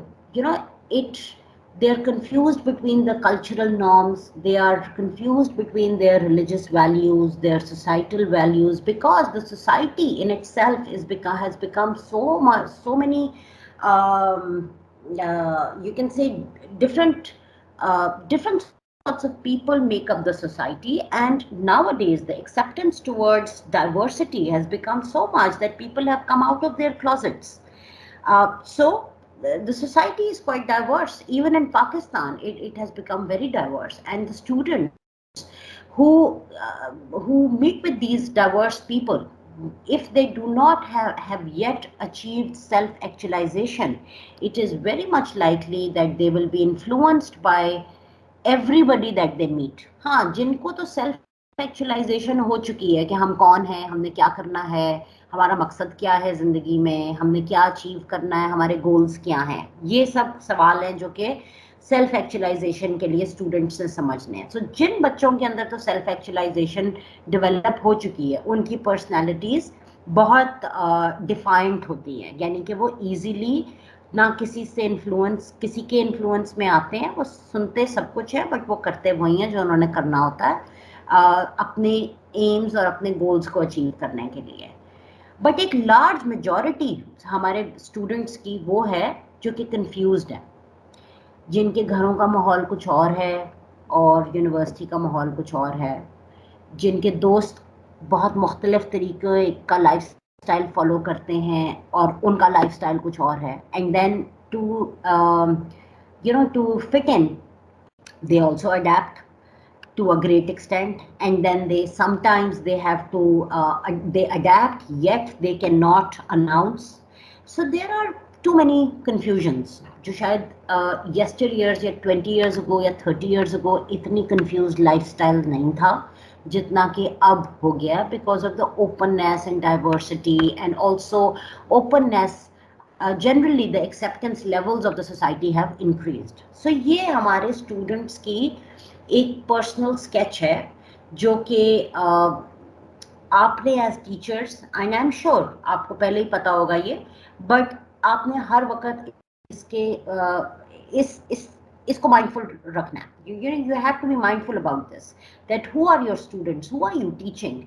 You're not teaching a set of students who are very obedient, who are going to listen to you and then do as you say. They're going to take instructions only. No, they are the thinkers. They want an answer. They want you to answer them logically, their parents to answer them logically, and only then after having this conversation and an exchange of ideas, if you end up convincing them, they will do what you want them to do. So when we talk about raising motivation among students, we necessarily mean that you have to make the coin drop in their minds, and to make the coin drop into their minds, you have to be mindful of who your audience are. Now, after we have understood our students, the next very important thing for us to understand is, what do you currently do? क्या करते हैं आप into the अभी, I mean, before I discuss the strategies with you, existingly आप अपने students के talents को कैसे identify करते हैं नहीं करते, क्या practices हैं आपकी? I'm going to share this link with you in the meeting chat, and I want you to give me an answer, as many responses as you can. There is no right and wrong about it. We all may have different strategies to follow. We all may have different ideas that we have incorporated in our routine teaching. और अगर आप नहीं भी करते talents को identify, तो भी ठीक है, क्योंकि I don't know what your leadership has told you. Is it really a part of your job description? Have you ever been instructed by your seniors that you're responsible for identifying talents? So let's be honest. And please give me an answer. What are some of the strategies that you use in your regular teaching to identify students' talents?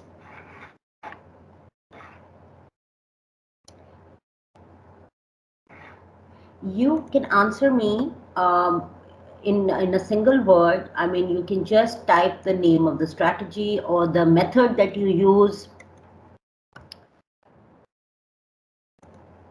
and I will put it up on the screen, share the responses with you.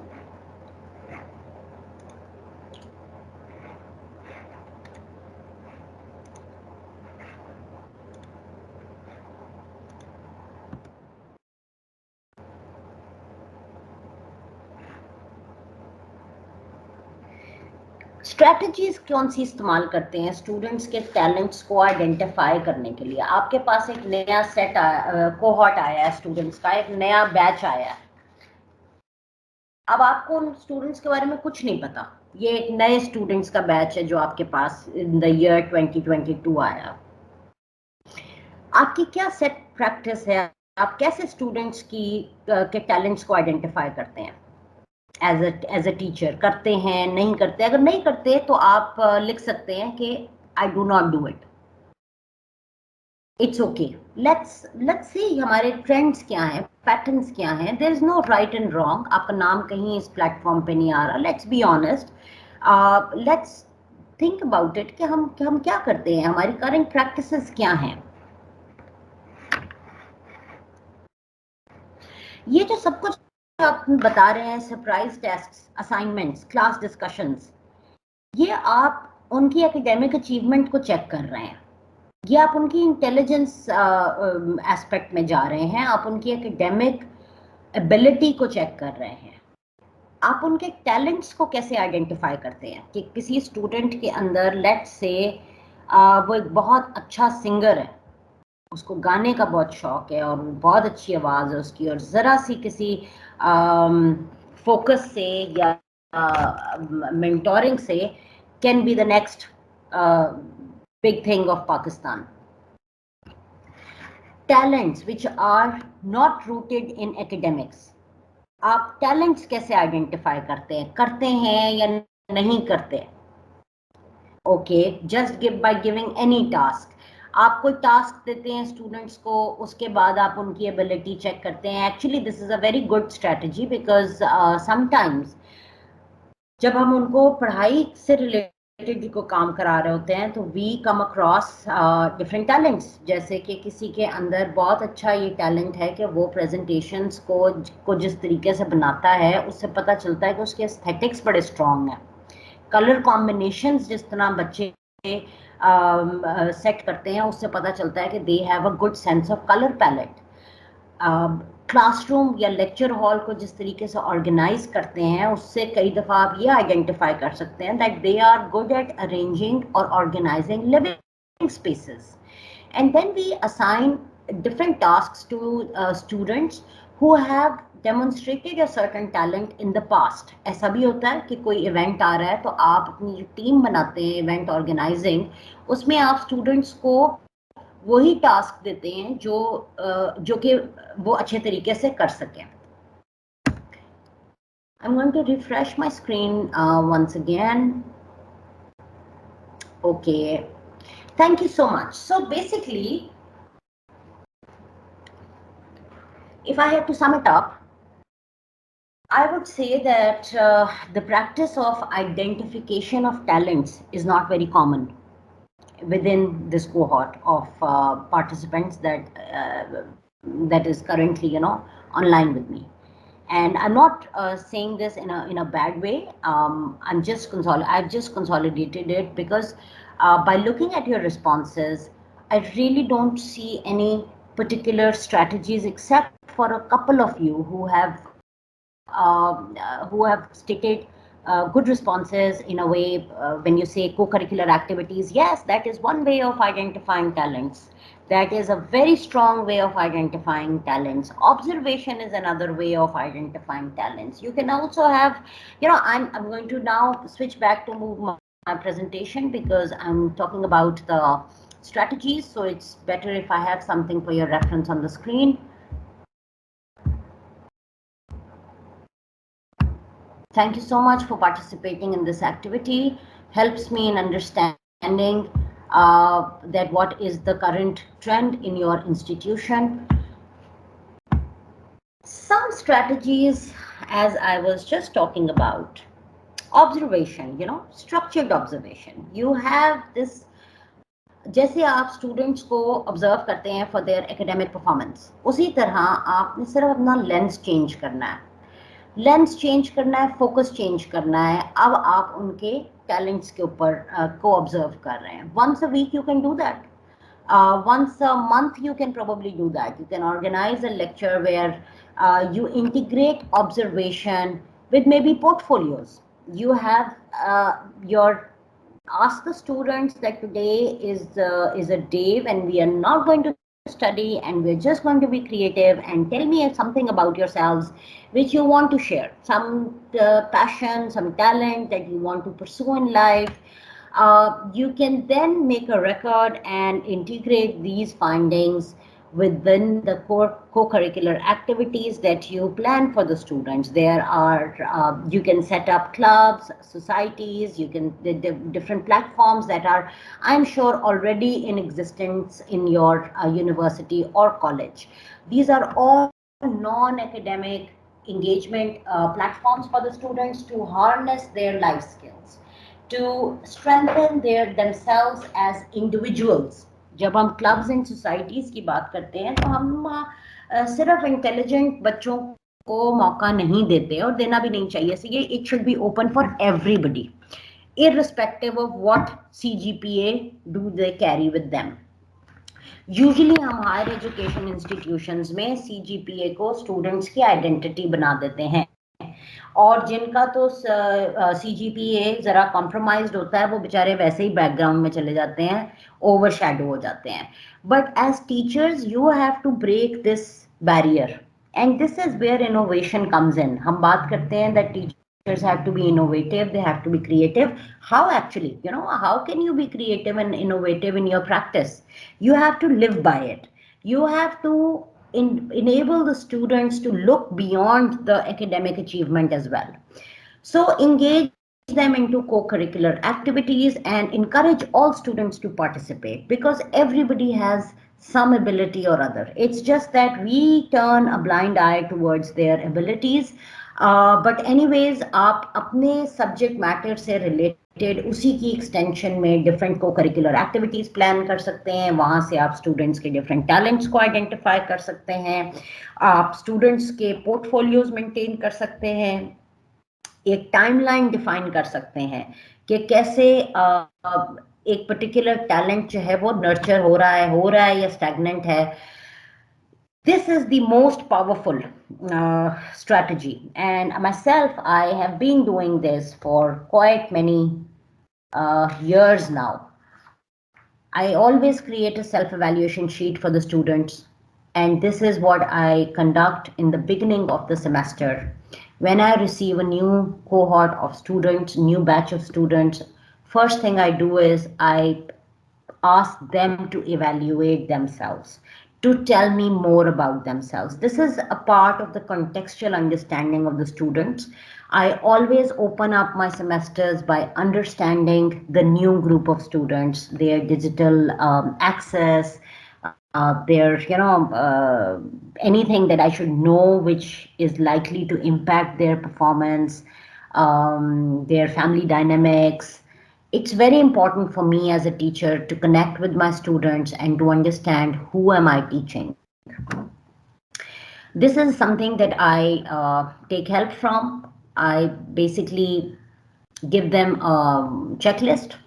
In the last 2 years, I have done this electronically. Before that, I used to do it in an in-person setting where sometimes I used to have a focus group discussion about one day only about their interests, their abilities, and then the next day followed up by style preference. And this kind of, this information helps me in creating groups within the class. then I know that how many of the students are able to follow, are interested in peer tutoring, or maybe they are okay with learning through reading. They are inclined towards video resources, or they learn better when they hear something. So I can, that way also I can group students. Also, it tells me what are their overall interests. If they are interested in crafts, in history, in literacy, in in life sciences, drama, in visual art, or in performing arts, all of this. So you are free to develop a checklist, or you can say a self-evaluation mechanism based on their abilities, interests, and learning styles, in addition to, of course, the digital access, the digital competence. That's a new thing that we should be mindful of. We should have a knowledge of students' digital profile. Some other activities that you can perform are extracurricular activities. You see, there is a difference between co-curricular activities and extracurricular activities. Although in the theory, the word extracurricular activity is being very fast replaced by co-curricular activity, because everything that we do at an educational institution is in relevance to the academics. However, in my opinion, I feel that there are certain activities that do not have much to do with their academic performance. Rather, it is more than the academic nature. And we should talk about these things. We should talk about the leadership attributes. We should talk about the entrepreneurial streaks. Every student should be given food for thought to become an entrepreneur, and also to serve the community. That is also very important and a much neglected aspect. You can organize seminars, conferences, boot camps, industrial visits to make these activities a part of your curriculum, a part of your coursework, your ongoing teaching practices. Now, how should you do that? You should not overdo anything. I always tell my colleagues and myself as well, do as much as you can sustain. So as part of the sustainability program, you have to come up with an action plan. How much can you do? There is no one size that can fit everyone. I cannot give you a magical spell that you all can read and become great at talent recognition, and then to nurture those talents. You have to take small steps on your own. If you organize a seminar or a symposium kind of an event in your teaching and learning activities, once a year, make it more frequent, maybe twice a year, once every semester maybe. If you take the students out on an industrial trip once in 2 years, do it even more often. Nowadays, technology has enabled us to plan virtual tours. Do that, ask the students to organize, give responsibilities to the students. That responsibility and their performance is going to speak volumes about their talents, and from there you can pick up. और अगर आप अपने पूरे teaching tenure में 2 या 3 students के talents को recognise करके अच्छी तरह से नर्चर कर दें, तो एटलीस्ट आप 3 जिंदगियां जरूर संवार देंगे, as many as you can. But minimum भी अगर आप अपने साल में एक बच्चा भी अगर आप अपना फोकस रखें कि इसको मैंने इसका टैलेंट रिकग्नाइज कर लिया, अब मैंने इसको नर्चर करना है, इनहेंस करना है.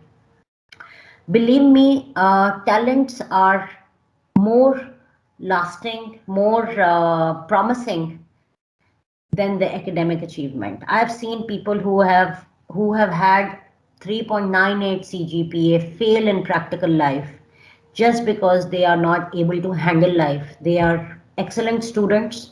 They are very good at academics, but when it comes to professionalism, when it comes to doing things in person, they have miserably failed. So you don't want your students to fail, and that is why Focus on academics is important, but nurturing life skills is also very important. Maintain learners' portfolios, their profiles. They are, as I was saying, that you should know who you're teaching. What is the personal dynamics of this student? He or she shouldn't have to pass through an unfortunate event to come and report it to you that मैं assignment इसलिए नहीं कर सका क्योंकि मेरे पास तो computer ही नहीं है. It's good to just understand them. The first day of their class, it's good to understand कि किसकी क्या limitations हैं. किसी के कोई किस तरह से अपनी पढ़ाई को अफोर्ड कर रहा है, या उनके क्या एम्स हैं लाइफ में, या वो क्या करना चाहते हैं, और ये जो डिग्री प्रोग्राम में वो एनरोल्ड हैं इसको वो कैसे मैनेज कर रहे हैं. It's good to understand that. And then of course lastly you must analyze creativity. You must open up, have one project per semester or per course that should invite innovative ideas. One way of doing that is to have an entrepreneurial project where you integrate your subject knowledge and your subject with the entrepreneurship. Then you must also cover the notion of giving confidence to the students, their ability to engage in research. You must inculcate that, and that one project that I'm talking about, the entrepreneurship project, it can help you accomplish all of this.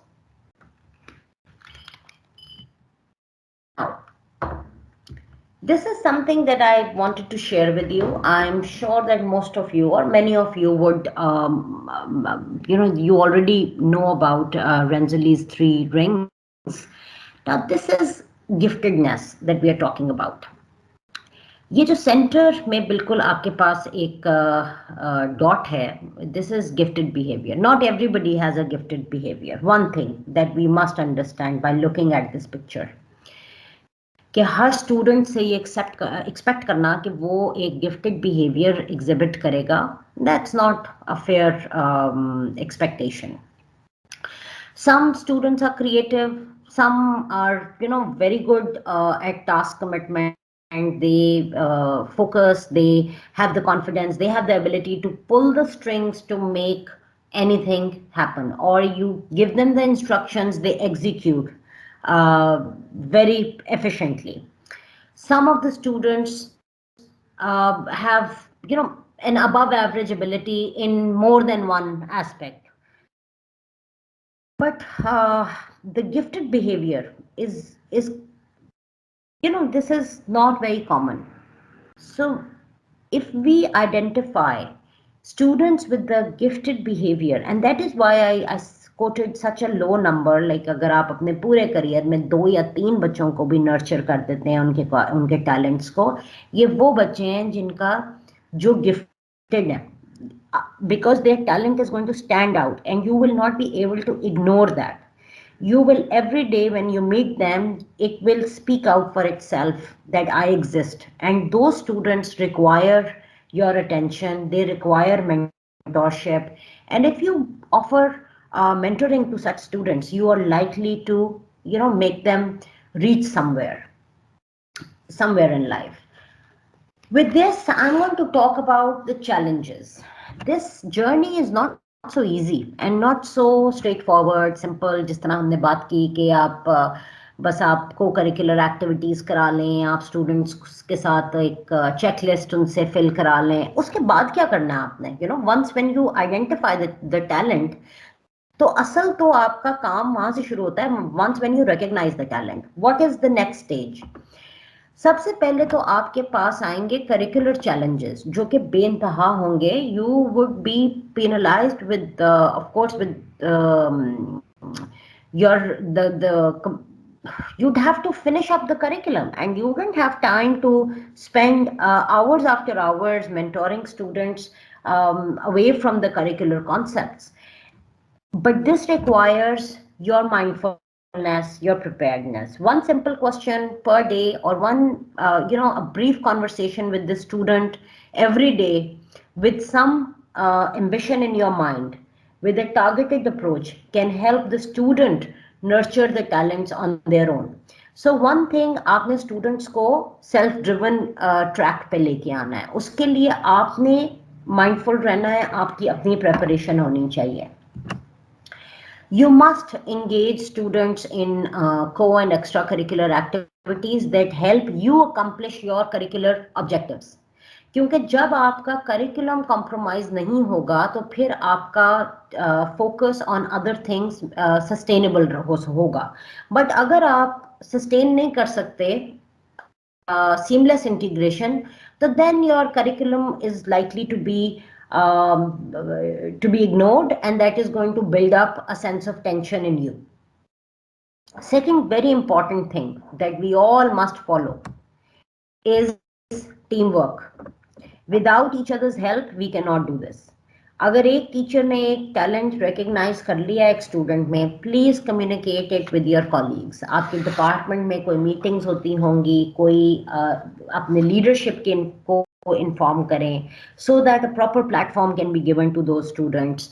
There should be a department wide systematic approach towards talent recognition. अगर एक teacher self evaluation kit use कर रहा है तो then I think he or she should share it with everybody so that it's easy for all other faculty members to build on those findings. If somebody is doing a personal learning preference checklist, then someone else can basically stick to only digital portfolio of the students. So distribute the workload. एक ही teacher सारा काम नहीं कर सकता. And this is where the leadership comes in. You have to allocate roles to your team members so that everybody does something that contributes to building the bigger picture.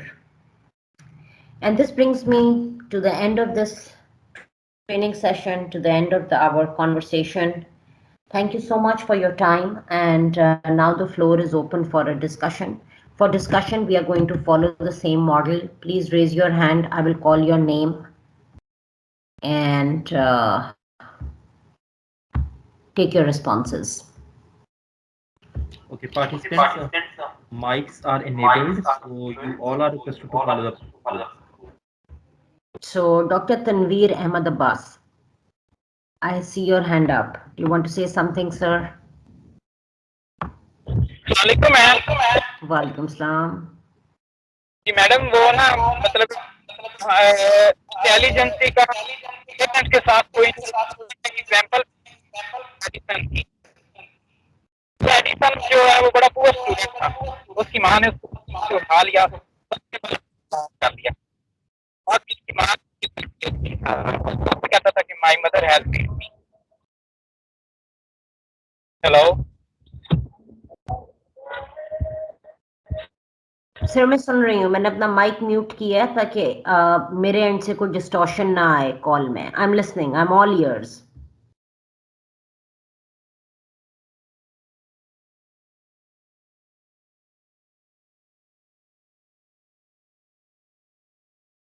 I think we have lost Dr. Tanveer. Somehow his mic has been muted, and but yes, I do agree with him कि intelligence और talents दो different चीजें हैं.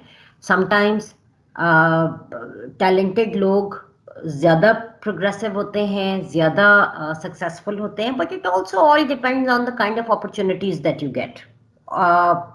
It is not, everybody does not get the best of opportunities in their lives to explore those talents, and that is why we are talking about this notion of talent right now, because you are the one, you have that autonomy, that power to give that platform to the students. Ji, Dr. Abdus Salim, if you can please unmute your mic. हम generalise नहीं कर सकते. There are people, जैसे मैंने आपको बताया कि अब लोग माइंड नहीं करते कि उनके बेटे कलनरी स्कूल्स में जाएं। आज से 20 साल पहले ये बहुत बड़ा टैबू था कि कोई लड़का कलनरी स्कूल में चला जाए। अब कलनरी स्कूल्स जो हैं उनके अंदर लड़के ज्यादा हैं और लड़कियां कम हैं। So it really depends which part of the society, which strata of the society one is coming from. अभी तक हमारी सोसाइटी में there is this notion that prevails के सिर्फ 2 प्रोफेशंस हैं जो कि पढ़ने के काबिल हैं, एक डॉक्टरी एक इंजीनियरिंग, ऐसे भी लोग हैं। सो इट रियली डिपेंड्स कि आप कौन से सोसाइटी के लेवल से आ रहे हैं, तो प्रेफरेंसेस चेंज हो जाती हैं। मगर जो रिसर्च असर्ट करती है, हम रिसर्च की अगर बात करें तो रिसर्च ये कहती है कि वो बच्चे जो टैलेंटेड होते हैं एंड जिनका टैलेंट टाइमली उनके टीचर्स और पेरेंट्स रिकग्नाइज करके नर्चर कर देते हैं, they are likely to progress in life, they can handle life. Life is very complex. जिंदगी कैसे गुजारनी है और जिंदगी में कामयाब कैसे होना है ये किताबों में नहीं लिखा हुआ, ये आपको जिंदगी खुद सिखाती है। सो जिनके पास तो टैलेंट्स होते हैं, जिनके पास सेल्फ एक्चुअलाइजेशन होती है, एक्चुअली सेल्फ एक्चुअलाइजेशन होती है, जिनको पता होता है कि वो किस चीज में अच्छे हैं, वो क्या कर सकते हैं, उनकी क्या लिमिटेशंस हैं, उनके क्या चैलेंजेस हैं, and they work their way around it, they are the ones who are likely to succeed. So talent recognition is the first step of making a child actualize their own potential. Talent and shyness. देखिए shyness जो होती है ना, that comes by multiple factors. One factor which is very commonly known and also recognized by the body of research is lack of opportunities. When you are not able to practice something enough, and when you're not confident enough in your skill set, then automatically, naturally, you become shy. And sometimes shyness can rust away the talent because you're so unsure of your ability. And that is why it is very important for the teachers to provide these opportunities to the students. Thank you so much, Dr. Safdar Naeem and Dr. Tahir Mahmood. I agree with you कि जब हम curriculum को थोड़ा सा relax करेंगे तो फिर ही हमारे पास टाइम होगा टैलेंट के बारे में तवज्जो देने का। अदरवाइज हम हमेशा टैलेंट को इंटेलिजेंस के साथ कंफ्यूज करेंगे, जो हम कर रहे हैं। तो with this, I end my lecture. Thank you so much for all the praise and all the attention that I have received from all of you. Is there anyone here from the Punjab Higher Education Commission? जी ma'am, I am here. एक last बात है जो कि खालिद इकबाल साहब ने लिखी है, जस्ट अ सेकेंड, वो मैसेज ऊपर चला गया। Can we segregate intelligence from talent? Don't you think there is correlation between these two? Not necessarily. Talent can be irrespective of the intelligence. Sometimes the autistic people are very talented. They have talent is innate. It's an ability that is just there, and somebody needs to come in and explore it and tell it to you if you're not able to identify your own talents by yourself. But ideally तो आपके parents को करना चाहिए। आपके talents बड़ी young age में नजर आने लग जाते हैं स्टूडेंट्स के, मगर हमारे यहाँ शायद ऐसा कल्चर नहीं है कि हम स्टूडेंट्स को या अपने बच्चों को इनकरेज करें और उनको प्रमोट करें to engage in activities which are beyond academics. And that is why we keep on focusing and keep on telling our children कि जो कुछ भी करना है ना वो पढ़ाई से रिलेटेड करना है, apart from that कुछ नहीं करना. But that is where we basically suffocate the talent. So no, they don't have a correlation at all. To answer your question, intelligence is different. It's a different phenomena, and talent is a different phenomena. But yes, when combined together, अगर एक intelligent इंसान talented भी हो, so that's when you become gifted. With this statement, I end my lecture. Thank you so much. Shahid Sahib, if you could please take over. Thank you ma'am, बहुत शुक्रिया, आपने अपनी कीमती मसरूफियात में से वक्त निकाला। हमारे एसोसिएट प्रोफेसर साहबान साथ इकराम के लिए आपने इतने ज़बरदस्त टॉपिक पे उनको गाइड किया, आपने उनकी रहनुमाई फरमाई। मैम बहुत शुक्रिया आपका।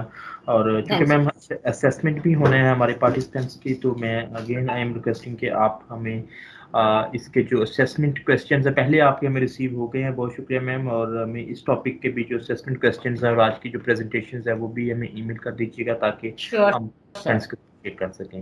मैम I will आपका share all the details with you sometime in the evening. जी sure मैम, sure. Thank you. Albert Einstein about research, and it says if we knew what it was we were doing, it would not be called research, would it? इसका मतलब यह है कि research is basically looking for something new और unknown, जैसा कि इसके नाम में भी है research. Scientific research is about finding out something not known in the wider world, और ये हमारी अपॉर्चुनिटी है to contribute to the body of knowledge by doing research. With this quote we are going to start, and our topic for the day is planning and designing research. Mr. Shahid has already introduced me. My name is Muhammad Asif Rafiq, and I am working as professor in Methodological and Materials Engineering Department in University of Engineering and Technology, Lahore. My email ID is asifrafiq@uit.edu.pk. So that's my contact email ID. You can send me at any email, even during the session or after the session or whenever you are supposed to ask something. With this one, we are going to start with the main item, that is research. So starting with what is research, it's always easy to think that we have got a broad grasp of the concept we call research. और ऐसा क्यों है, हम ऐसा क्यों सोचते हैं कि हमें ऑलरेडी रिसर्च के बारे में जानते हैं? Because it's something we probably do in our daily life on regular basis. और डेली लाइफ में हम एक नंबर ऑफ एग्जांपल्स भी ले सकते हैं कि डेली लाइफ में हम रिसर्च को कहां यूज करते हैं। For example, if we want to buy a car, we want to buy a house, और we want to buy something, we normally do research. और उसमें रिसर्च में हम क्या करते हैं? We ask some questions. For example, if we want to buy a car, हम कौन से क्वेश्चन पूछ सकते हैं? we are interested in the specification of that specific vehicle.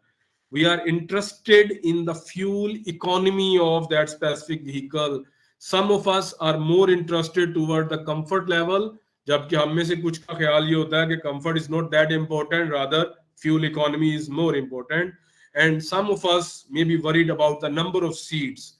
So depending on the family size, हम सीट्स के बारे में भी कंसर्न होते हैं कि हमें 5 सीटर चाहिए, 7 सीटर चाहिए, 10 सीटर चाहिए। सो ये कुछ क्राइटेरिया क्वेश्चंस हैं जिनकी बेसिस पे हम कोई डिसीजन करते हैं। ये एक एग्जांपल है, इसके अलावा नॉर्मल डेली लाइफ में हमारे पास नंबर ऑफ अदर एग्जांपल्स भी हैं। We normally do also research when we are supposed to determine which university we should attend. Again हम उसके लिए हमारा क्राइटेरिया क्वेश्चन जो है वो चेंज हो जाते हैं। For example, what is the ranking of that specific university in that area, how many number of students are already enrolled, what are the faculty profiles, what is the fee structure and availability of hostels and so on. तो ये हम काम करते रहते हैं। इसके अलावा अगर हम ये समझते हैं कि हम रूटीन में भी रिसर्च करते हैं, तो then we need to be think about what is the distinct difference between this kind of everyday research and scientific research. तो ये जो मेन डिफरेंस है ये नॉर्मल डेली लाइफ रिसर्च का या जो हम साइंटिफिक रिसर्च के बारे में बात कर रहे हैं, basically it is hidden in the definition of research and there are number of ways to define research. उनमें से कुछ मैं आपके सामने रख देता हूं। The first one is research is a formalised curiosity. Another one is poking and praying with a purpose. और ये जो this poking of praying है is certainly one part of research. Scientific research demands, जो हमसे scientific research demand करती है उसमें है कि formalized होगी, systematic होगी and it's a rigorous process. जो formalized curiosity है is also required in order to make a new contribution to knowledge. और अगर हम डिक्शनरी मीनिंग देखें रिसर्च के, तो research is the systematic study of materials and sources in order to establish facts and reach new conclusions. तो ये research की दो डेफिनेशन और रिसर्च का मीनिंग है, लेकिन I have chosen the definition of research जो कि इस नेक्स्ट स्लाइड पे है. That is, research is a systematic process of collecting, analyzing and interpreting information. और इस इंफॉर्मेशन को हम क्या कहते हैं? इस इंफॉर्मेशन को हम कहते हैं data. So research is a systematic process of collecting data, analyzing data and interpreting this data. And what is the purpose of doing that? In order to increase our understanding of a phenomenon about which we are interested or concerned. तो हमारा concern ये है कि हम unknown के बारे में जानें, रोशनी डालें और जो नोट नोन है इन दिस वाइडर वर्ल्ड उसके बारे में लाइट थ्रो करें. Scientific research is about systematically finding out something not known in the wider world. And by doing research, it's our opportunity to contribute to a body of knowledge. So, इससे हम आगे move करें तो research is an integral part of our practice. इसका मतलब क्या है कि research is undertaken within most professions. और उन professions की examples क्या हैं? For example, in health, in teaching, in business studies, psychologists, social workers, supervisor, administrators, manager of an agency. और अगर हम इन सारे प्रोफेशंस को जनरलाइज कर दें तो हम ये क्लेम कर सकते हैं कि in general any professional who might be interested in finding answer to theoretical question, और हम इस theoretical question को भी simplify कर दें कि any professional who might be interested in finding answer to the question, he normally do the research. और उसके बाद next comment है research के बारे में कि more than a set of skill, research is a way of thinking. और ये जो way of thinking क्या करता है? It contributes to the advancement of our practice and profession. और यहाँ पे एक बड़ा important question है how, कि हम अपने प्रोफेशन को कैसे इंप्रूव कर सकते हैं by doing, by changing our way of thinking. तो ये इसके तीन मेजर स्टेप हैं. The first one is examining critically the various aspects of our day to day professional work. तो फर्स्ट स्टेप क्या है? Critical examination of what we are already doing. And the second step is understanding and formulating guiding principles that govern a particular procedure. तो पहला step critical examination, दूसरा है understand and formulate the principal, and the third one the most important one is developing and testing new theories that contribute to the advancement of our practice and profession. And the ultimate benefit should be is to improve our practice. और ये किस तरह होगा? ये सारा कुछ कैसे होगा? It's a habit of questioning. तो ये जो क्वेश्चन है इसकी कुछ एग्जांपल मैंने फर्स्ट स्लाइड पे दी कि if we want to buy a car, if we want to buy a house, if we want to get admission to a university, तो हमने कुछ स्टैंडर्ड क्राइटेरिया बनाया, कुछ स्टैंडर्ड क्वेश्चंस किए और इन जनरलाइज करें इन क्वेश्चंस को. तो ये क्वेश्चन क्या है कि what we do and a systematic examination of clinical observations to explain and find answers for what we perceive with a view to institute appropriate changes for a more effective professional service. तो इसको हम कुछ example ले सकते हैं from our daily life भी या from some of the discipline in which we are working. तो उसमें जो first item है, I am putting a scenario in front of you. Suppose we are working in the field of health. तो field of health में हम क्या काम कर सकते हैं? As a frontline service provider, supervisor, health administrator, or maybe we are working in a hospital, or we are working as a nurse, doctor, occupational therapist, psychotherapist, social worker, or other paramedic. अब ये जितनी भी चीजें हैं, चाहे हम doctor हैं, nurse हैं, in all of these positions, हम कुछ क्वेश्चन पूछ सकते हैं खुद से. और वो क्वेश्चंस की एक लंबी लिस्ट हो सकती है. जरूरी नहीं कि वो हर क्वेश्चन जो है वो हर जॉब के लिए फिट हो जाए. For a doctor, for a nurse, for a health medicine, for administrator ये क्वेश्चन डिफरेंट हो सकते हैं, but there are always general questions. Some of them can be, जो जनरल क्वेश्चन है कि first question can be how many patients do I see every day. That's from a doctor point of view, from doctor's perspective. The second one can be what are some of the most common conditions prevalent among my patients. The third one can be what are the causes of these conditions. Then the fourth one, why do some people have a particular condition whereas others do not. Another question can be what are the health needs of the community.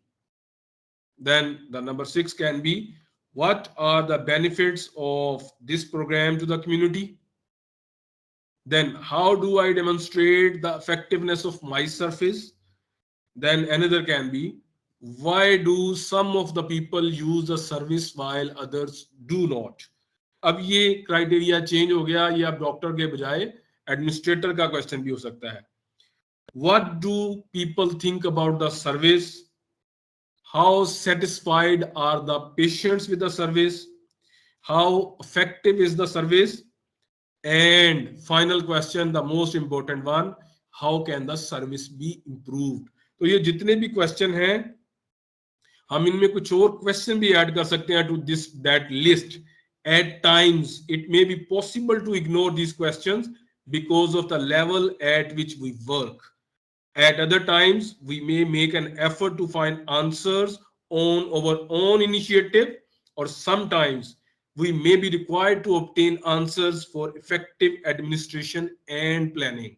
लेकिन इन सारे question को answer करना, इनको find करने की reason एक ही है कि how can we improve the service, how can that help to improve my professional life.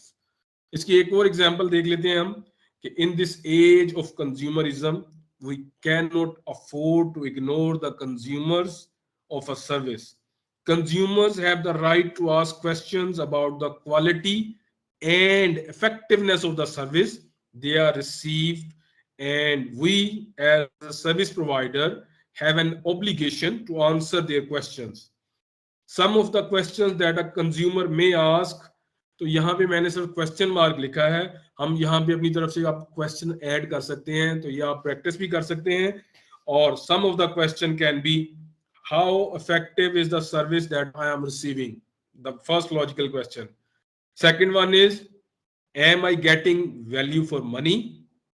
The third one can be how well trained are the service providers.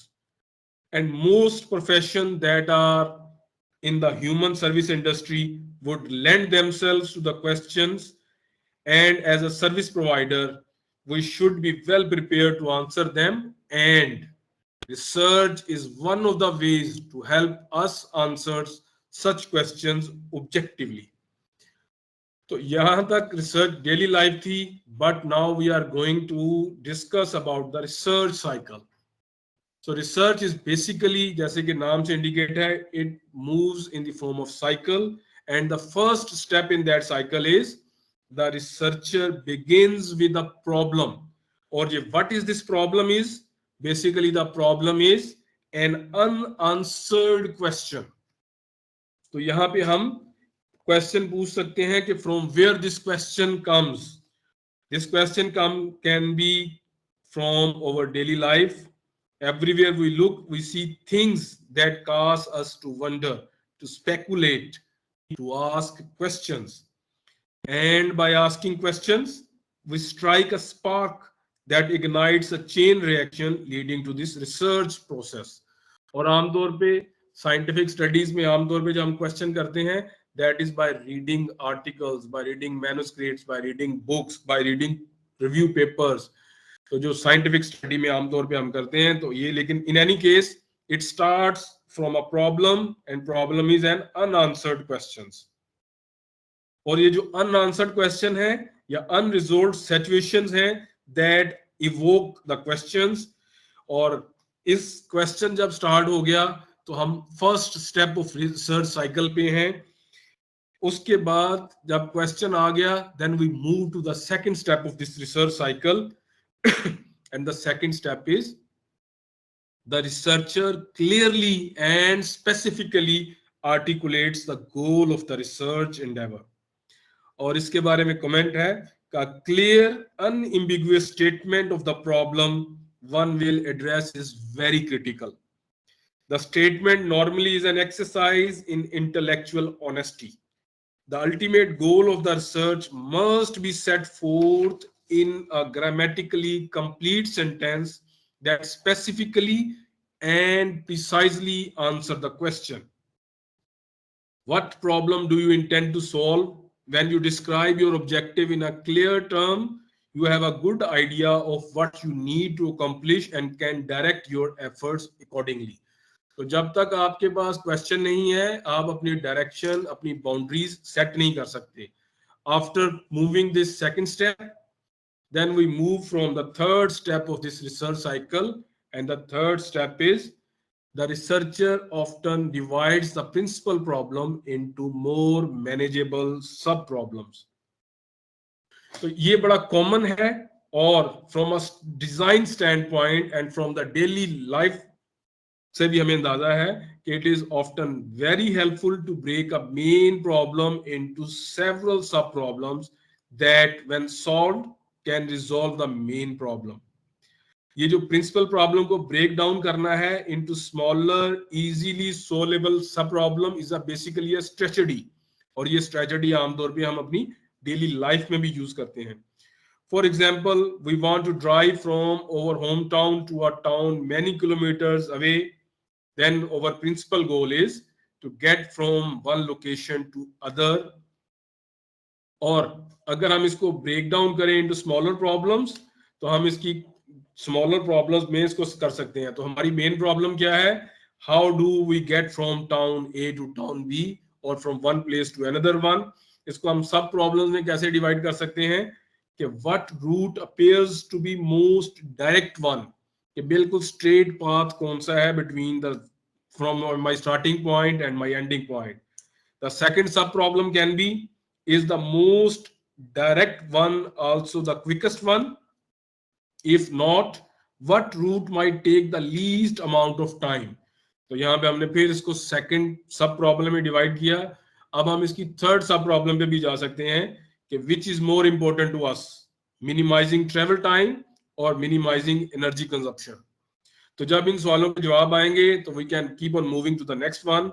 The next sub problem can be at what critical junction my chosen route must I turn right or left. That is very important.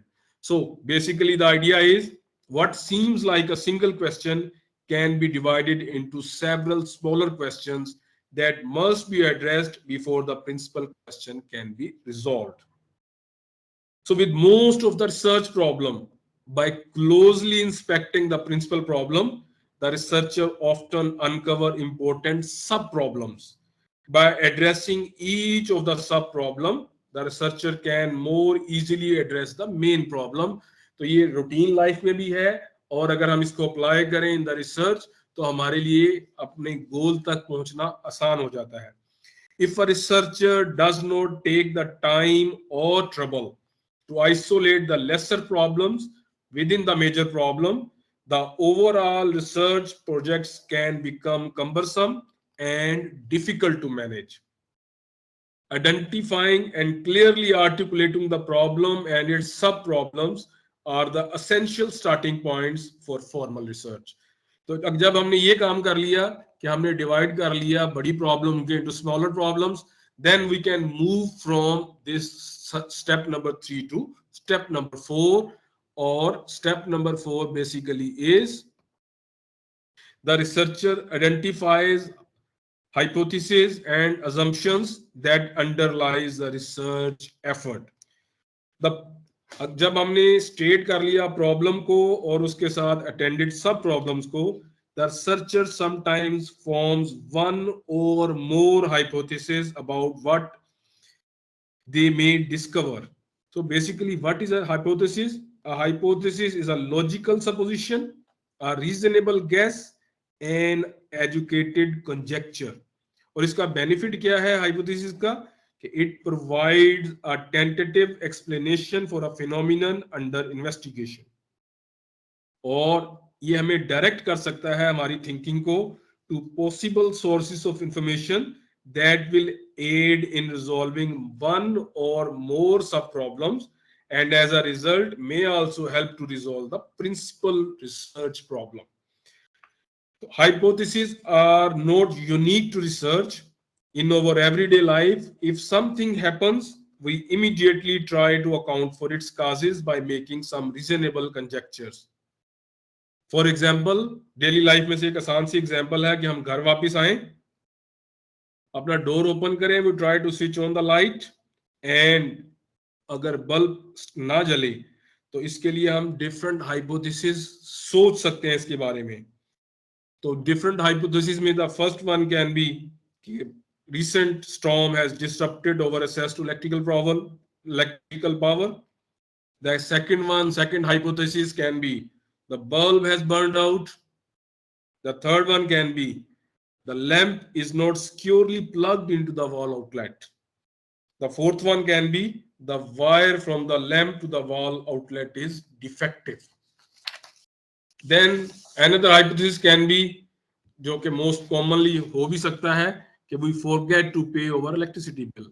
اب یہ جتنے بھی hypotheses ہیں, each of them, they basically hints a strategy for acquiring information that may resolve the non-functioning lamp problem in this case. تو جتنے بھی hypotheses ہیں basically یہ ہمیں ڈائریکٹ کرتے ہیں کہ ہم نے پرابلم کو سالو کیسے کرنا ہے. Sometimes we are successful, sometimes our hypothesis is not that well settled کہ ہم پرابلم کو حل کر سکیں.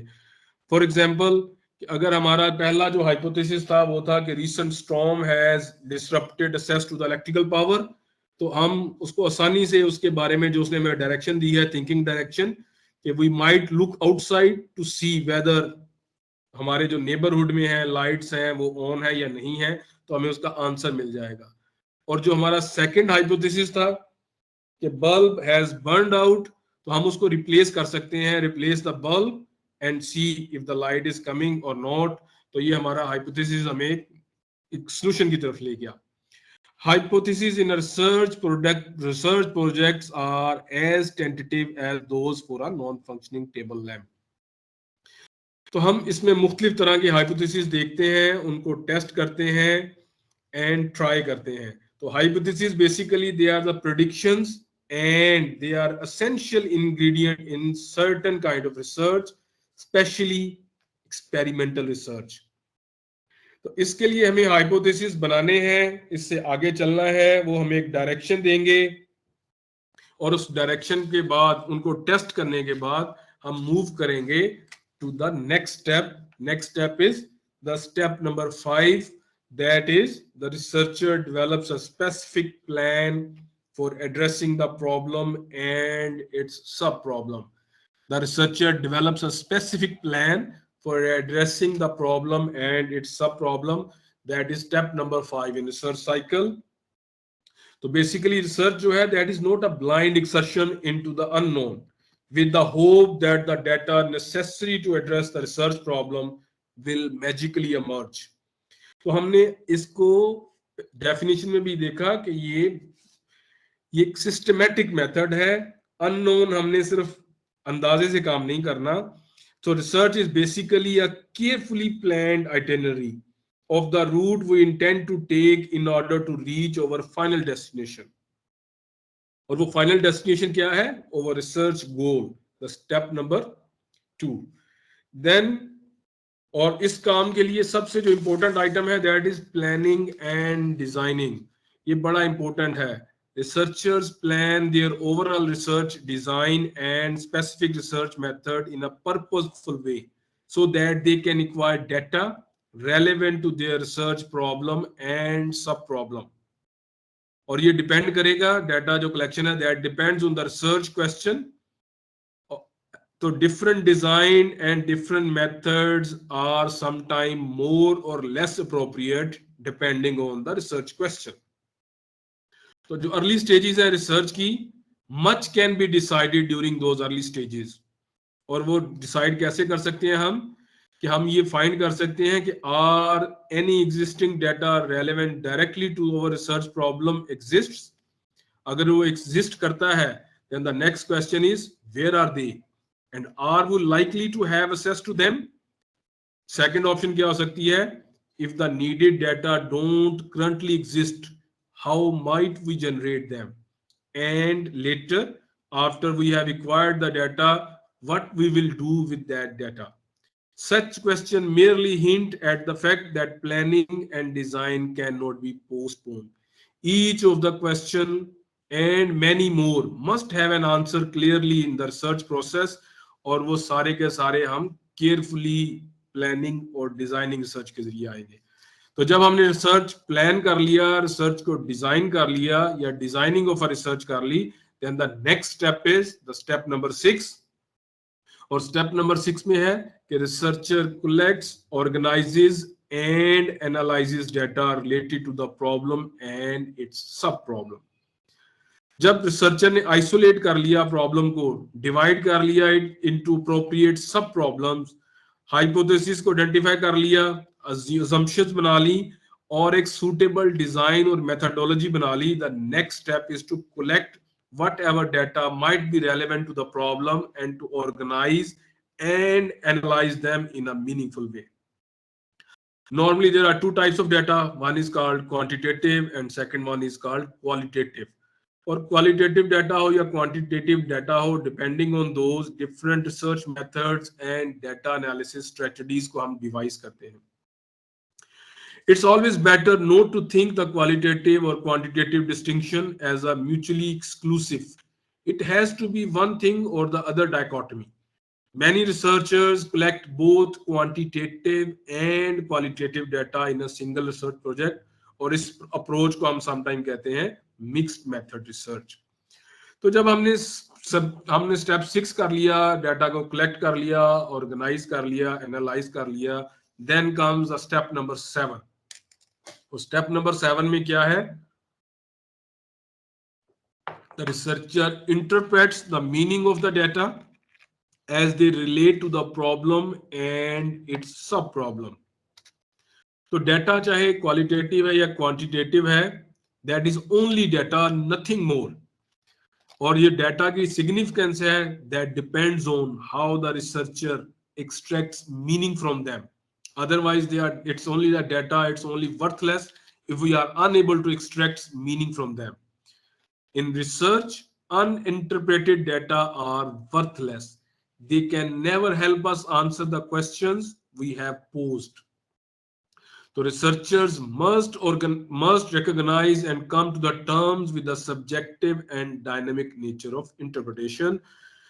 I must emphasize 2 points related to the 7-step process.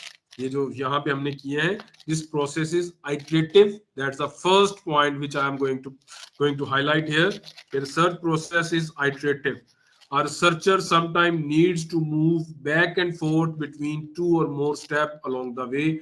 तो हम आगे पीछे मूव कर सकते हैं अगर हमारे पास रिसर्च डिजाइन में कुछ चीजें मिसिंग रह गई नंबर 7 से, तो हमने we have to be back on the step number 6, or if we are unable to really pose a proper question, we can go back to the previous steps. और जो second important item है, this research is a cyclic process. The final step in the process जो हमने अभी explain किया, that is interpretation of the data, और ये in a true sense is not the final step at all. Only rarely is a research project is a one-shot effort that completely resolves the problem. For instance, even with the best of the data, hypotheses in a research projects are rarely proved or disproved, and thus research questions are rarely answered. तो जितने answer होते हैं उससे ज्यादा questions rise कर देते हैं और वो रिसर्च को न्यू पाथ दिखा देते हैं। तो रिसर्च रादर देन जो रिसर्च में फाइनल आता है कि हाइपोथेसिस आर आइदर सपोर्टेड और not supported by the data. If the data are consistent with the particular hypothesis, the researchers can make a case that the hypothesis probably has some merit and should be taken more seriously.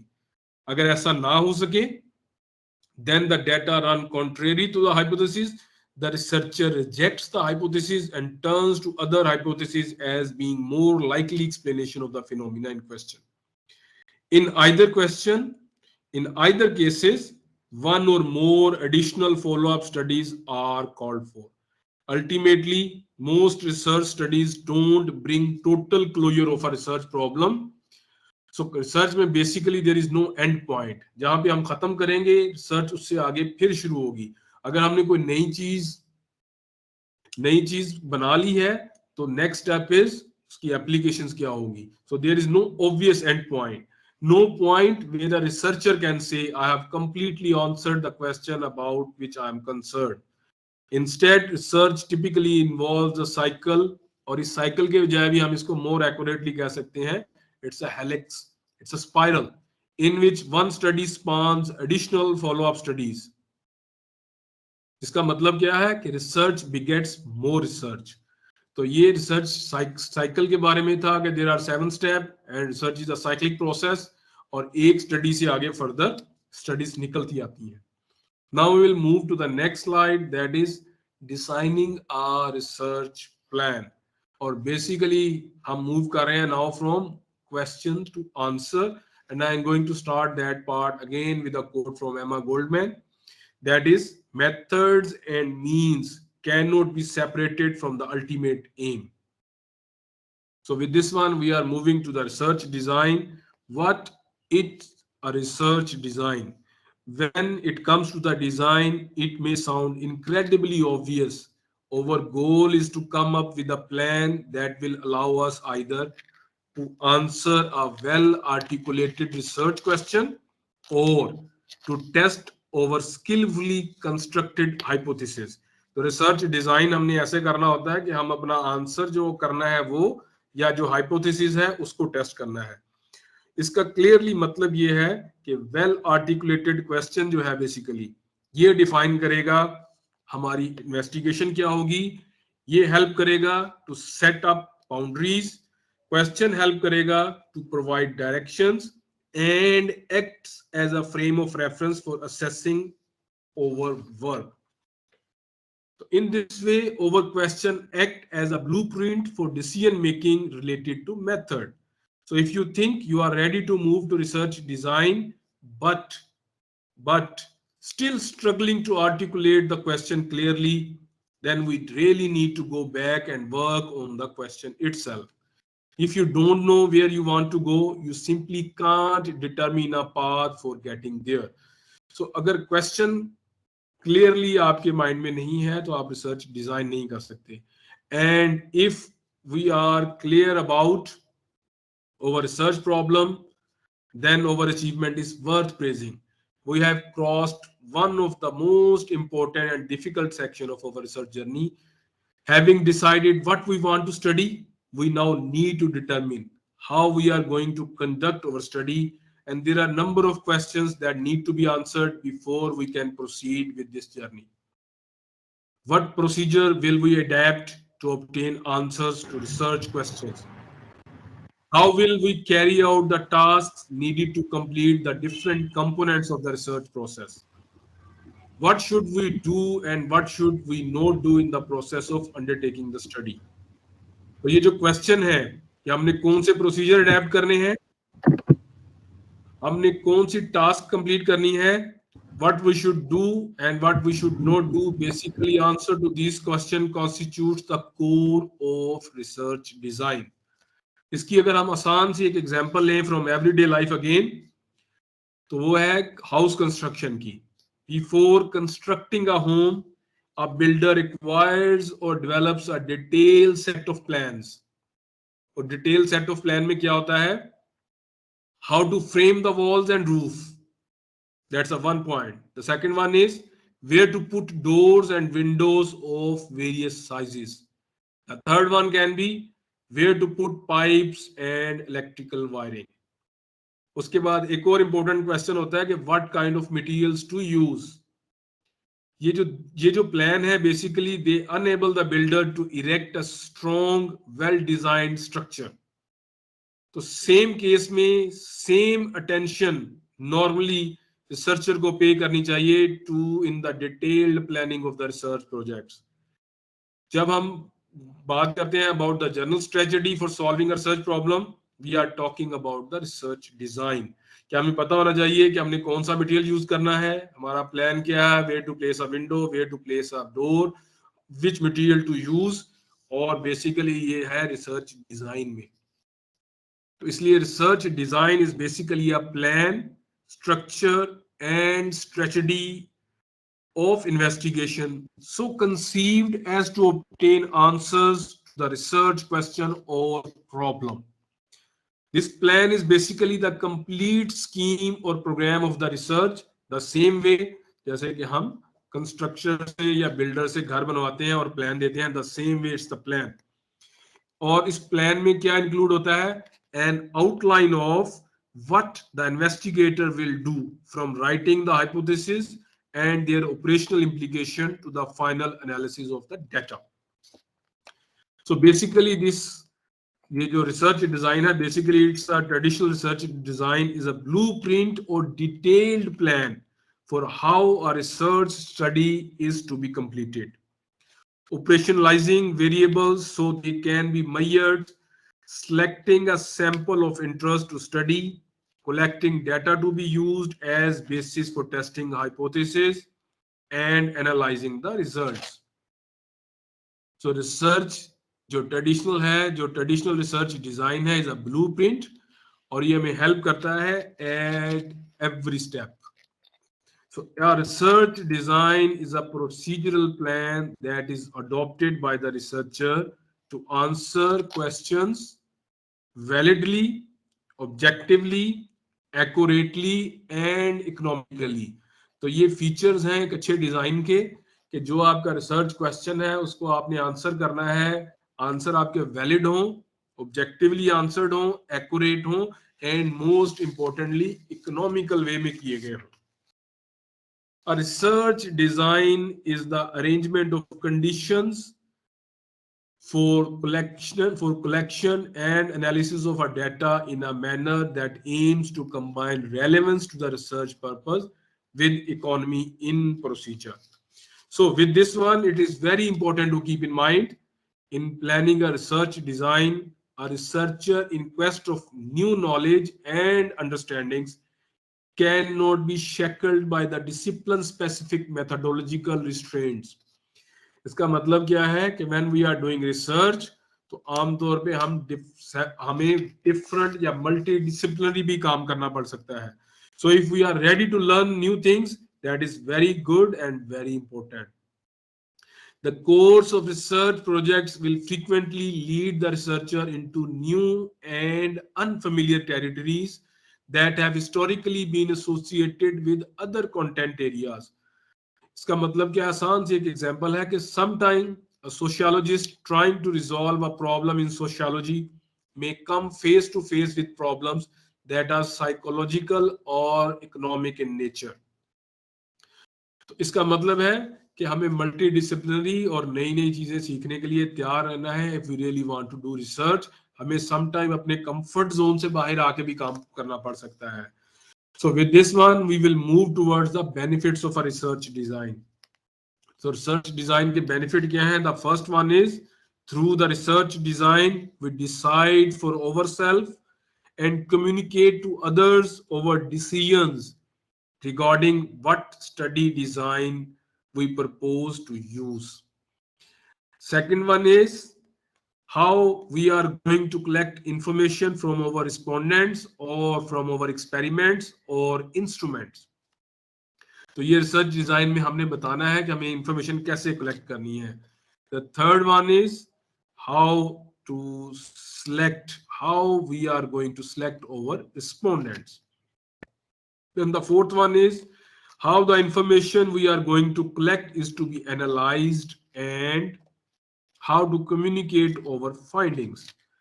इसके साथ साथ we will need to detail in our research design the rationale and justification for each decision that shapes our answer to the how of the research journey. तो ये बड़ा important है कि हमने justify भी करना है और रैशनल भी हमारे पास होना चाहिए to answer this how of the research journey. In presenting our rationale and justification, we need to support them critically from the literature reviewed. तो कोई ना कोई basis होनी चाहिए जिसकी basis पे हमने ये design करना है. We also need to assure ourselves and others that the path we have proposed will yield valid and reliable results. तो ये है benefits of the research design, and more importantly, nothing helps a research effort be successful so much as carefully planning the overall design. Again, I'm going to say that nothing helps a research effort be successful so much as carefully planning the overall design. More time and expense are wasted by going off half prepared. So अगर हम half prepared है और not fully prepared है, then time and expenses दोनों बढ़ जाएंगे. With only a vague set of ideas and procedures, तो हमें हमेशा prepare होके जाना है. Without preparation, without proper research design, we are going to waste the time and money. We will be much more efficient and effective as a researcher if we identify our research resources, procedures, and the forms of the data will take. Always with the central goal of solving our research problem in mind at the very beginning of our research project. तो ये जो key success है हमारी वो start होगी from a careful research design पे. और हमने उसको बनाना कैसे है? Now we are moving from question to answers and moving towards a path. So from this path there is a straight line. Q is basically showing the question and A is the answer. और यहाँ पे हमने assume किया है कि we assume करते हैं कि we are pretty happy with our research question. The next step is figuring out how to best go about getting the answer. In other words, defining the elements of our methodological design. ये जो straight line है basically it represents a common conception of how we move from question to answer. The arrow represents the methodological design that will best get you from question to answer. और इसमें assumption क्या है? There is only one correct or best design. ये theoretically तो possible है कि there is only one correct or best design. Real life में practically it's not possible. इससे slightly complicated condition है ये second image. Again we are moving from the question to answer. और ये जो second figure है basically it offers an alternative representation of methodological possibilities. इस case में assumption क्या है कि there might be numerous way to move from question to answer. Paths are varied and diverse, लेकिन assumption क्या है कि they all have the potential to generate the data that can lead to credible answers. Path जो है इस case में वो varied भी हैं, डाइवर्स भी हैं, but they all have the potential to generate the data that can lead to credible answers. Or the only trick here is to travel down a methodological path that is appropriate for the question, the researcher and the context. तो हम जिस मर्जी path को assume करें, जिस मर्जी path को adopt करें, ये हमें right answer की तरफ ले जाएगा. यहाँ पे ये assumption है. लेकिन आमतौर पे ऐसा होता नहीं है. जो स्लाइटली इससे कॉम्प्लिकेटेड फिगर है now that is here is the third one. और ये जो थर्ड फिगर है that works on the same multiple path assumption. जैसे कि ये मिडल वाली फिगर थी, बट ये रिमाइंड करवा दिया हमें कि इसमें जो चीजें हमें रिमाइंड करती हैं कि who we are and what we do can influence how we see and what we find. इस केस में सारे के सारे आंसर सेम नहीं है. From moving from question to answer different answer आ सकते हैं. तो ये हमें क्या बता क्या रही है थर्ड फिगर कि who we are, what we do can influence how we see and what we find. इसका मतलब ये है कि डिफरेंट काइंड ऑफ डाटा को ये अगर हम डिफरेंट एंगल से देखते हैं या डिफरेंट तरीकों से हम उसको गैदर करते हैं तो हम डिफरेंट आंसर्स पे भी पहुंच सकते हैं. Each methodological design has the potential to draw out answers from a somewhat different perspective. तो जो पर्सपेक्टिव है चीजों को देखने का जो एंगल है that can really influence the answer. तो ये basically real life situation, ये है third one. The first one is the purely theoretical one, secondly slightly complicated, and third one is basically complicated और ये researcher का उसका thinking style का और उसके research को basically करता है. So Heisenberg was one of the 20th century physicists who founded the area of quantum mechanics. तो उसका एक quote है कि it is worth remembering that what we observe is not nature itself but nature exposed to our method of questioning. बड़ा important है कि it is worth remembering that what we observe is not nature itself but nature exposed to our method of questioning. कि जो हमने path adopt किया, जो इस तरीके से हमने क्वेश्चनिंग की, उसी तरह हम अपने आंसर तक पहुंचते हैं और आमतौर पे रियल लाइफ में एक से ज्यादा आंसर्स पॉसिबल हैं, both in experimental life में, data interpretation में, and both in practical में. So the significance of this progression of this model is in the increased responsibility for the researcher as we move from finding the path to choosing from a range of potential paths to reflexively considering the implications of the paths themselves. We need to consider issues associated with credibility increases. If we view the development of the method in a manner similar to that in this figure, तो जो design है, basically it becomes a real thinking game that requires us to make well-considered decisions that best ensure that we approach our study in a manner that will lead to highly credible data and trustworthy results. So ये third image है, basically ये हमें गौर व फिक्र की दावत देता है कि the way we are moving now, the way we conduct our research, हम उस आंसर पे पहुंच सकते हैं. तो so we need to be very careful कि हमारी credibility, हमें credible answers मिले. So अगर ये करना है, then the next step is how will we choose the design then?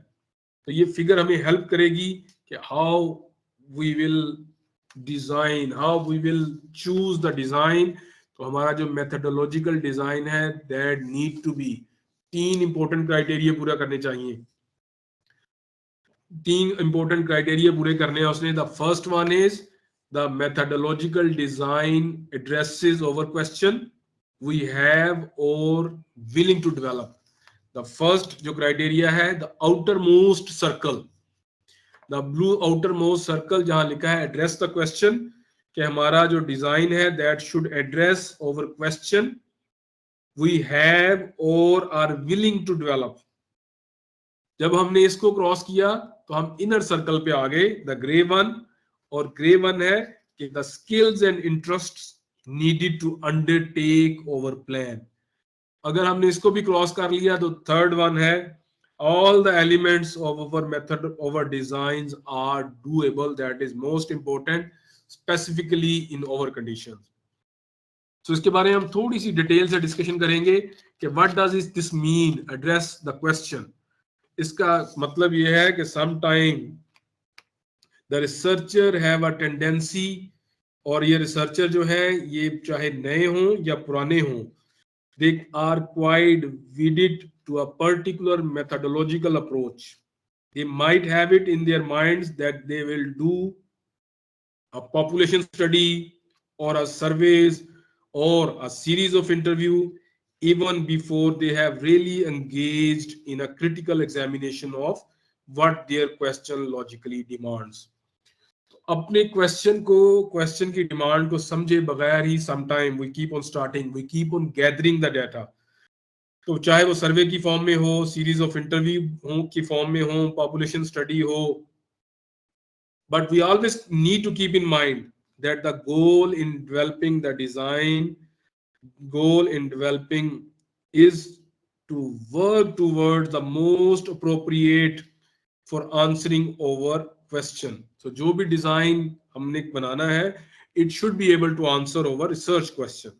It is important that we do not fall prey to the belief that one way of doing things is inherently better than others, or that it's okay to stay within your comfort zone. तो sometime हम ये काम करते हैं कि जो हमारा comfort zone है हम उसी में प्ले करने की कोशिश करते हैं.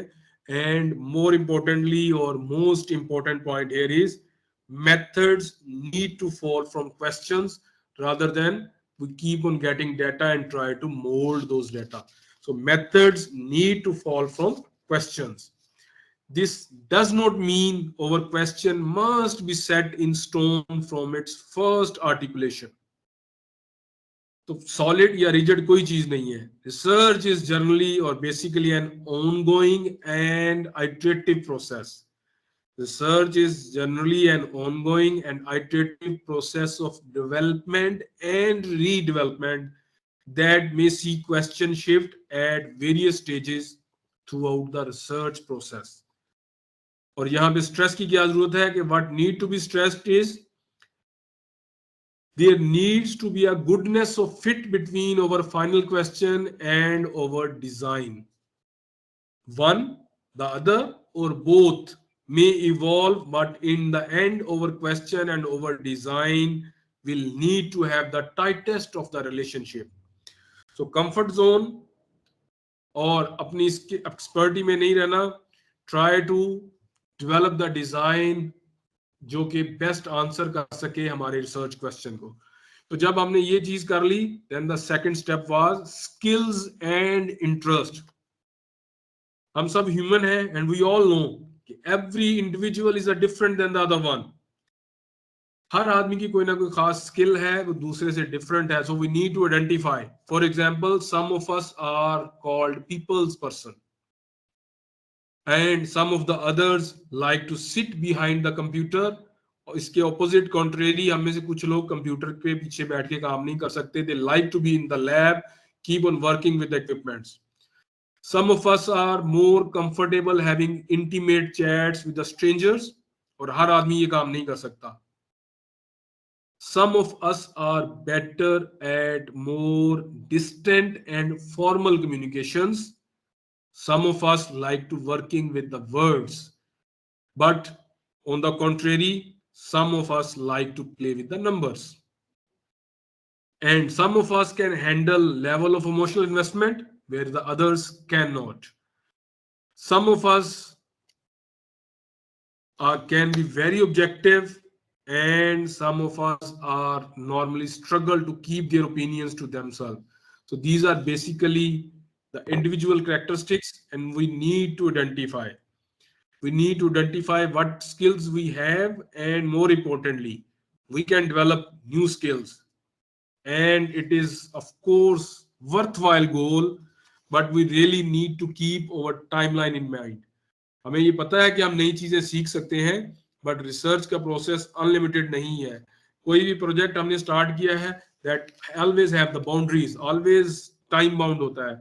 सो हमें ये जहन में रख के नई चीजों की तरफ जाना है. New skills are not always easy to master. Sometimes they take longer to learn new things, and the number of new skills we would need to develop to be able to do it all is probably not practical.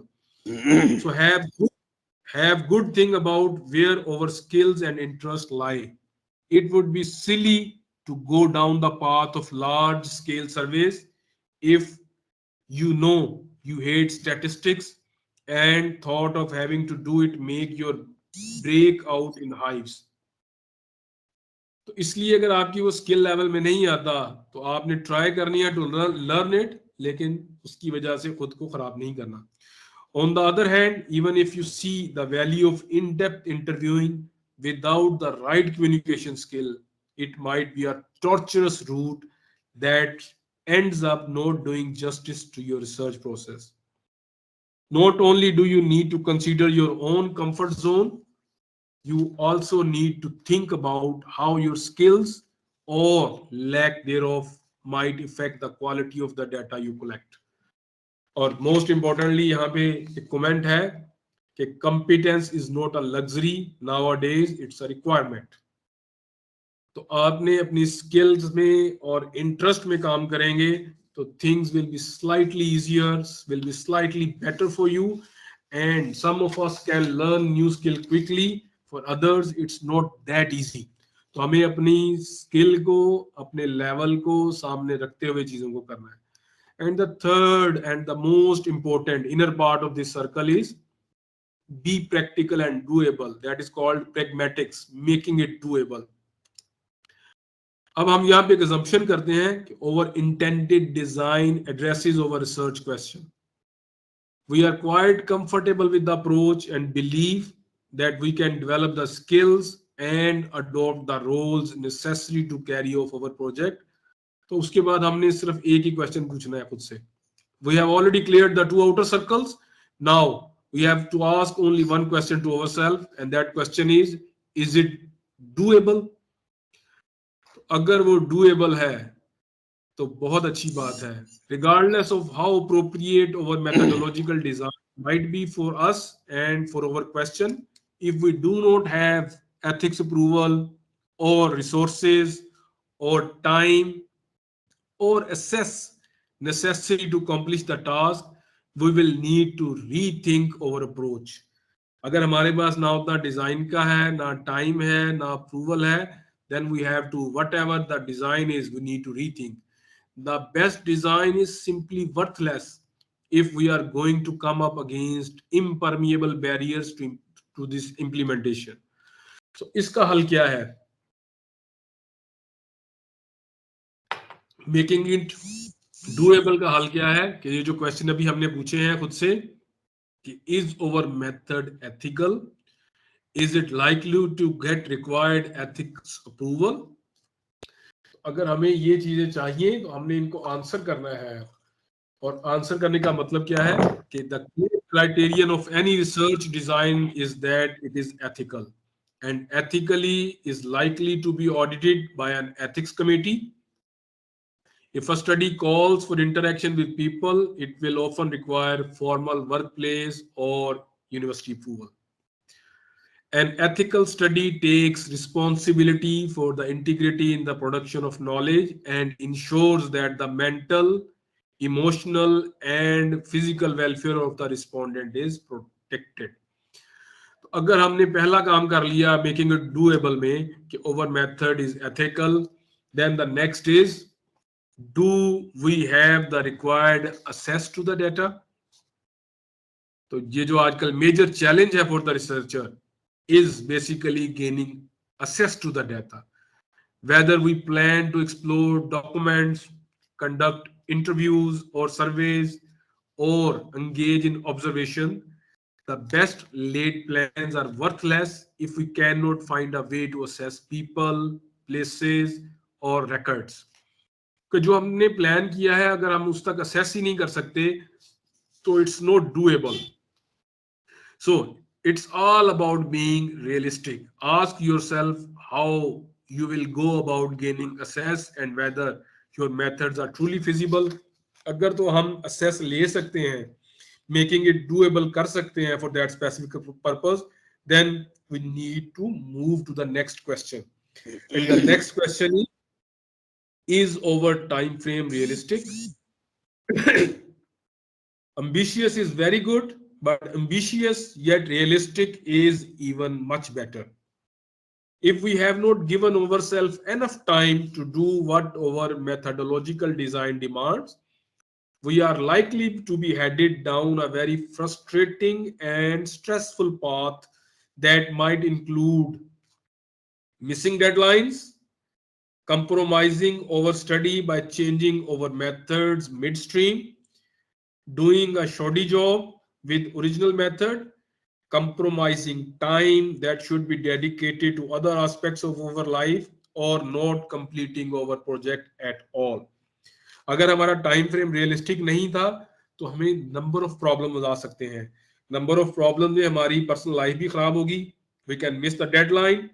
We can completely forget how to complete that research path.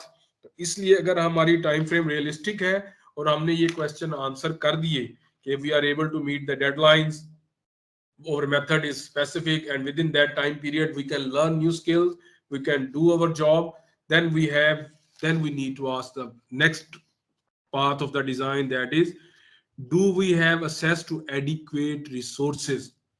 Resources are very, very important. Doing research is not cheap at all. Or under over conditions, specifically the university or college fundings for student research projects generally ranges from non-existent to very limited. The research funding normally is not existent to very limited. It is therefore extremely important to develop a realistic budget for your study. We are likely to be surprised at just how expensive our design might be. For example, हम example ले सकते हैं surveys की. Suppose we want to gather data from 300 respondents. We might need to distribute over 2000 questionnaires. 300 respondent का data लेने के लिए हमें at least 2000 questionnaire बनाने होंगे to get that level of response. By the time we add up the cost of producing that many questionnaire plus the cost of envelopes and postage, or postage के case में both to send and return, our cost can be out of control.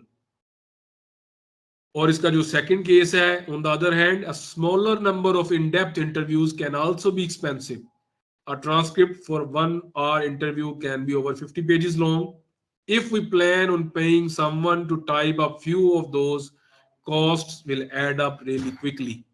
Books, computers, computer programs, equipments, interpreters, translators, trainings, etc. They all need to be realistically considered. क्योंकि जब भी कोई project करना है, research project, we need to have the resources in the form of books, computers, computer programs, equipments, interpreters, translators, और अगर कोई नई चीज सीखनी है तो then the training, they need to be realistically considered. Any project, no matter how worthy, will not be practicable or in fact possible if you cannot cover cost. अगर हमने ये cover cost कर ली, इन questions को answer कर लिया, तो so we are already on the bullseye. We are really in the center. So it means we have already made a very good design. So what we need to think now is we need to think about the small details now, because it said it's all in the details. Once you feel comfortable with your journal research plan, it is time to get down to the nuts and bolts of that plan. This involves being able to answer fundamental questions related to fundamental question क्या है? The first one is who. The first fundamental question is who. Who mean who do you want to be able to speak about? अगर आपने कोई data collect करना है तो उसके लिए what is your population? What is the realm of applicability of your results? तो who का मतलब है कि who you want to speak to, what is your population, what is the realm of applicability of your results, and who में ये भी शामिल है कि are your findings limited to only those you spoke to, or do you want to be able to speak for a broader group? इसका मतलब क्या है कि आप जो काम कर रहे हैं सिर्फ वो एक क्लोज्ड कम्युनिटी में आपने देना है, या वो काम जनरलाइज होगा, you want to publish somewhere, और या फिर आपका जो डाटा है वो जनरल कम्युनिटी के लिए है. तो अगर ये हु को हमने डिसाइड कर लिया तो नेक्स्ट हु का पार्ट है second part, who do you plan to speak to और who do you plan to observe. ये सेकंड पार्ट हु का है. It is quite rare to be able to speak to every single person you wish to speak about. आप जो करना चाहते हैं sometimes it's not possible that you can really do that. If who you wish to speak about is your population, then those you will actually speak to are your sample. So उनमें से जितने लोगों से आप बात कर सकेंगे they are your sample, and the key is that your sample should have certain characteristics. The first one is your sample should be intrinsically interesting, or second is most importantly representative of a broader population. The same is true for the experimental studies. कि आपका sample या तो intrinsically interesting हो या वो represent कर सके to the complete population या representative sample हो. Then the second fundamental question is where. Where mean what is the physical domain of your sample? ये जो physical domain है basically that relates to working out how far afield you need to go in order to carry out your methods. Will you need to travel to different geographical areas? Are there various sites you need to visit? और फिर इस where में if you want to go to different geographical site, इसमें cost involve हो जाएगी, resources involve हो जाएंगे. So if you really want to go there, do you really have the resources? Do you really have the time to be there? अगर इस where को answer कर लिया तो then the where का second part है are settings relevant to the credibility of your method? इसका मतलब क्या है? इसका मतलब यह है कि this involves considering how place can impact on the method. For example, if you want to conduct job satisfaction interviews with construction workers, you would need to consider if an informal chat will generate data distinct from the gathered through informal on-site interviews. तो ये जो condition है ये बड़ा matter करेंगी कि at what time you are speaking to your population, at what time you are speaking to your sample. Same is the case with the experimental study. तो आपने उसके लिए जो पैरामीटर सेट किए हैं उसमें ह्यूमिडिटी का लेवल, टेम्परेचर का लेवल, ये चीजें बड़ी इंपॉर्टेंट है. अगर आपने उन चीजों को केयरफुली कंट्रोल कर लिया है, then we need to move the next fundamental question, and next fundamental question is when. When का मतलब है how do your methods fit into your time frame? That is the first when. There are plenty of us who underestimate just how long it takes to collect data, analyze it, draw conclusion from it, and finally produce a report.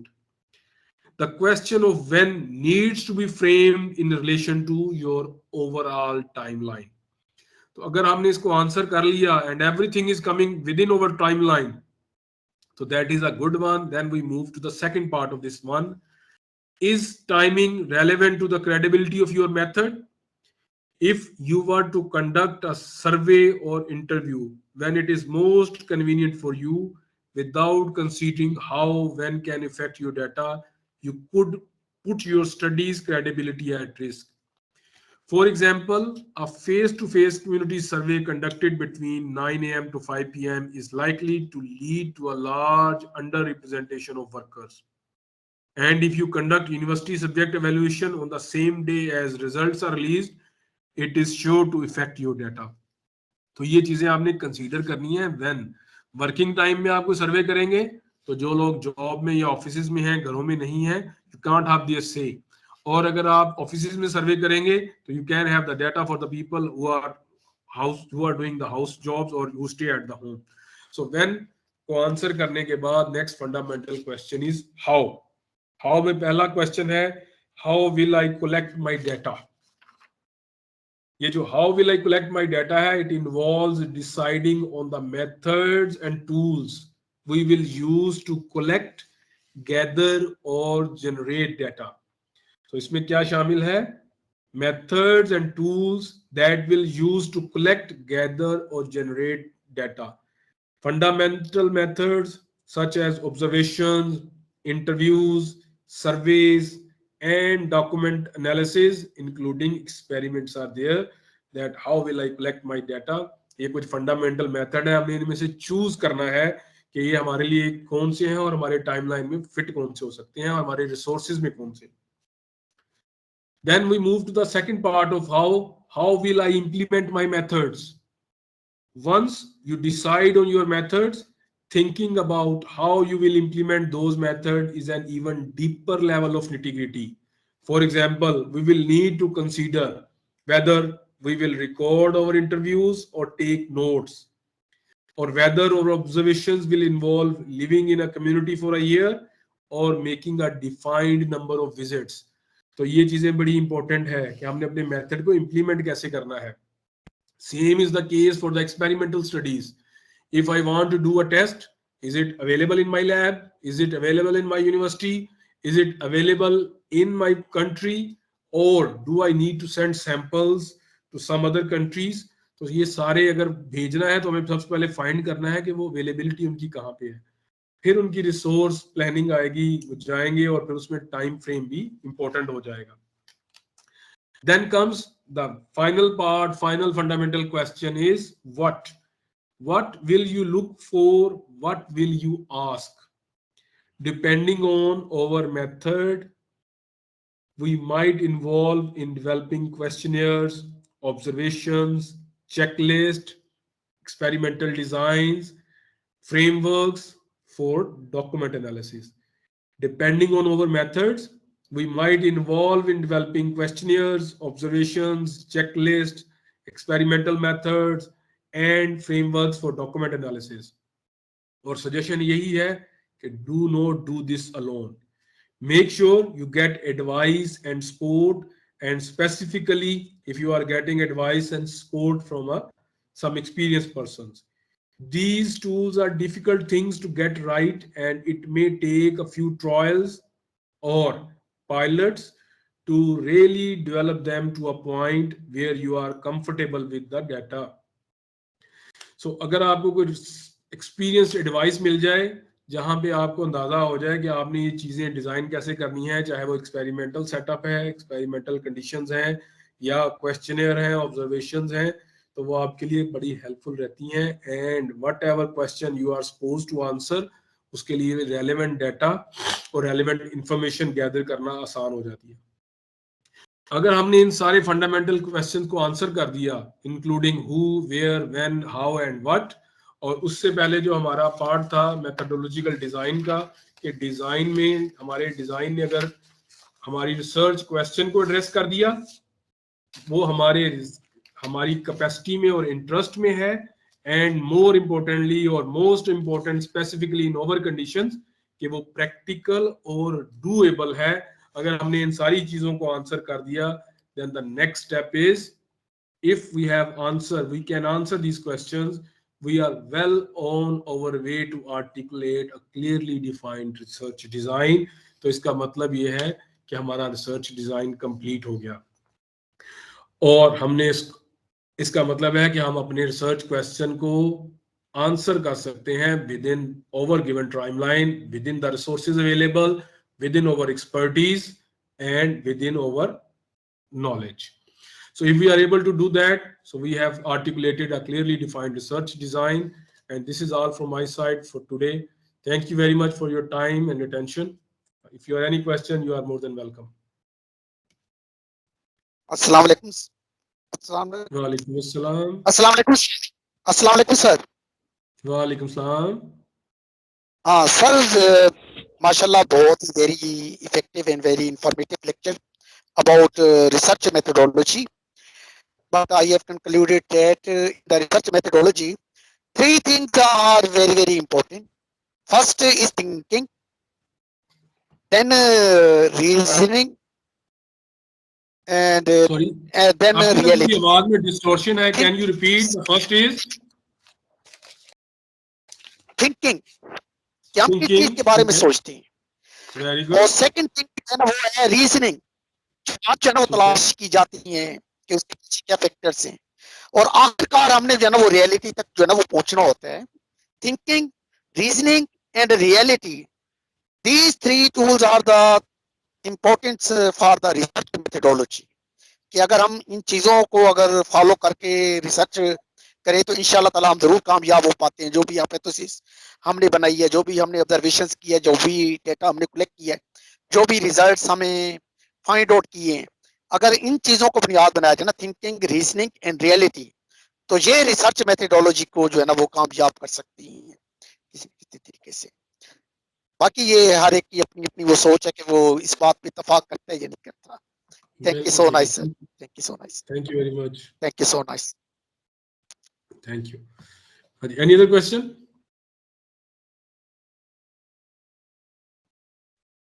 जी अस्सलाम वालेकुम doctor साहब. वालेकुम सलाम. Doctor Abdul Shakoor साहब. Doctor Abdul Shakoor जी, बुरे वाला से जी. क्या हाल है सर? खैरियत है अल्लाह सर? का शुक्र. नायब रहिए. ये सर आज का लेक्चर जो है ये रियली हमारा कंसर्न है. एक पढ़ा लिखा आदमी जो कॉलेज में और यूनिवर्सिटी में पढ़ाता है, और मोस्टली जो पीएचडी हैं, उनको ये काम करना चाहिए जो आपने कहा है. लेकिन मसला ये है कि इस काम के लिए, इस रिसर्च के लिए, इस लेवल की रिसर्च के लिए, ये जो आपने मेथोडोलॉजी बताया है, इसकी अवेलेबिलिटी कहाँ से आए?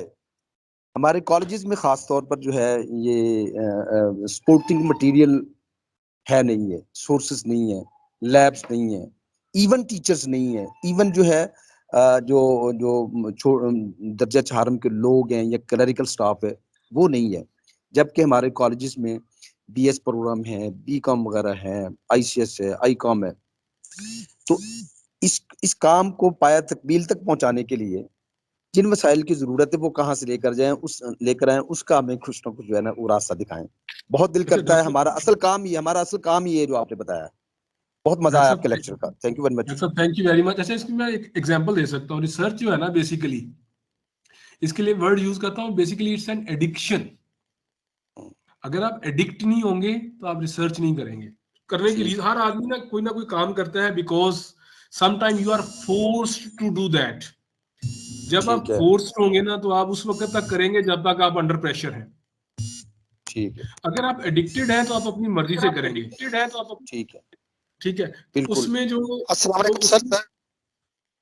ڈاکٹر صاحب ایک منٹ سر، ایک minute, let me finish please. تو اس میں ہوتا یہ ہے کہ میں نے اس لیے کہا تھا کہ آپ کے جو کوشچن ہے نا بیسک، کہ آپ کے اسکل میں ہو، آپ کے انٹرسٹ میں ہو، آپ کی افورڈیبلٹی میں ہو. میں نے اس لیے کہا تھا کہ resources are problem everywhere. کچھ جگہوں میں کچھ زیادہ ہے، کچھ جگہوں میں کچھ کم پرابلم ہے. اس میں میں آپ کو ایگزامپل دوں گا کہ میرے پاس پچھلے کچھ عرصے میں جب میں پاکستان پی ایچ ڈی کر کے آیا تو میرے پاس صرف ایک اکوپمنٹ تھا. اب یہ ہے کہ اس کی اسکل جو ہے، اسی ڈیٹے کو آپ نے کس طرح اس اکوپمنٹ کو یوز کرنا ہے.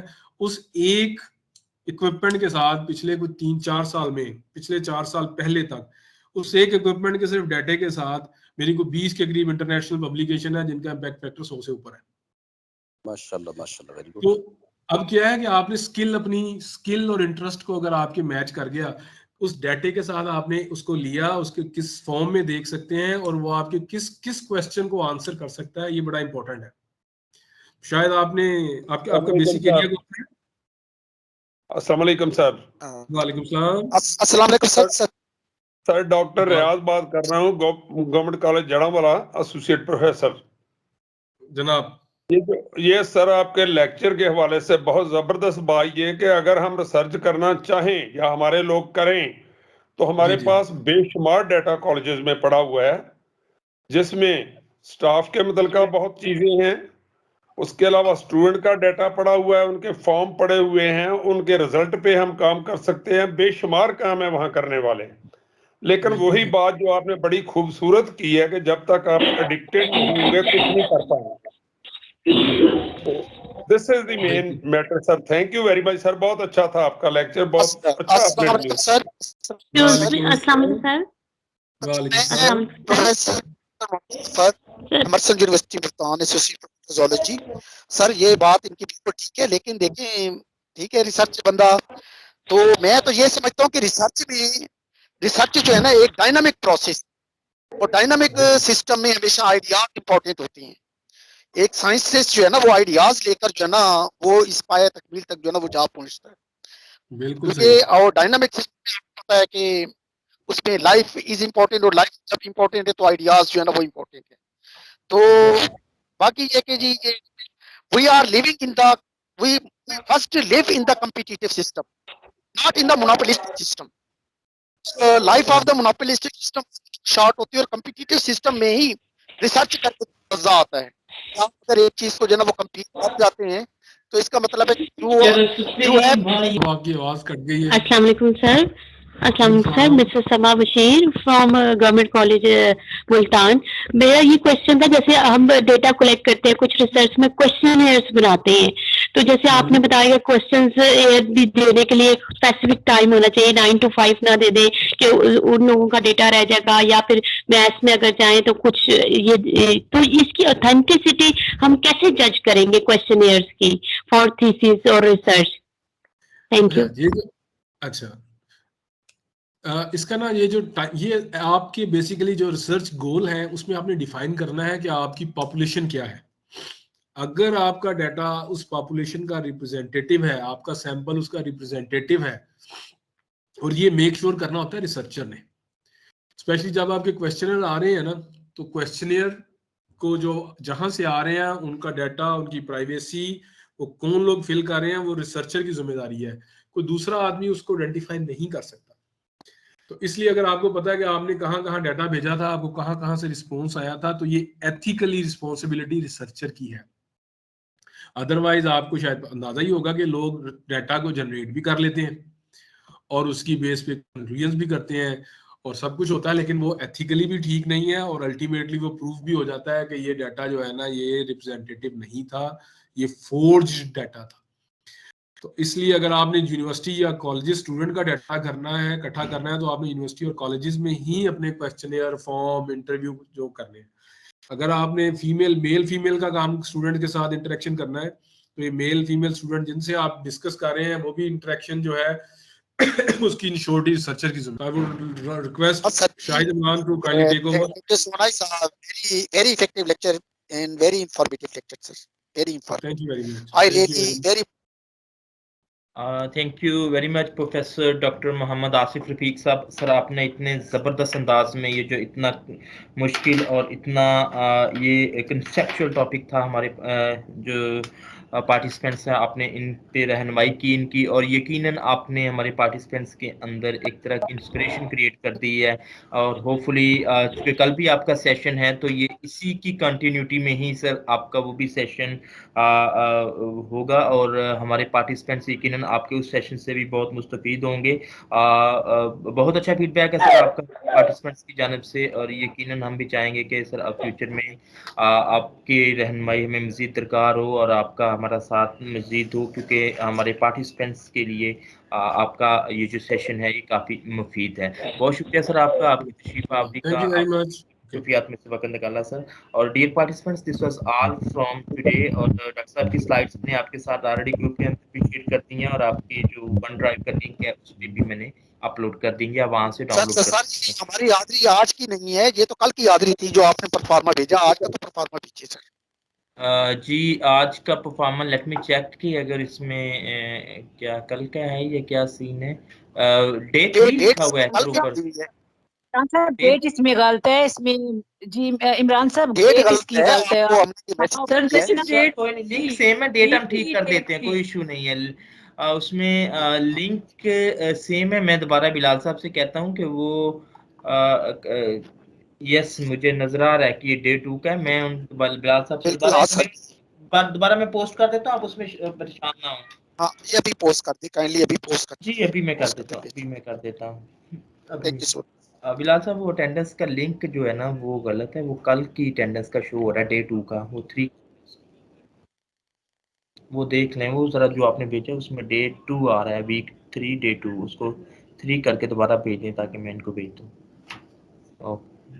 پارٹیسپینٹس آپ کے ساتھ ابھی آ جاتا ہے, لنک شیئر ہو جاتا ہے ابھی, اس میں پریشان نہ ہو. اور اس کے علاوہ dear participant thank you very مچ. اور واٹس ایپ کی جو کریئر کاؤنسلنگ سینٹر پہ تھی سلائڈ وہ بھی میں نے گروپ کے اندر شیئر بھی کر دیا. اس کے علاوہ آپ کی جو جی میل ڈرائیو ہے اس پہ بھی اس کا لنک شیئر کر دیا ہے. تو ہوپ فلی یہ جو چونکہ ابھی جیسے میں نے عرض کیا تھا کہ چونکہ لیول آپ کا انکریز ہو رہا ہے تو اس میں ہم اس کی جو آپ کا کانٹینٹ ہے اس کو بھی تھوڑا سا ہائر اینڈ پہ لے کے جائیں گے. تو بالکل ہم نے اسی کی تسلسل میں یہ چیزیں, ریسرچ بھی ہے, اس کے علاوہ پھر آفس مینجمنٹ کا آپ کا ایڈوانس ماڈیول ہوگا, پلاننگ اینڈ ڈیولپمنٹ پہ آپ کا ایڈوانس ماڈیول ہوگا. اس کے علاوہ آپ کی جو دیگر ہیں اکاؤنٹس مینجمنٹ پہ ہے, وہ بھی وہ سارے ہیں. ایک کمپریہنسو قسم کا آپ ہے, فل فلیج پیکیج ہے جی 6 ویک کا. اگر آپ اٹینٹیو رہیں تو اس میں آپ کے لیے بہت کچھ نہ صرف لرننگ ہوگی